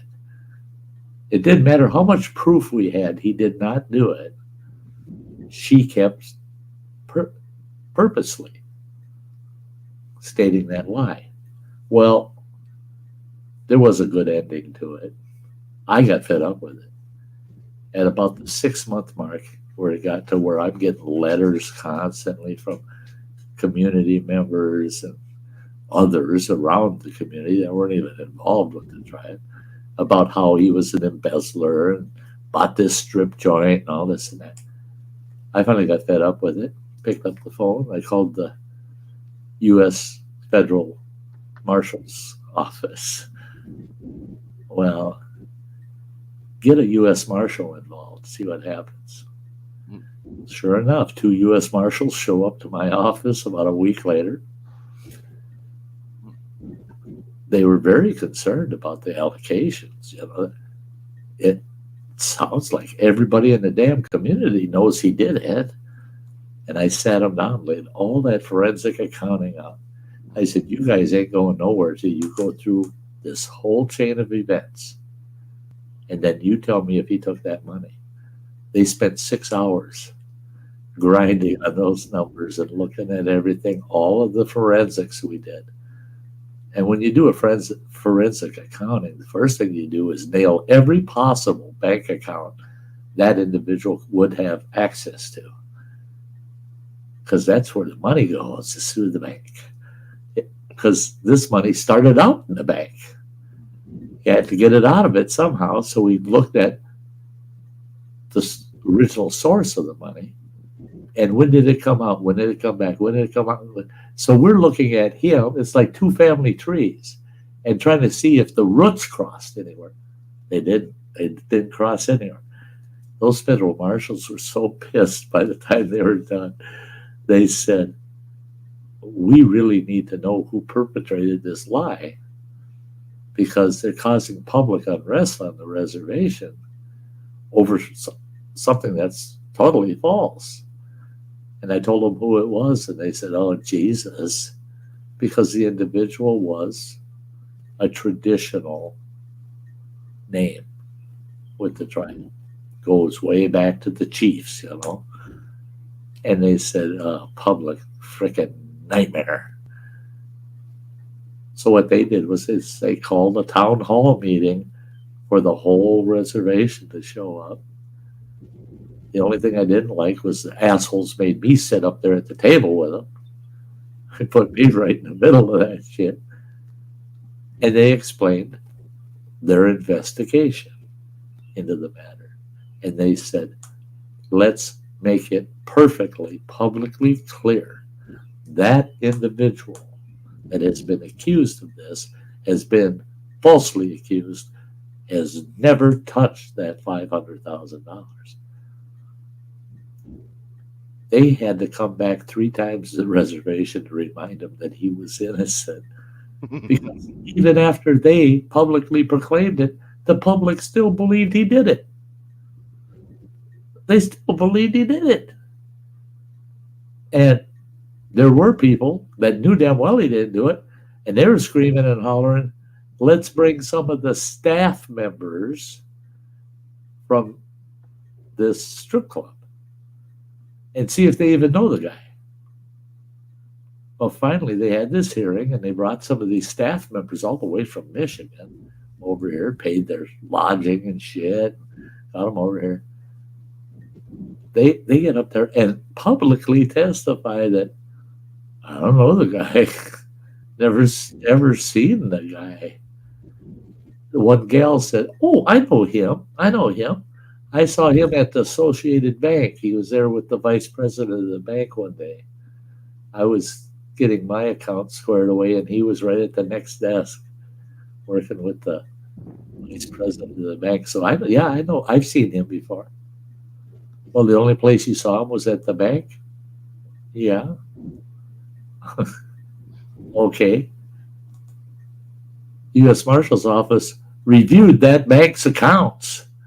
Not just his, but anything we had, the tribe had with that bank, they reviewed. And he didn't move any money anywhere. But that lie, and then I started seeing it. Boy, it just started popping up like it. Oh, it just right in your face when somebody sits and says something you know is not true, and they repeat it more than 10 times. Don't believe it at all. Don't allow yourself to become trapped by their lie, because they're lying to you. If they have to continuously always highlight that statement, they're doing it because they're lying to you, and they want you to become brainwashed into believing what they say is the truth, not what anybody has done, because they'll say, oh, well, fine, you saw he did this and did that and didn't do this and didn't do that, but he still stole that $500,000 and bought that strip club. We just showed you he didn't. Doesn't matter, he still did it. Well, how could he have did it when he didn't? You dumbass. It's because they said so. We got that going on right now.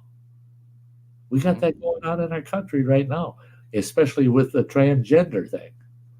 I'm sorry, folks out there. I have gay and lesbian friends. Anything other than gay and lesbian, any title you want to give yourself, fuck off. I don't want to hear it. It's bullshit. Now you're mentally ill. There's something wrong with you upstairs. Transgender my ass. If you were born a man, no matter what you cut off, you're still a man. You're just a man without junk. Well, and you don't even have to cut it off anymore. Well, yeah, now they don't even cut it off. They just say, I'm this. I'm a little girl. Now, some of these sons of bitches need to be goddamn charged. They're out there playing the parts of little girls, of 13, 14-year-olds. What the fuck is that? How can anybody say that's acceptable? And if you believe that you're born transgender, it just takes a while for it to come out. You're as nuts as they are. Because that is not true. That is a wish. These people have a wish. I wish I was a woman instead of a man. Well, it's going to suck with that big beard, and super big muscles, and hair on your back. But I'm a woman. I've chosen to be a woman. I'm not a man anymore. I'm a woman. Exactly. You chose. You're nuts. You weren't born a woman. You can't become one. You can fake it, but you can't be it. I can pretend I'm a dog. I can put on a dog outfit and run around my front yard going woof, woof, woof, and piss on a tree and take a dump in the yard, and then trot back in the house. And the neighbors come over and go, "What the hell do you think you're doing? You're pissing on a tree in front of my kids and taking a shit out in the front yard. You can't be doing that." Well, yes, Stop I can. pressing me. I, I, I'm a dog. You can't tell me that I can't be a dog.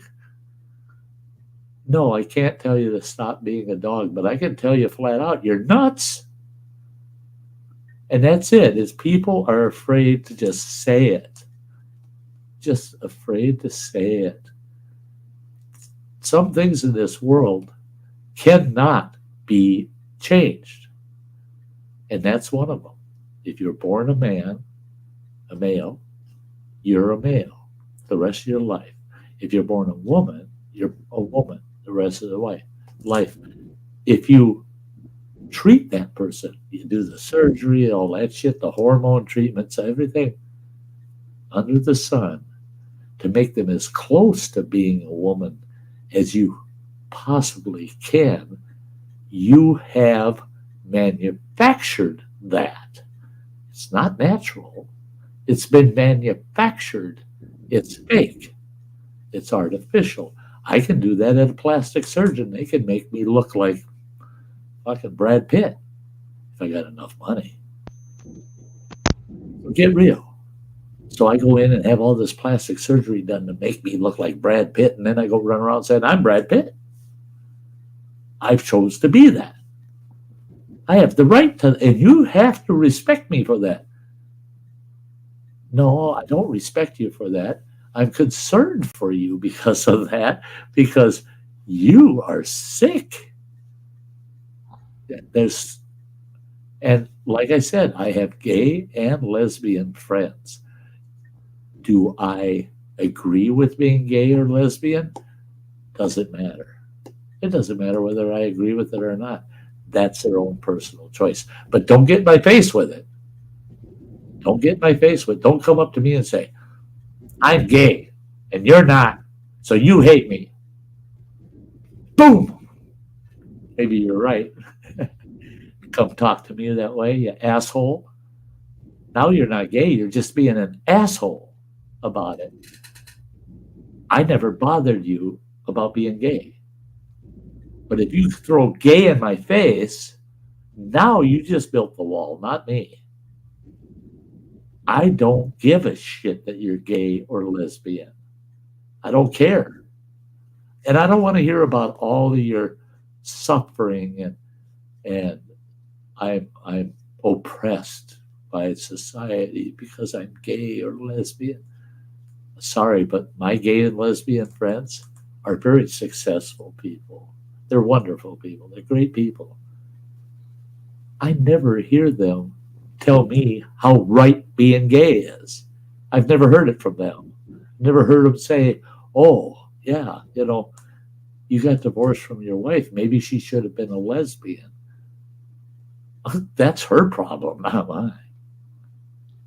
Because if Well, you what's married to her, really messed up on the whole thing is, you get, and it's not the entire, LGBT whatever community. It's the loud minority. Moon dog, I'm sorry I didn't point you out. Like you're saying earlier, it's the loud minority that keeps repeating the same thing over and over and over again. It's the lie factor. It's And the lie factor. and they treat it as if your sexuality is a skill. Yeah, It's something extra, something that beyond and normal people, that you're special. it's something that they have learned to be. I have learned to accept what I am inside. Well, then why is there a big wiener hanging on the outside? If you were really that, there wouldn't be a big wiener hanging out there in the front side. On your inside, you think you're something, you wish you're something, and you're wrong. You're just wrong. Scientifically, you're wrong. And I love it when these people go, "Oh, no, no, no. Science hasn't proven that." In fact, science has proven that people are naturally transgender. No, it hasn't. A tiny little handful of moronic fucking PhDs came up with this. Let's support this group because there's money in it. We can make a lot of money on this issue. That's your proof is their money. Yep. What they're going to earn. And it all comes down to confirmation bias. You can find someone that will, have said something to support what you want to believe. Yeah. If you wanted proof that urine face wash will make you younger, you can find a report on it. Someone wrote it up somewhere. Somewhere. You're absolutely right. You are absolutely right. There could be a million other doctors and dermatologists telling you, no, don't do that. Don't do that. But hey, there's this one freak over here that wrote it up saying, hey, this might be good. And it's always, you look at those reports that support any of this stuff, any of these side topic, side topic, it's always vague terminology. And very very obvious bias. Yeah, it's obvious bias. It's left very vague and no commitment. Right. That it could be possibly, maybe, perhaps. And that's what makes me right. The study suggests that this is what happened. And those that aren't in the minds of these assholes that are doing this, they go, and that's what makes me right. Mm-hmm. That proves I'm right. Conjecture proved you're right. Now come on, grow up, be an adult, be a responsible adult, grow up and think like a responsible adult.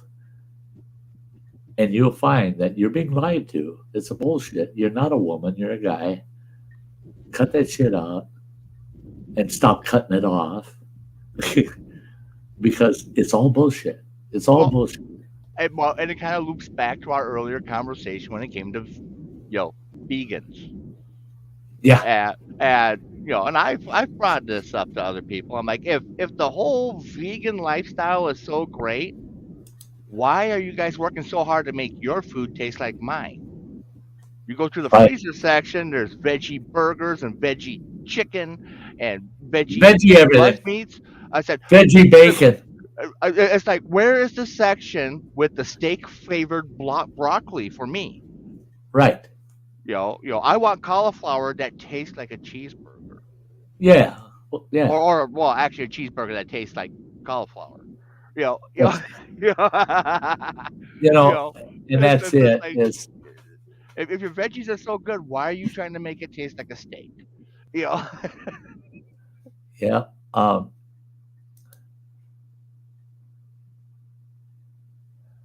And that's it. It's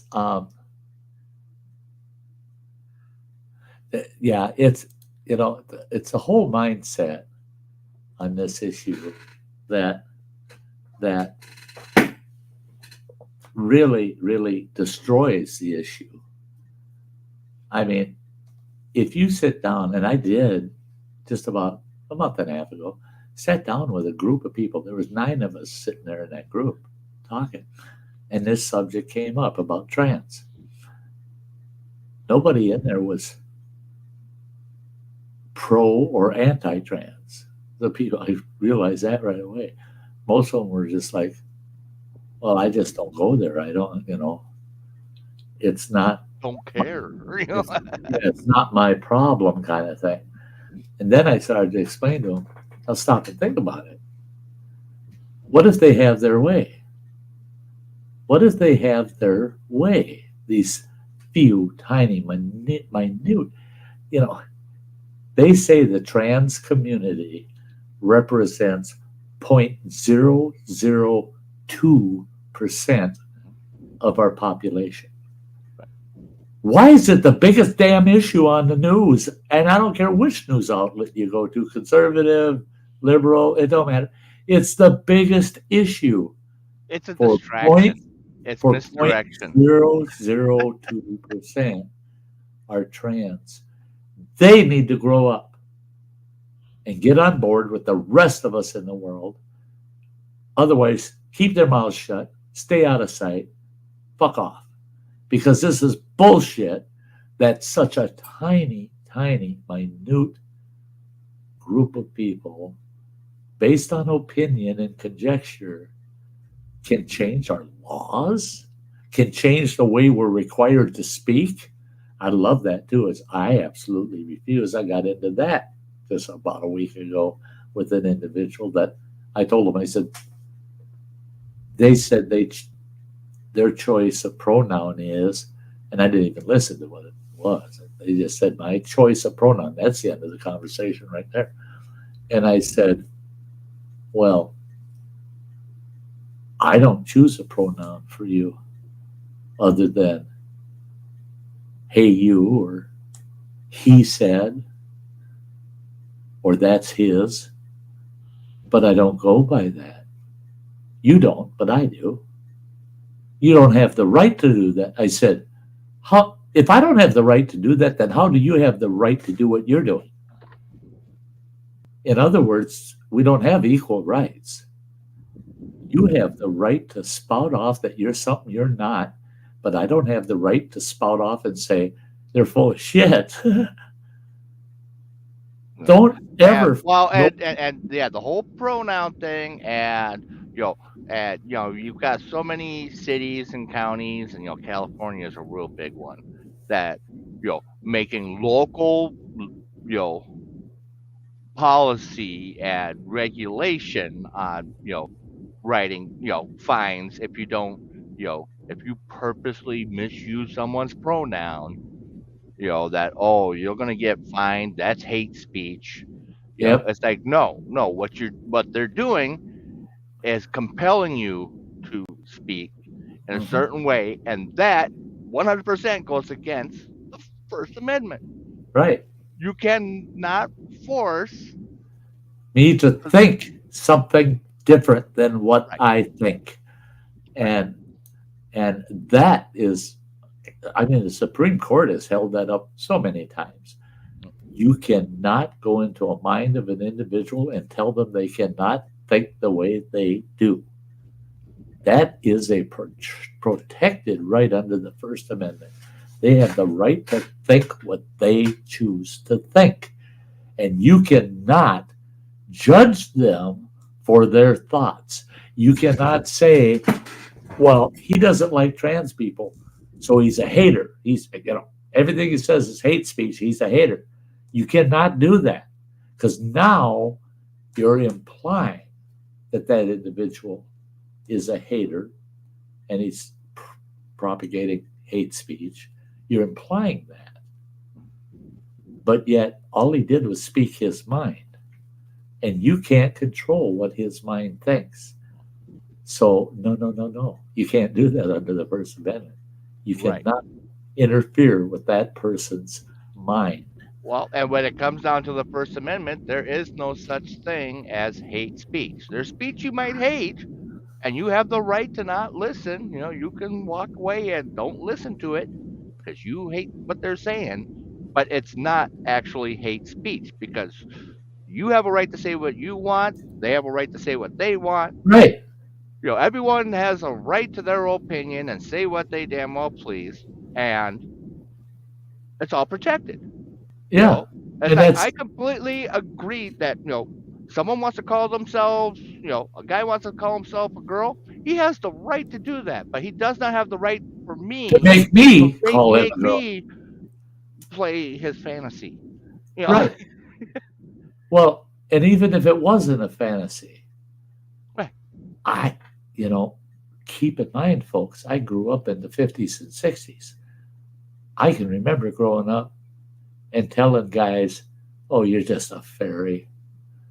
You cry like a girl. You're such a girl." We said that shit all the time. But we knew he's a guy. But we would do it to remind him, you need to act like a guy. Yeah, you It's hit like just a a girl. reminder. You throw a ball like a girl. Yeah. Oh, Yeah. yeah. The Yeah. Oh, well, heck, now, taking telling someone to man up, that's oh, sexist that's hate bad. speech. Yeah. And that's it. Is I'm dying within the next 18 months. I refuse to not say things the way I see them.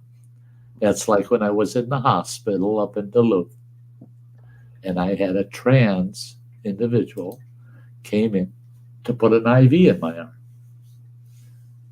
and she, because it was a he wanting to be a she,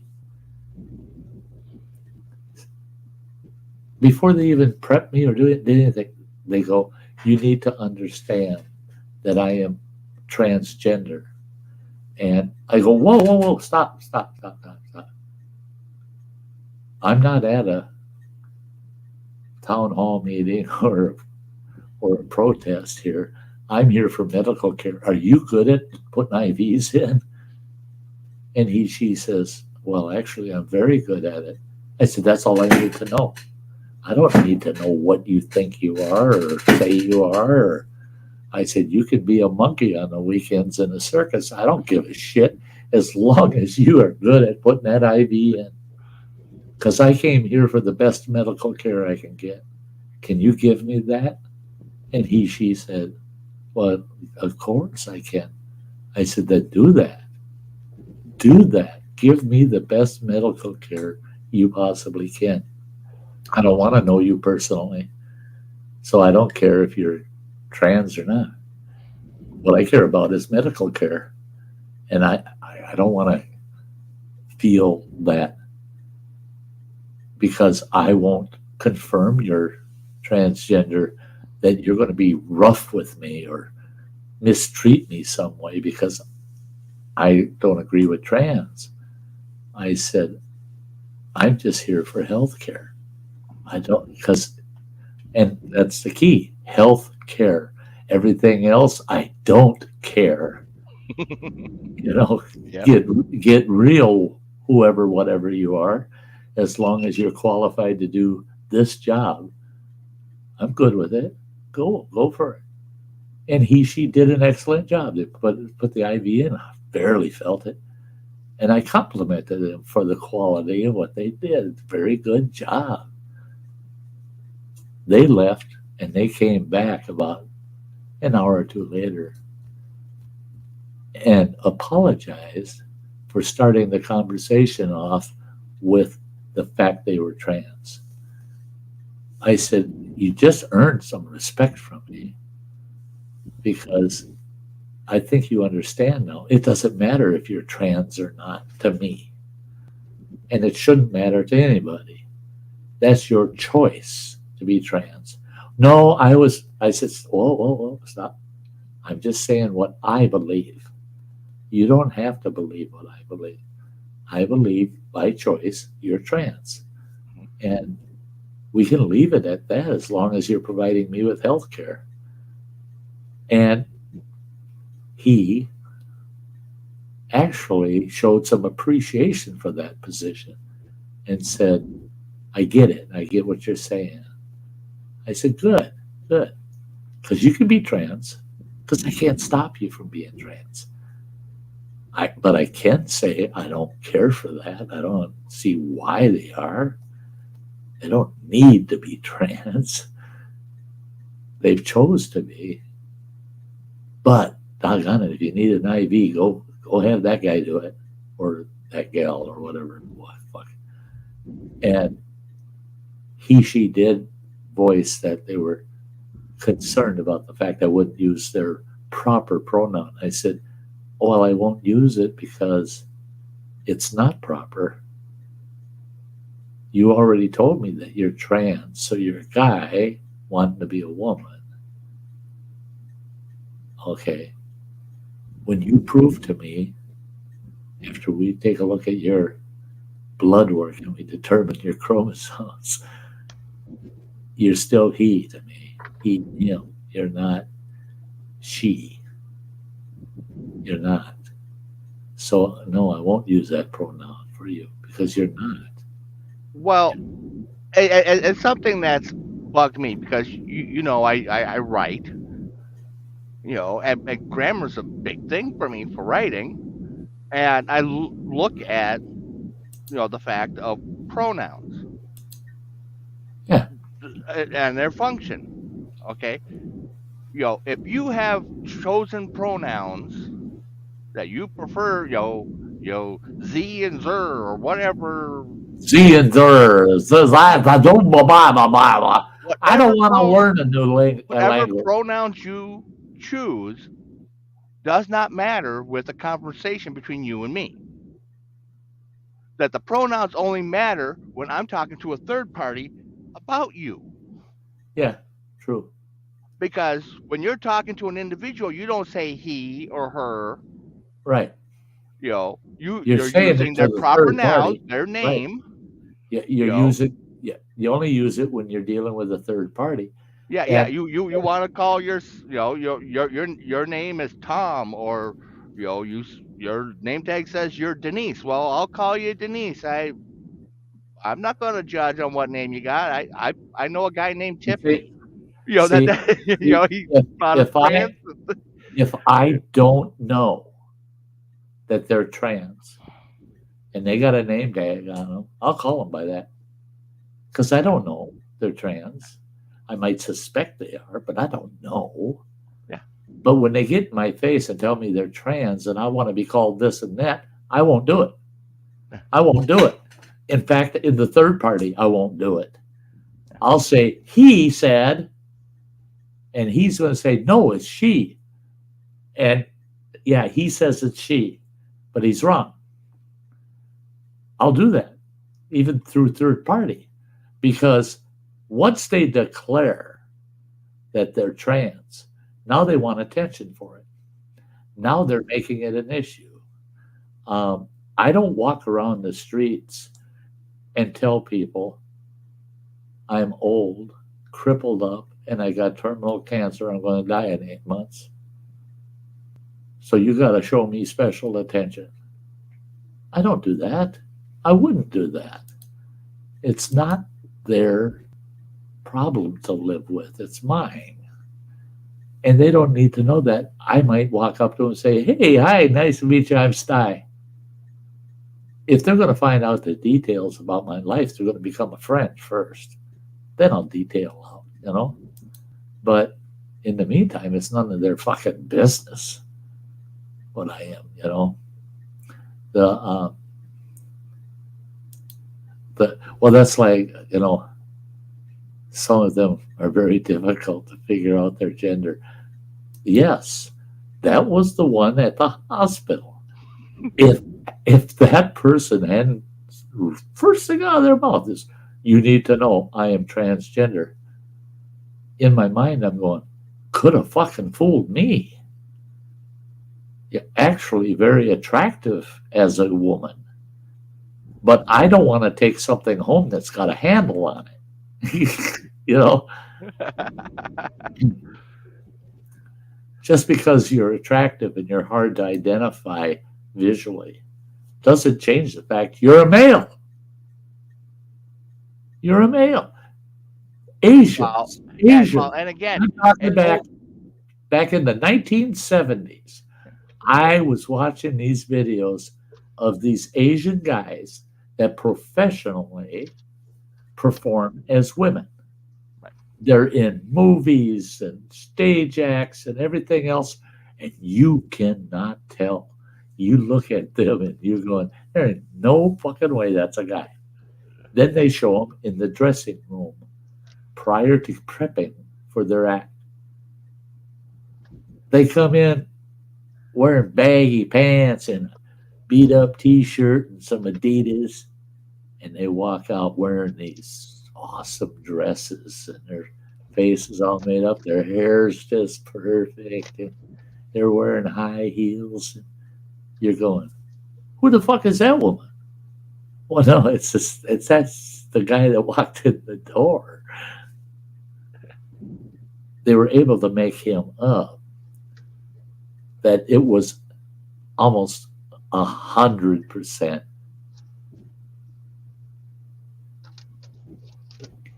doubt free that was a woman. But I tell you what, you take that girl home, you're going to find out she's got a handle on things. And uh, Well, something that gets me is when they take and say, like your generation and my generation, we were just 100% homophobe and transphobe. So it's like, have you looked at the movies we had? yeah, Tootsie. yeah.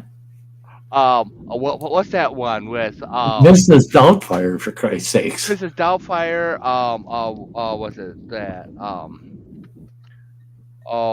that one with Patrick Swayze and where they were the Oh, drag queens. Oh, that oh, Tu oh, Wong yeah, yeah, Fu. Yeah, yeah, yeah, yeah. yeah. Yeah. It's like they're hilarious. And one of my favorite movies that I get a kick out of, and I just watched it again the other night, Birdcage with Robin Williams and Ethan Lang. Where they're the gay couple and trying to walk like John Wayne. Yep, yep. He's like, "Did I do it wrong?" He's like, no, no, actually, you did it pretty good. I just didn't realize John Wayne walked like that." You know, it's like, well, no, we understand. Yeah, hey, there are gay people in the world. Good for them. Let them live and let live. Enjoy your lives. Right. And I don't, and I'm one, as conservative as I can be, I am one, I do not have a problem with gay marriage. I don't have a problem with that because if they are actually living as a couple, Hmm. and I don't have a problem with one might be the working party out of the couple when they were denying them the ability to insure their companion. I didn't agree with that. That's that's an actual live in the house companion. Hmm. They should have the same benefits as any family member that would be in that house. So I have no, and I know I had conservative friends say, "Oh, Sty, you're so fucking wrong." Okay, in your opinion, but I'm not going to deny insurance to an individual because they chose to be gay or lesbian. That's I'm not going to deny the Right. insurance to them. One thing I do have an issue with because I do believe it is in the long term harmful is gay and lesbian couples raising children because those children grow up very confused and they've done enough studies on it now that it's evident. It's evident. Those kids grow up confused. They don't know if they should be gay or lesbian. They don't know if they should be straight. Some of them become gay or lesbian because that's what they were taught by their parents. They were always taught that being straight is bad. Well, that's not right. To say someone that's straight is bad then gives the straight person the right to say you're bad. Right. And quit this fucking finger pointing at each other. That's my argument. It's quit the finger pointing. And Yeah. Well, yeah. And the one thing on when it comes to gay rights that came up with me that I completely agreed with was the disparity when it comes to death rights. If a yeah, couple's together for decades, that they are partners, and one dies, and let's they can't get the insurance. can't get the insurance, can't get the inheritance, can't get Well, the they can get the property. inheritance. That was a misnomer when they went through that whole, the argument over it. That was a misnomer because there was an easy way for them to get the inheritance, and that was through a simple will. You Right. know, and, Yeah. and Yeah. so Yeah. when When they everybody should started do, that everyone argument, watching, have a will. that's Yeah. it. That's it. Because through probate would exclude a gay partner. Right. They would look at blood relatives only, not at because they didn't look at the gay partner as being an actual spousal beneficiary. Right.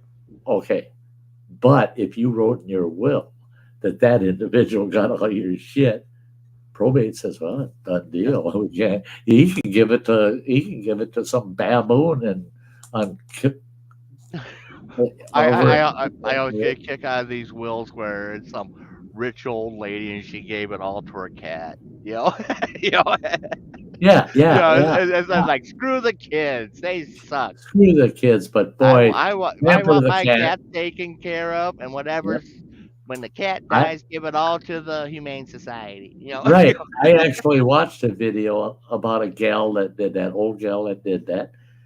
She gave her inheritance to her cat and two dogs, and in that there was a trust set up that paid for all of their medical care.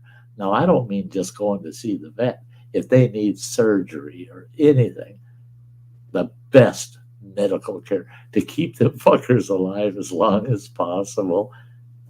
But the end result was when the last of the three passes away, all that money went to animal protective kind of programs and stuff. And she had a huge family. And they all felt slighted. Every single one of them. They were livid. They started court cases, lawsuits, blah, blah, blah. And every one of them lost because she had a good, solid, certified, signed will that gave the money to the animals. And the best part was she had this like $750,000 home. The animals got to keep the house.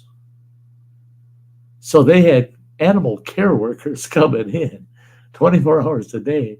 They had to play with them, they had to walk them, and they had to log all the things they did with those animals. Yeah, I'll have to arrange for Bean to have a butler, and you know, you know. And mandated trips to the spa. I can see it already. I can see it already. But see, and that's the thing is now like my palliative nurses in the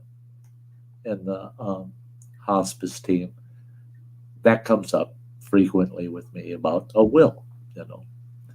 And I told them, I said, maybe in a few months we can sit down and talk more about it, maybe iron something out so it's in writing, you know. I said, but what's really nice is in the state of Wisconsin, if it's under $25,000 in assets, it goes to the oldest surviving child or your spouse if you're married. It'll go to the spouse first, then it goes to the oldest surviving child. All of it. I said, well, then I'm covered, man. I'm covered. I feel I'm covered because that's what my intentions are anyway, is I'm going to give individuals the things they want to keep for keepsakes and, you know, family heirlooms and memorabilia. I'm going to give those to them well before I croak. And Right. And anything that's not given, you know, I'll have a list of who's getting what. Right. And if there's anything still here that they haven't taken, but then everything else is yours. And you will decide what you do with it. Figure out everything you want to keep, anything you don't want to keep. Tell the other kids, come and dig through that shit, take what you want, and whatever's left over, I'm going to give to the thrift store in town. You know, that's your choice. That's your choice. I'm not here to make those damn decisions. I don't want to make those damn decisions. That's like I had someone the other day tell me, because I told them that I'm sending Samantha my dulcimer, my hobro, and my mandolin. Well, does she play those instruments? I said, I bought her a strum stick. That is nothing but a hobro, except a hobro you play on your lap with a slide. The dulcimer, she can play that like a ukulele. You can actually chord it like a ukulele. The mandolin, no, she doesn't play the mandolin, but she does play the guitar a little bit. Lo and behold, she will have no trouble picking up on that mandolin. And why is she getting those? Because she stood by me through some of the worst, through hell and high water. And like we had talked, you have all those instruments. Yeah. Just on the wall of my office, I got a mandolin hanging up on the wall. Right. And and it's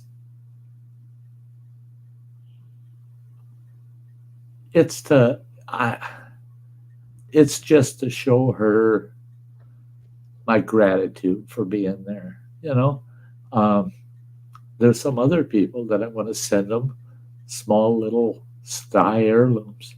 I've got a hiking. I got to get to those hiking sticks out in the shed, but but I got a hiking stick for native Kutsa, and I'm going to burn into it. A little saying or something, and then sign it Sty North with the heat gun, and wrap it up and send it off to her, and it's a keepsake for her. There's special people that I'm going to be sending certain things to, and I love it. My palliative nurse said, if you need help, well, they're setting me up with this volunteer group, and it's great. It's great. She convinced me Friday to allow them to contact me. She said, you'll like these folks. They're volunteers. They don't get paid, so they can come and spend 3, 4, 5 hours with you if they want, because it's just on their time. And she says the nice thing about these people, they've all been vetted. She said, we've looked at their backgrounds. They got to go through a criminal background, all that shit. We look at their history, their work history, everything about them before we even say they can be on that volunteer group, be a participant in it. She said, so you're not going to get somebody that's going to screw you over, because we really vet the hell out of them. She said, but the nice thing about it is she says, we got a half a dozen of them, and they're led by a chaplain. The guy's non-denominational chaplain. And she said, you never know he's a preacher.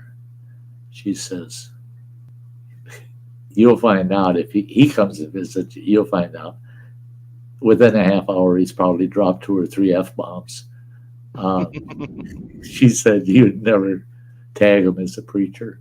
And she said, he's a real down-to-earth person. He's real, And I said, good, I'll test him out. I said, I just don't want to get somebody I don't click with. I've gotten particular that way. I love my YouTube audience. They're the most awesome people. Love them, every one of them. Because I've clicked with them. I have to click with these people that are going to come and visit with me. If they're going to come and be judgmental in any way or try to tell me what I should or shouldn't do, well, then we're not going to click. It's just simple. We're just not going to click. And she goes, guess what?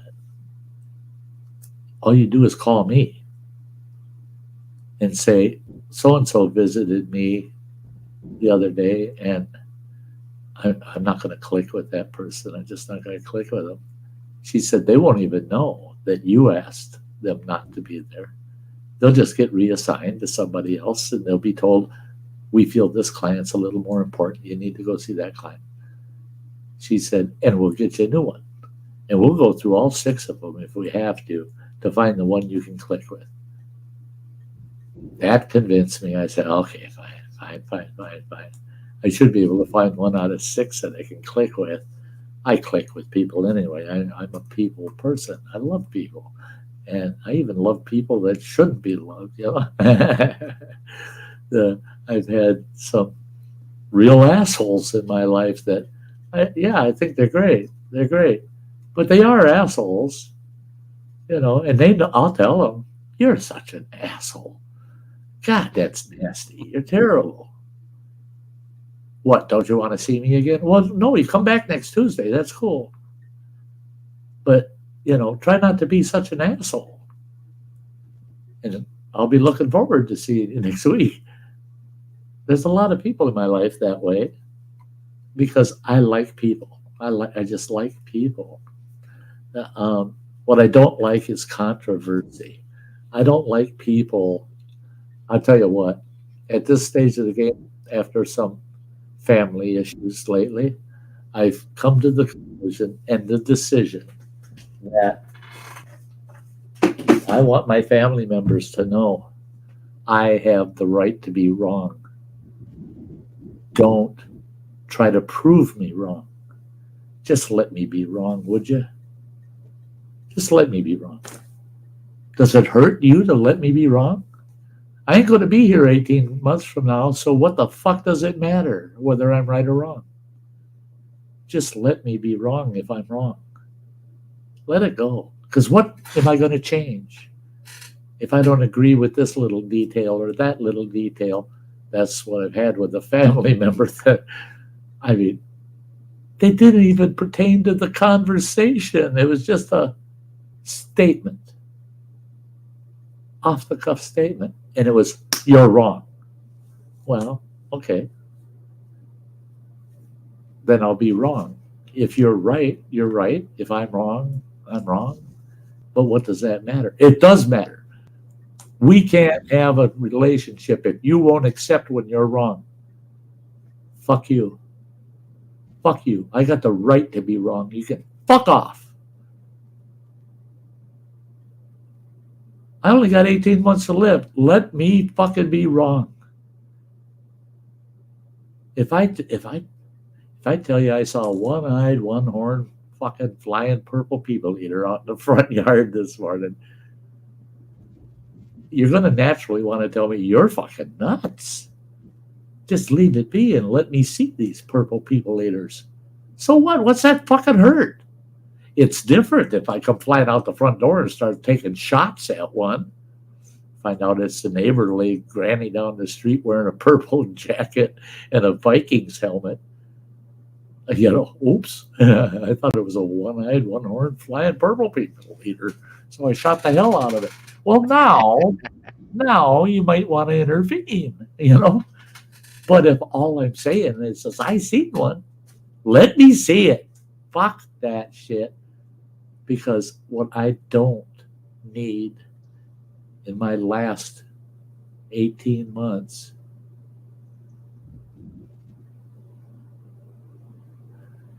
is to feel challenged,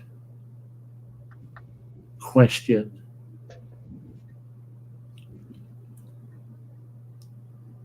or being anyone trying to convince me of how wrong I am. I don't need it because it emotionally tears the hell out of me.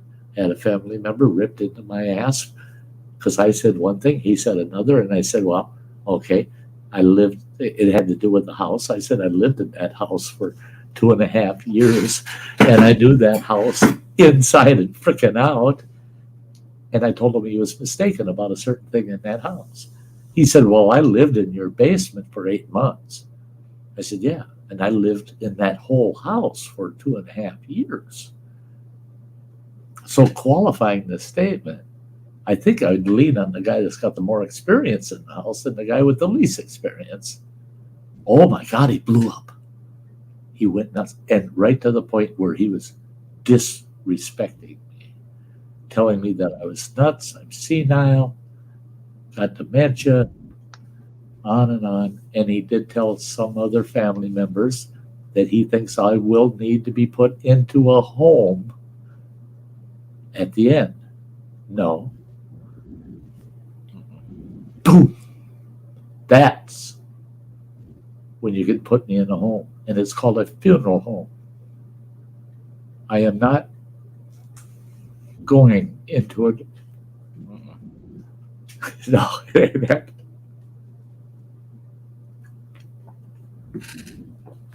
ain't happening. I'm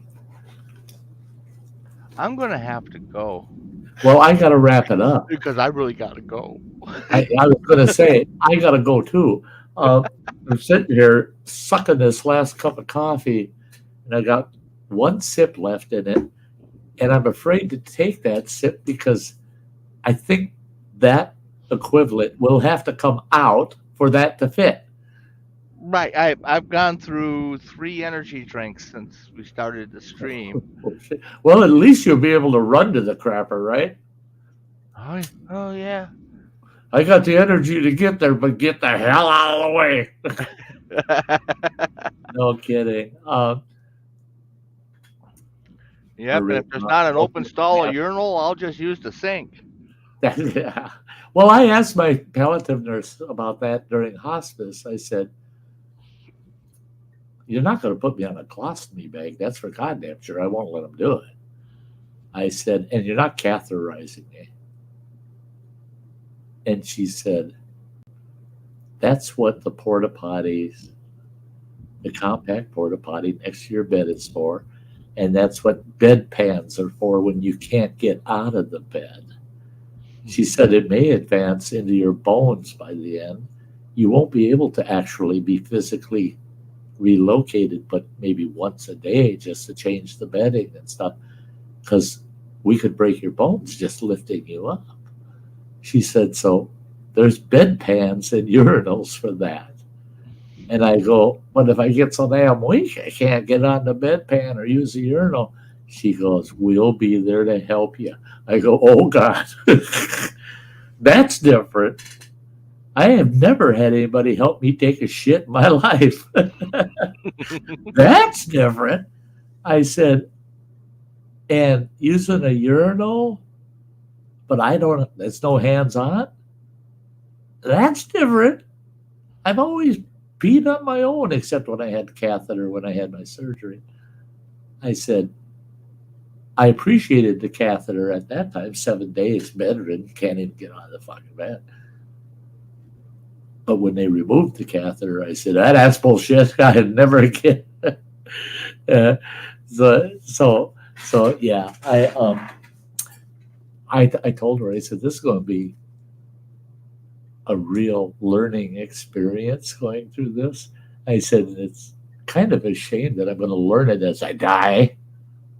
Like, I'm at that point. She goes, "You are so inquisitive about things. You ask me questions about things in Ironwood, Michigan. And what do they do in Michigan? And have you ever traveled anywhere?" And you're so inquisitive. And she says, "You always got the TV on in the background when I visit. And you're listening to me watching the TV." And you'll go, "Did you hear what they just said?" She says, "You're so damn inquisitive. You're learning anything that you possibly can all the time." And I said, "Old habit, old habit." And I told her that you're that way. It's just old habit. You want to take in anything and everything in your bubble, that anything that touches your bubble, you want to know what the hell that is. And why is that? Yeah. Well, yeah, the ex thought I was crazy with. I've got a headset there. It's actually in the office that I modified. It's a nice full headset, and it's got 2 plugs on it because I'd have one plugged into an audio book and one plugged into Spotify. So one ear's playing a book, music, or I have news playing in one and a show playing in the other, and I'm listening to both. Now, I did that the other day. I don't remember what channel it was on your TV. That's the first time I've turned it on in, 6 months, I think, because I just don't use his TV.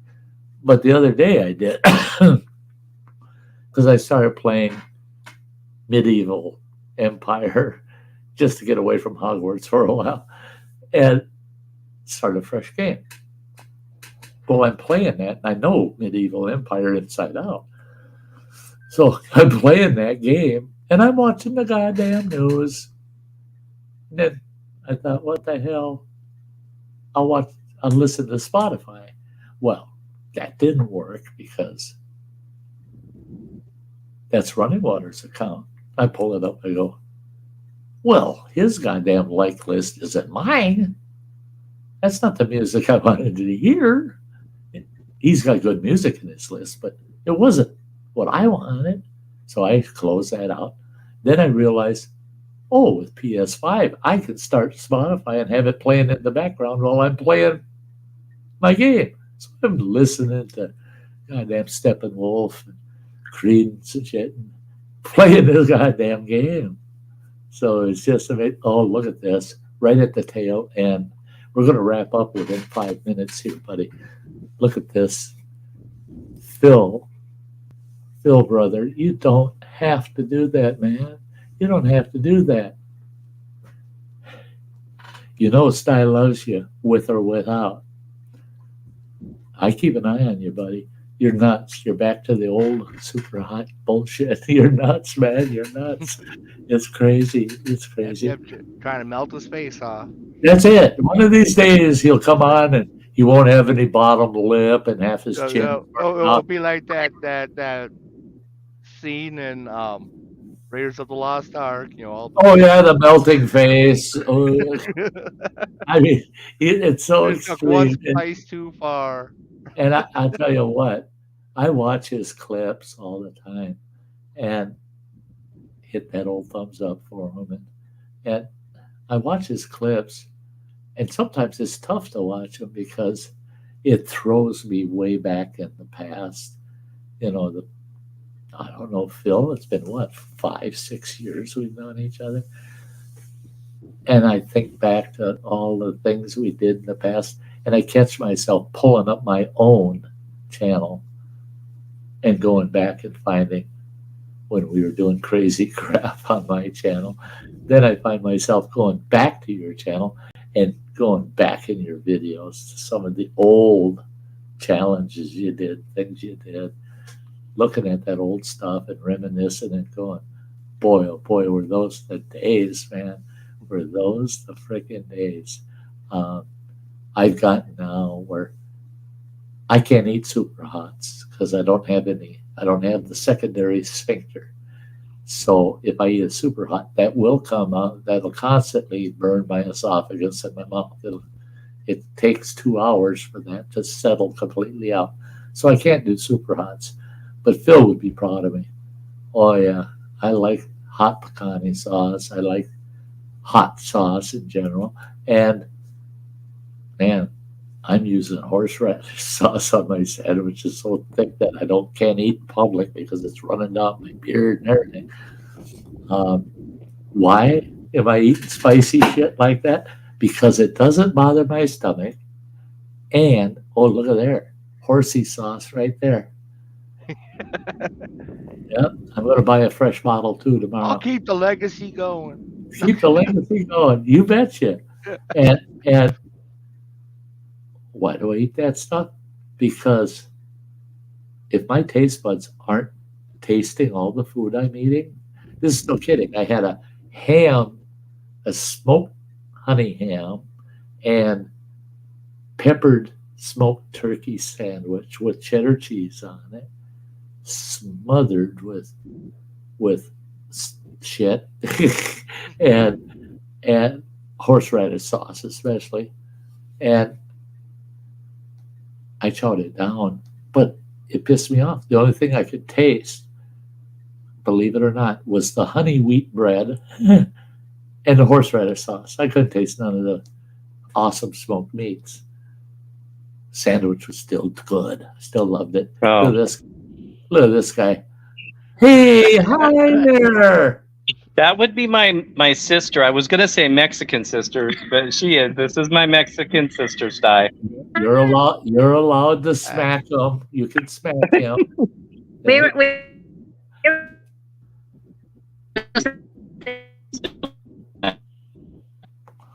Oh, breaking up a bit.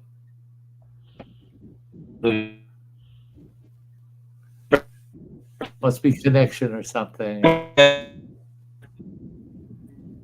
Well, one thing I can tell you folks while they get that squared away is we can. There you are. There you are. There he is. Yeah. Yep. Hey, I just made it to Alabama. Yeah, little circles. Yeah, but I think it should be up here going like this. Yeah. Oh yeah. Good to see you, sir. How are you, man? As good as could be expected. Yes, I know. I don't even know if I should ask that. You just, Feel free. Hi, Sty. How's that? Hi, how's that? Yeah. You weren't here to hear it, but enjoy it. This is the last you'll see Sty bearded. On Tuesday, the beard is coming off. Is it falling out? Oh, Yeah. extreme. I mean, you can see right through it, see what I look like without a beard. Yeah. Without getting rid of it, so might as well get rid of it. Then I don't have to. I take care of it. Deal with it. I get it up in the morning and run my fingers through it, kind of grip and pull, and it looks like I got a dead cat in my hand, you know. Oh my goodness. So yeah, it's going. If I don't shave it off, it'd be gone within 3 weeks anyway. Yeah. So I'm buzzing it off Tuesday. I got a real cute. Hey, look at this lady right here, Sty. Well, there she is. Hi, sweetie. Hi, how are you? Holding my own. Holding my own. There you go. That's all we can do, right? That's right. Day at a time. Day at a time at this point. And I'll tell you what, Mojo, it's not. Yeah, they bring bugs. Mojo, it's not to insult you at all, but I'm sorry. You and your sister together. I'm sorry you were the ugly kid in the family.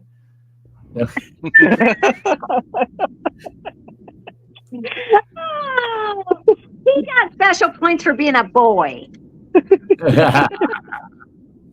Yeah. Special. He had 6 sisters that he had to contend with, so he got special points for being the only boy around. Oh my God. Oh my Oh, God. yeah. I had 2 sisters and a brother, and I was lucky because my eldest sister, I was the baby in the family. My oldest sister went off to college right after my pop had passed away, and my oldest brother was drafted into the military during now. So it was just me and my youngest sister. Oh, And wow. the two of us, I mean, you'd think we were attached at the hip. And it got to the point where she had to kind of discipline me and tell me, you don't get to pick my boyfriends. Oh wow. Oh well, I'll do it That's a little. crazy. I'll do it a little on the sly then. You know, pre-screen these guys. You know, they're messing with my sister. You know, but yeah, her and I traveled together quite a bit, and she's a photographer and outdoor lover. And, Oh, cool. And so it was neat having one sister, my asshole brother at the time. I love him to death in my later years, but our younger years, he was an ass. But to have him and my oldest sister that thought she was God's greatest creation for a long time, that there was nobody smarter than her, and she wanted to make damn sure that you all knew it, you know. And I laughed in her later years because she had 12, mind you, 12 post-secondary degrees. She went to college. Oh, no kidding. She went to college for 12 years. Wow. She was a professional student. I mean, you can't no doubt. Professional student. And I said, it's a shame they didn't teach you some common sense, too. After 12 years, you would have thought you would have learned some common sense to go with all that knowledge. Well, she ended up being the administrator at a Cedar Rapids, Iowa library. And really all she did all day was sit there and stamp library cards and put books in. And believe it or not, about 6 to 8 years before she went to work for the library, she was offered, this is insane, by the Egyptian Department of Archaeology to be one of the attendants for the King Tut expedition when they traveled cool. the world.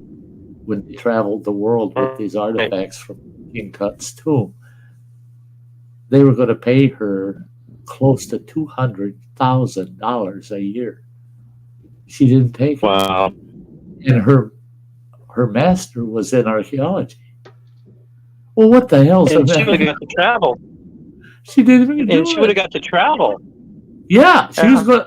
In fact, that was the first thing she would have had to do is go spend 60 days in Israel or in Egypt, and she would have gone into their archives, and she had to go through 60 days of briefing on the tour or what the artifacts that would be on the tour, and she opted out.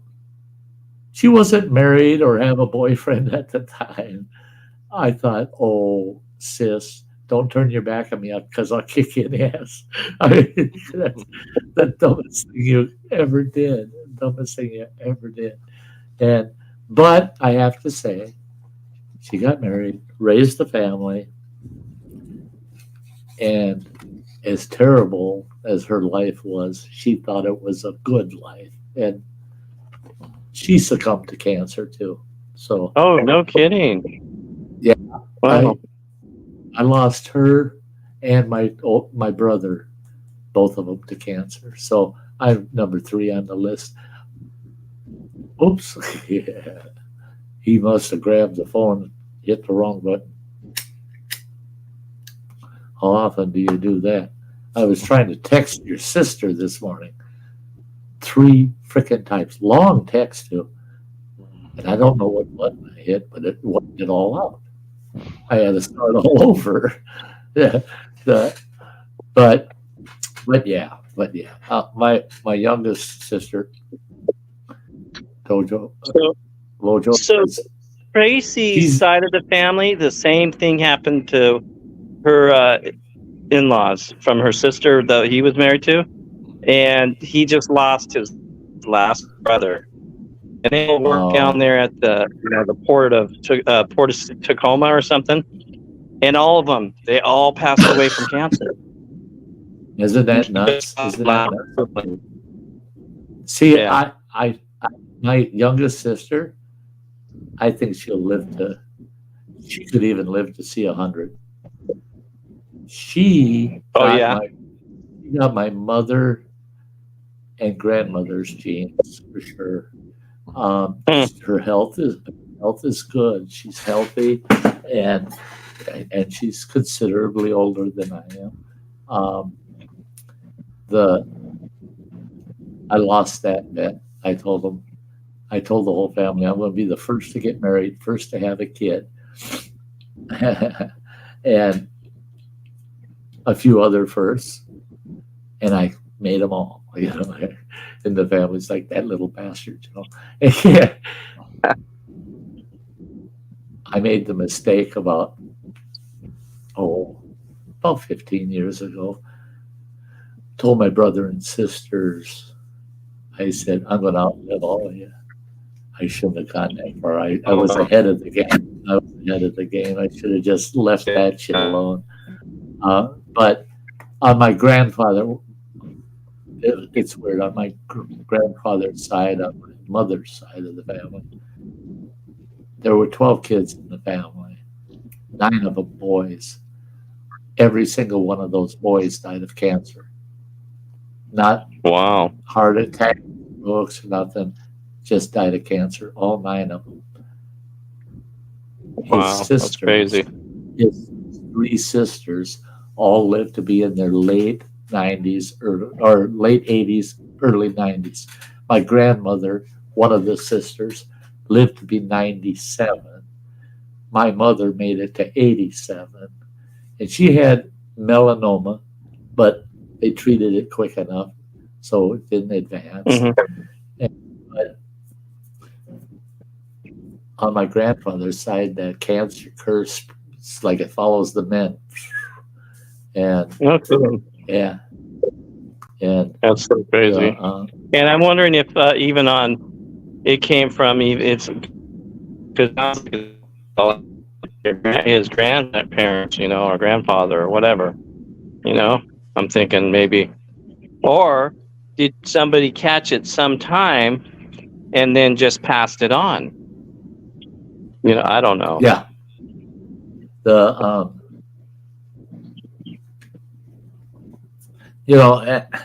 cancer is such a nasty thing. It's disgusting. I see these kids' childhood cancer, leukemia and other cancers, and I just like, what in the hell? I mean, the kid's perfectly healthy, and then they become ill and die of cancer, and it's like, where in the hell? I look up and I go, really? Why? Yeah. Why? There's no explanation. There's no explanation. I was telling the folks earlier. You're in Alabama. I am in Alabama. This is Alabama. This is straight up Alabama. It's 90-something degrees, humid, but it's all right. Are you there? House shopping? I am going to look at a house tomorrow. We're going to look at one tomorrow in Mississippi. It's on the border of Mississippi and Alabama. Oh, wow. And that's the one we want to see over there. But then over here in Alabama, we're going to look at maybe a couple more. But I have a feeling we're really like the place. It's a little older. It does have some of that dark town. In some spots, it's almost like wood. But that's okay. It has a shelter in it, like not a bomb shelter, but like a bomb shelter type thing in it. It's crazy. Nuts. So I'm like, hey, it's got everything in a nice deck for my grills. Yeah, so, that's not these ones. Those ones. Yeah. I was thinking about that. I thought to myself, I wonder if he's really being particular about where all of his grills are going to go. Yeah, I brought maybe 3. I think 3, and all my stuff's on their way right now. They're on these little pods on a truck, and they're supposed to be a comfortable ride or something, a soft ride. It'd be gentle ride is what they say. And I'm like, how is it a gentle ride? Yeah, they have mattresses on the bed, the bed of the truck. Air mattresses under all those pods, makes you wonder. Marine mom over here in the chat talking about you. Oh, she's over there in North Mississippi. Yeah. She's just a little bit south of Memphis, just across the state she's line. south of Memphis. So I drove by her. I drove down there.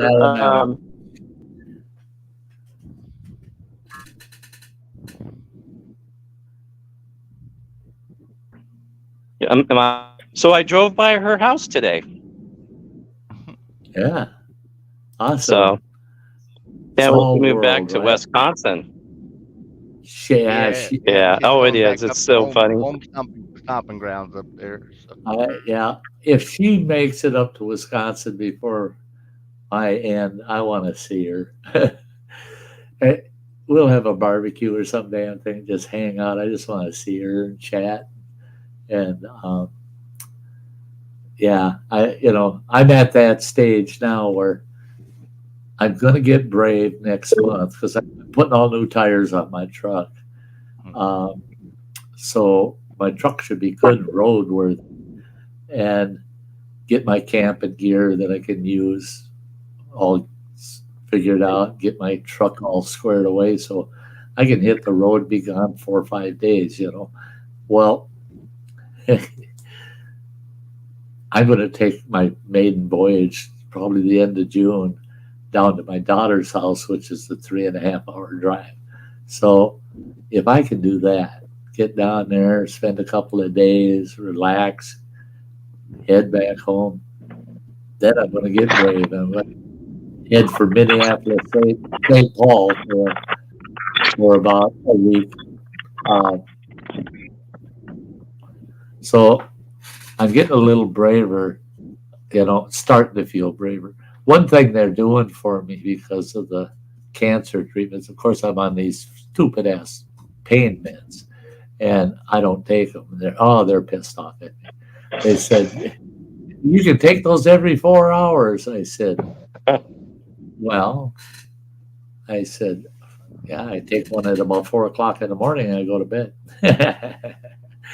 And they're going, damn it, Sty, you got to just take them every 4 hours. You won't have the pain. I said, well, I need some of my pain because if it starts feeling better, that means things are working better. If it feels worse, then I can tell the doctor the pain's increasing. But if I don't feel the pain at all, I don't know. I don't know if it's good or bad.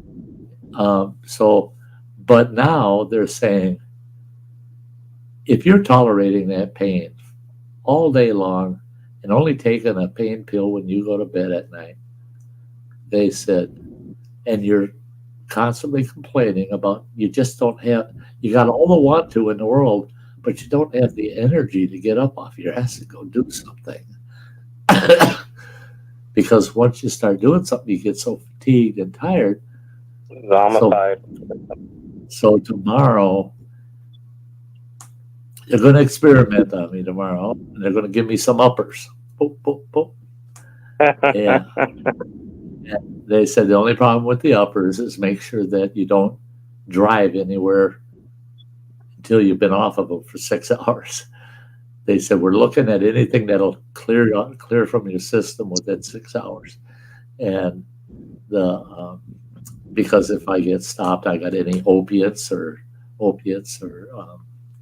barbiturates or anything in my system, that's instant in the state of Wisconsin. DUI cost me $1,000 plus they take my license away for a year. That means I'll never drive again the rest of my life. So I told them, I said, let's give it a go. And if I can manage it, for daily activities, I'm not driving anywhere. Yeah, I'm cool with it. Let's do it. So tomorrow I should get some uppers and I could maybe have a little extra burst of energy. Running Water's coming home on Tuesday or Wednesday this week. He'll be home for a week. He leaves the following Thursday. And it's going to be nice to have him home. He's going to help. We're going to rearrange the whole living room. And it's going to open that living room right the hell up, nice and open, with enough space to my hospital bed in the living room when I go into hospice. That's my palliative nurse said that's gotta happen, because she said, I don't want you in that little room off the side here. It's a nice room. And she said, but I don't want you in that room because of the isolation. I want you out here where people come and go, where people are walking through. You need that stimulant of having someone, And she said, plus you got that big, beautiful picture window. She said, open the damn curtains, look out in the yard. She said, you might be bedbound she said, you could end up bedbound for a couple months. She said, but I want you to feel you're outdoors. You got your big screen TV, my 65-inch at the foot of my bed. I have my computer screens and my equipment off to my left. I can still do live streams right from the hospital bed. I said, you guys are really looking out for me, man. That's cool. I love it. Yeah, they're all good people. Everybody's been so good to me. It's just right now I'm kind of freaking out over losing my beard. I showed this off several times. This is me in 1978, though, Mojo. Yeah. So I'm not a stranger to beards, obviously. And this was me about 5-6 years ago. Look at that beard, man. Yeah. big, Oh, healthy Look beard. at that picture. That is an awesome picture, man. And now I got this. I mean, I can't even show you the hair of my beard. I mean, it just Yeah. it disappears. I run my fingers through. I can see all my fingers. I used to take my beard when my oldest daughter was a baby. She was a bald baby. She stayed bald till she was over a year old. And I'd have her sitting on my lap, and I put my beard over her head and tell everybody that's what she's going to look like. My beard was so long, and it was like an auburn color. And I said, that's what she's going to look like. Check it out. That kid's got this head of hair, And that beard eventually got long enough I could pick it up and hold it up here above my forehead. And none of it's falling back down. It was that long, And I told my palliative nurse, we were looking at some old pictures, and she was amazed. And she says, that's really tough, isn't it? I said, yeah. I said, when you've had big beards like that throughout most of your life, it's like having an arm amputated. Mm-hmm. And she was shocked at that. She said, I never even envisioned it that way.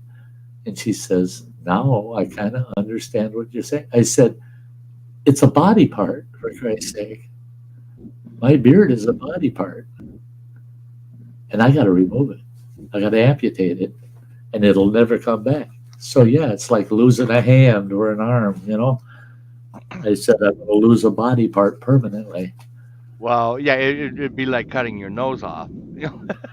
Well, that's it. I'd look just as goofy without a nose, That actually, I probably look better without a nose. I don't know. And I had initially decided, I've got, they're out of reach right now, but I had gaiters set up that I was going to wear a gaiter and cover from the chin around,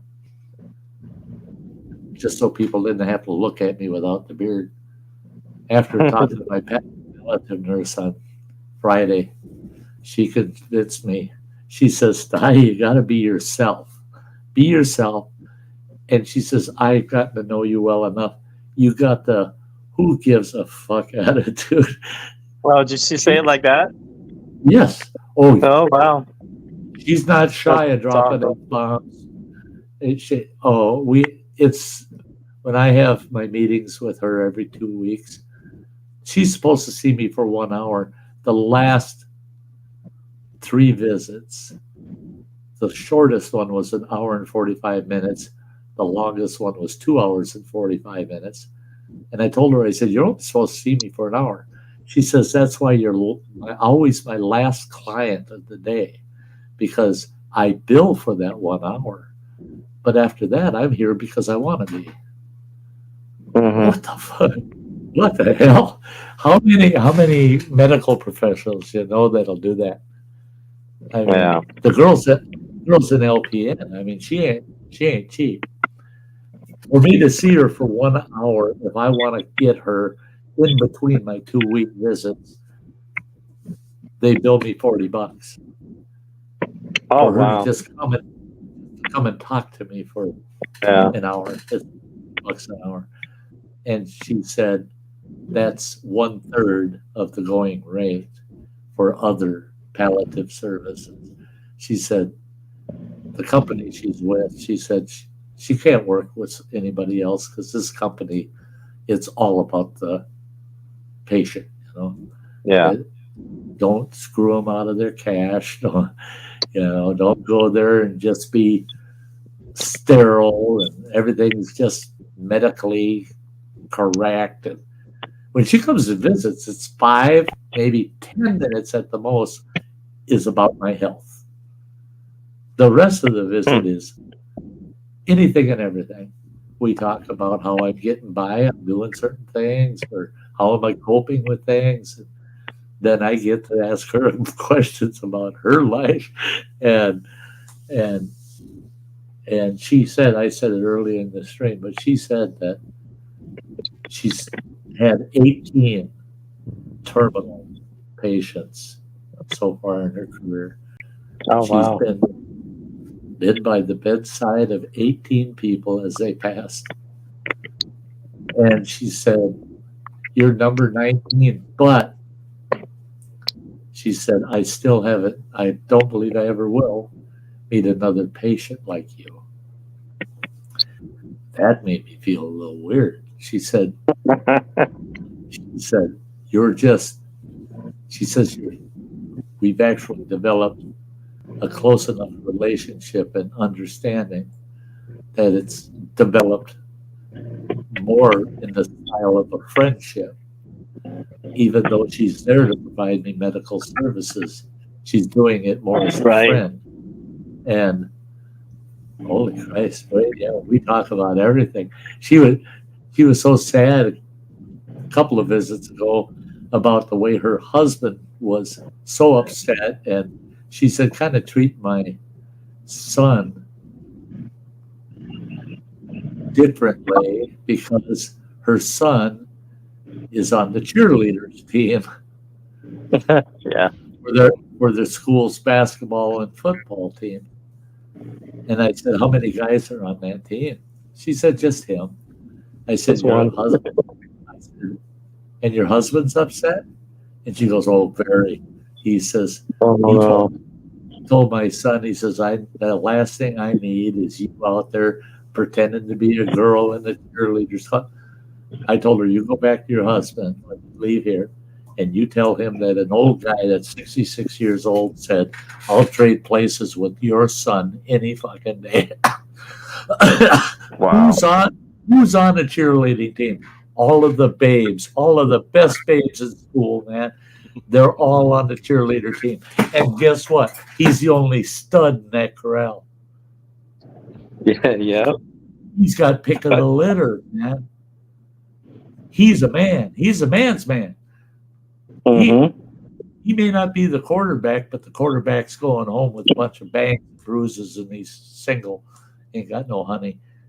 This boy's riding on the bus with the cheerleaders, and basically he's got pick of the litter. So you tell your husband, "I'm proud of your son. That boy's he's got his marbles straight, man." That's, yeah. Talk about an opportunist, boy. And she showed me a picture of him. I think he's either 14 or 16 years old, right in that area. The kid should be in football. I mean, you look at the build of this kid, and yeah, he's a powerhouse, man. And I told her, I said, "Man, your kid, he really looks fit. He looks really fit." She goes, "Oh yeah, he runs all the time. He weight lifts." And she said, I asked him, "Why aren't you on the football team instead?"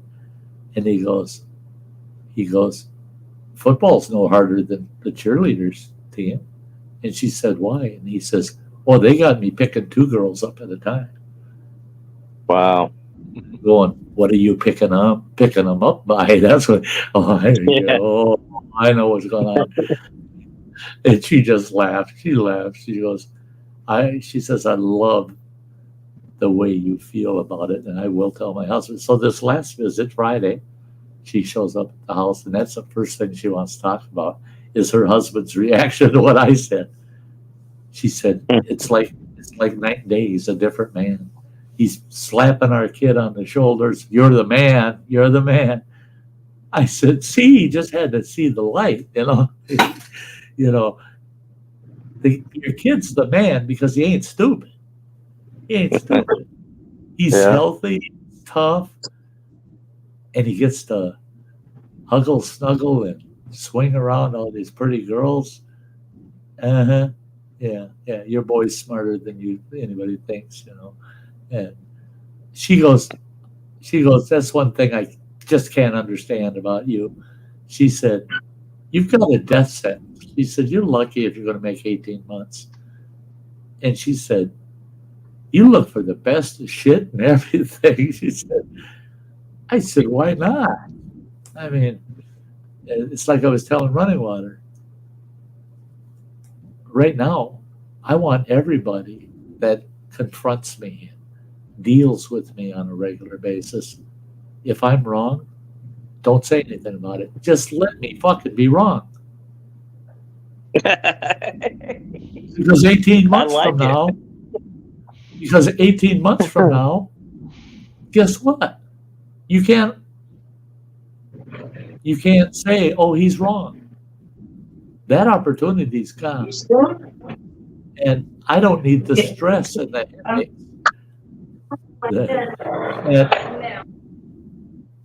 And that's it. Is if somebody, oh, excuse me. If somebody wants to be controversial with me and argue with me, guess what? Guess what? Whoever you are, I don't give a fuck, and I ain't got the time for it. Yes. I ain't got the time for your bullshit. I mean, so you think you're right? I think I'm right. You think I'm wrong? I couldn't give a shit whether you're wrong or not. That's her. She's always right. Yeah. It's Well- not true. Thanks. Well, if you want to be right, girl, you just go ahead and be right. And if anybody tells you otherwise, tell them to kiss off. Go away. I don't need you. There's a song going through my head. If loving you is wrong, I don't want to be right. Yeah. Yeah. Oh my God. Oh my God. Is she throwing me back on purpose or what? I mean, oh my God. Does that age me? You know? Yeah. I think I was married when that song came out. But Yeah. that- Well, hey, Sty, I need to jump off of here, sir. yeah, we Okay. need to shut down Um, too. So I noticed that you've been on here for 6 hours. Crazy. Good job. holy shit. I must Yeah. be feeling better. I must be feeling pretty good today. And poor Yeah. Running Water almost an hour ago told me he has to piss really bad. Oh, So- really? Well, he's going to have to hold it and get over himself. Now he'll tell you you're wrong. He ain't gonna do it. Oh, I know. Yeah. But It's getting dark I enough. love I you, might be brother. able to just sneak outside the truck here. Well, that's it. If it gets dark enough, you can pee where you want out there.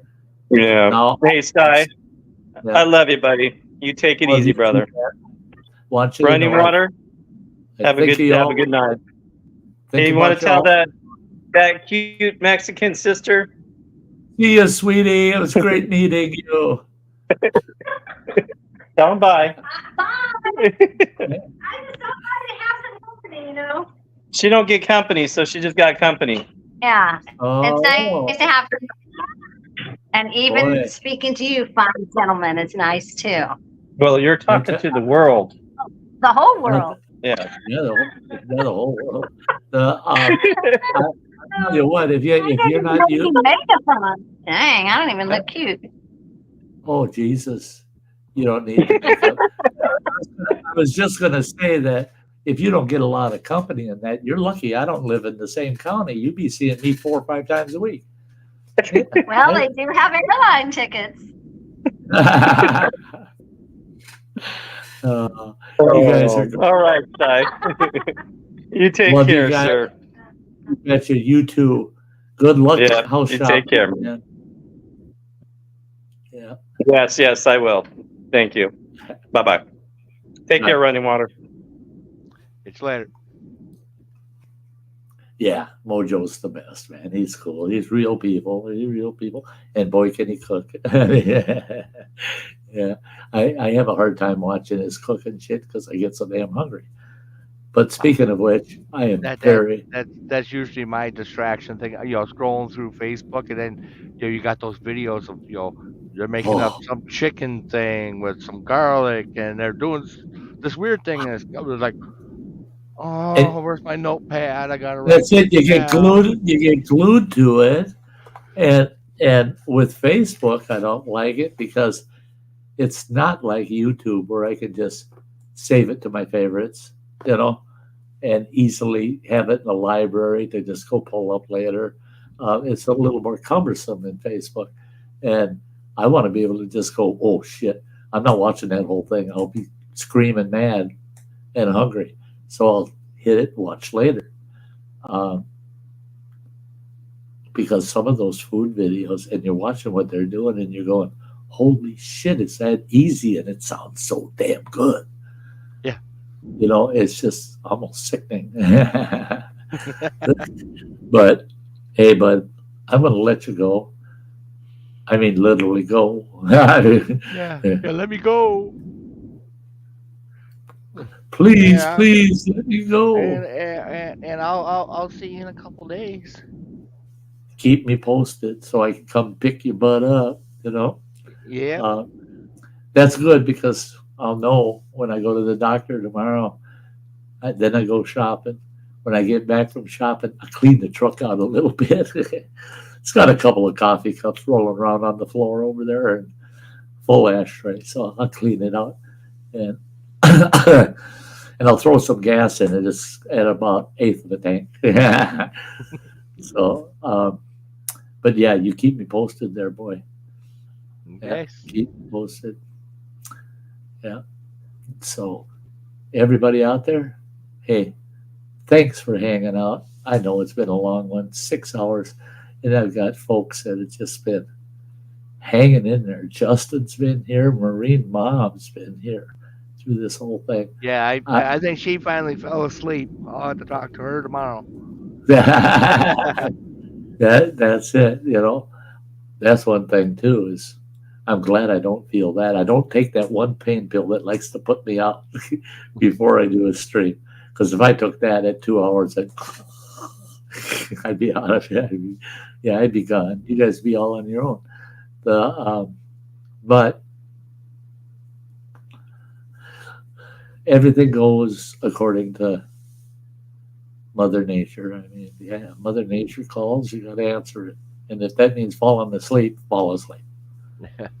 Yeah, and I looked up where Horicon is. It's a tiny little town that's just east of Beaver Dam. Really?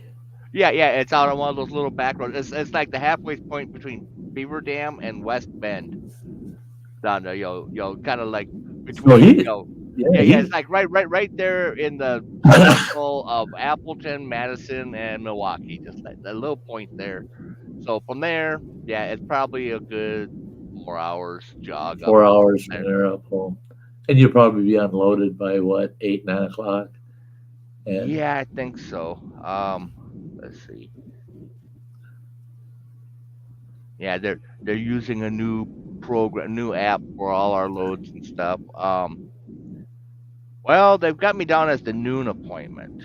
Oh, okay. So, okay. So the evening.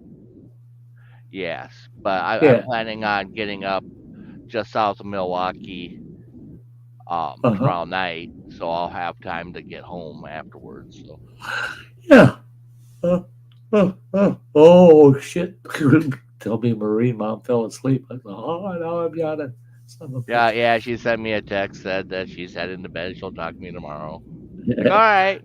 Yeah. Me too. So. I'm going to have myself some. Well, I got to throw it in the microwave, but I'm going to have me some chicken Alfredo.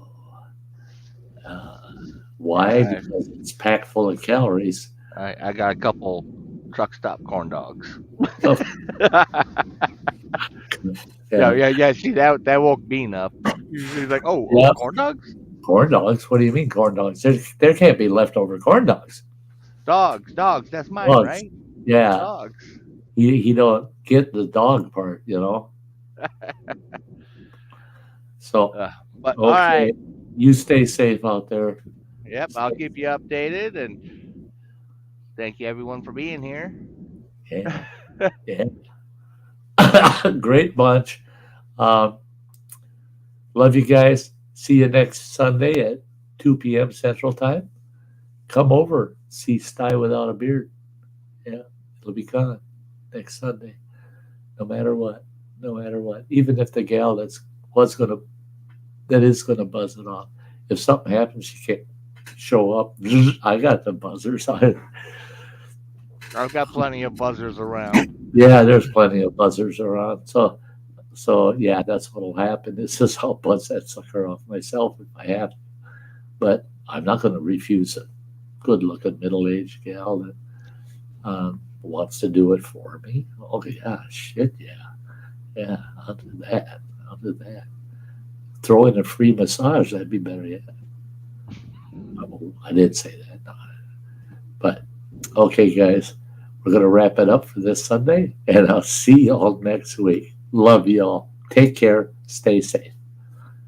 Oh, and I got to grab the girl on the front porch. That's the biggest amount of physical activity I get every week is dancing with her out on the front porch. So here we go. We'll do the jig and we'll get the heck out of here. Bye-bye.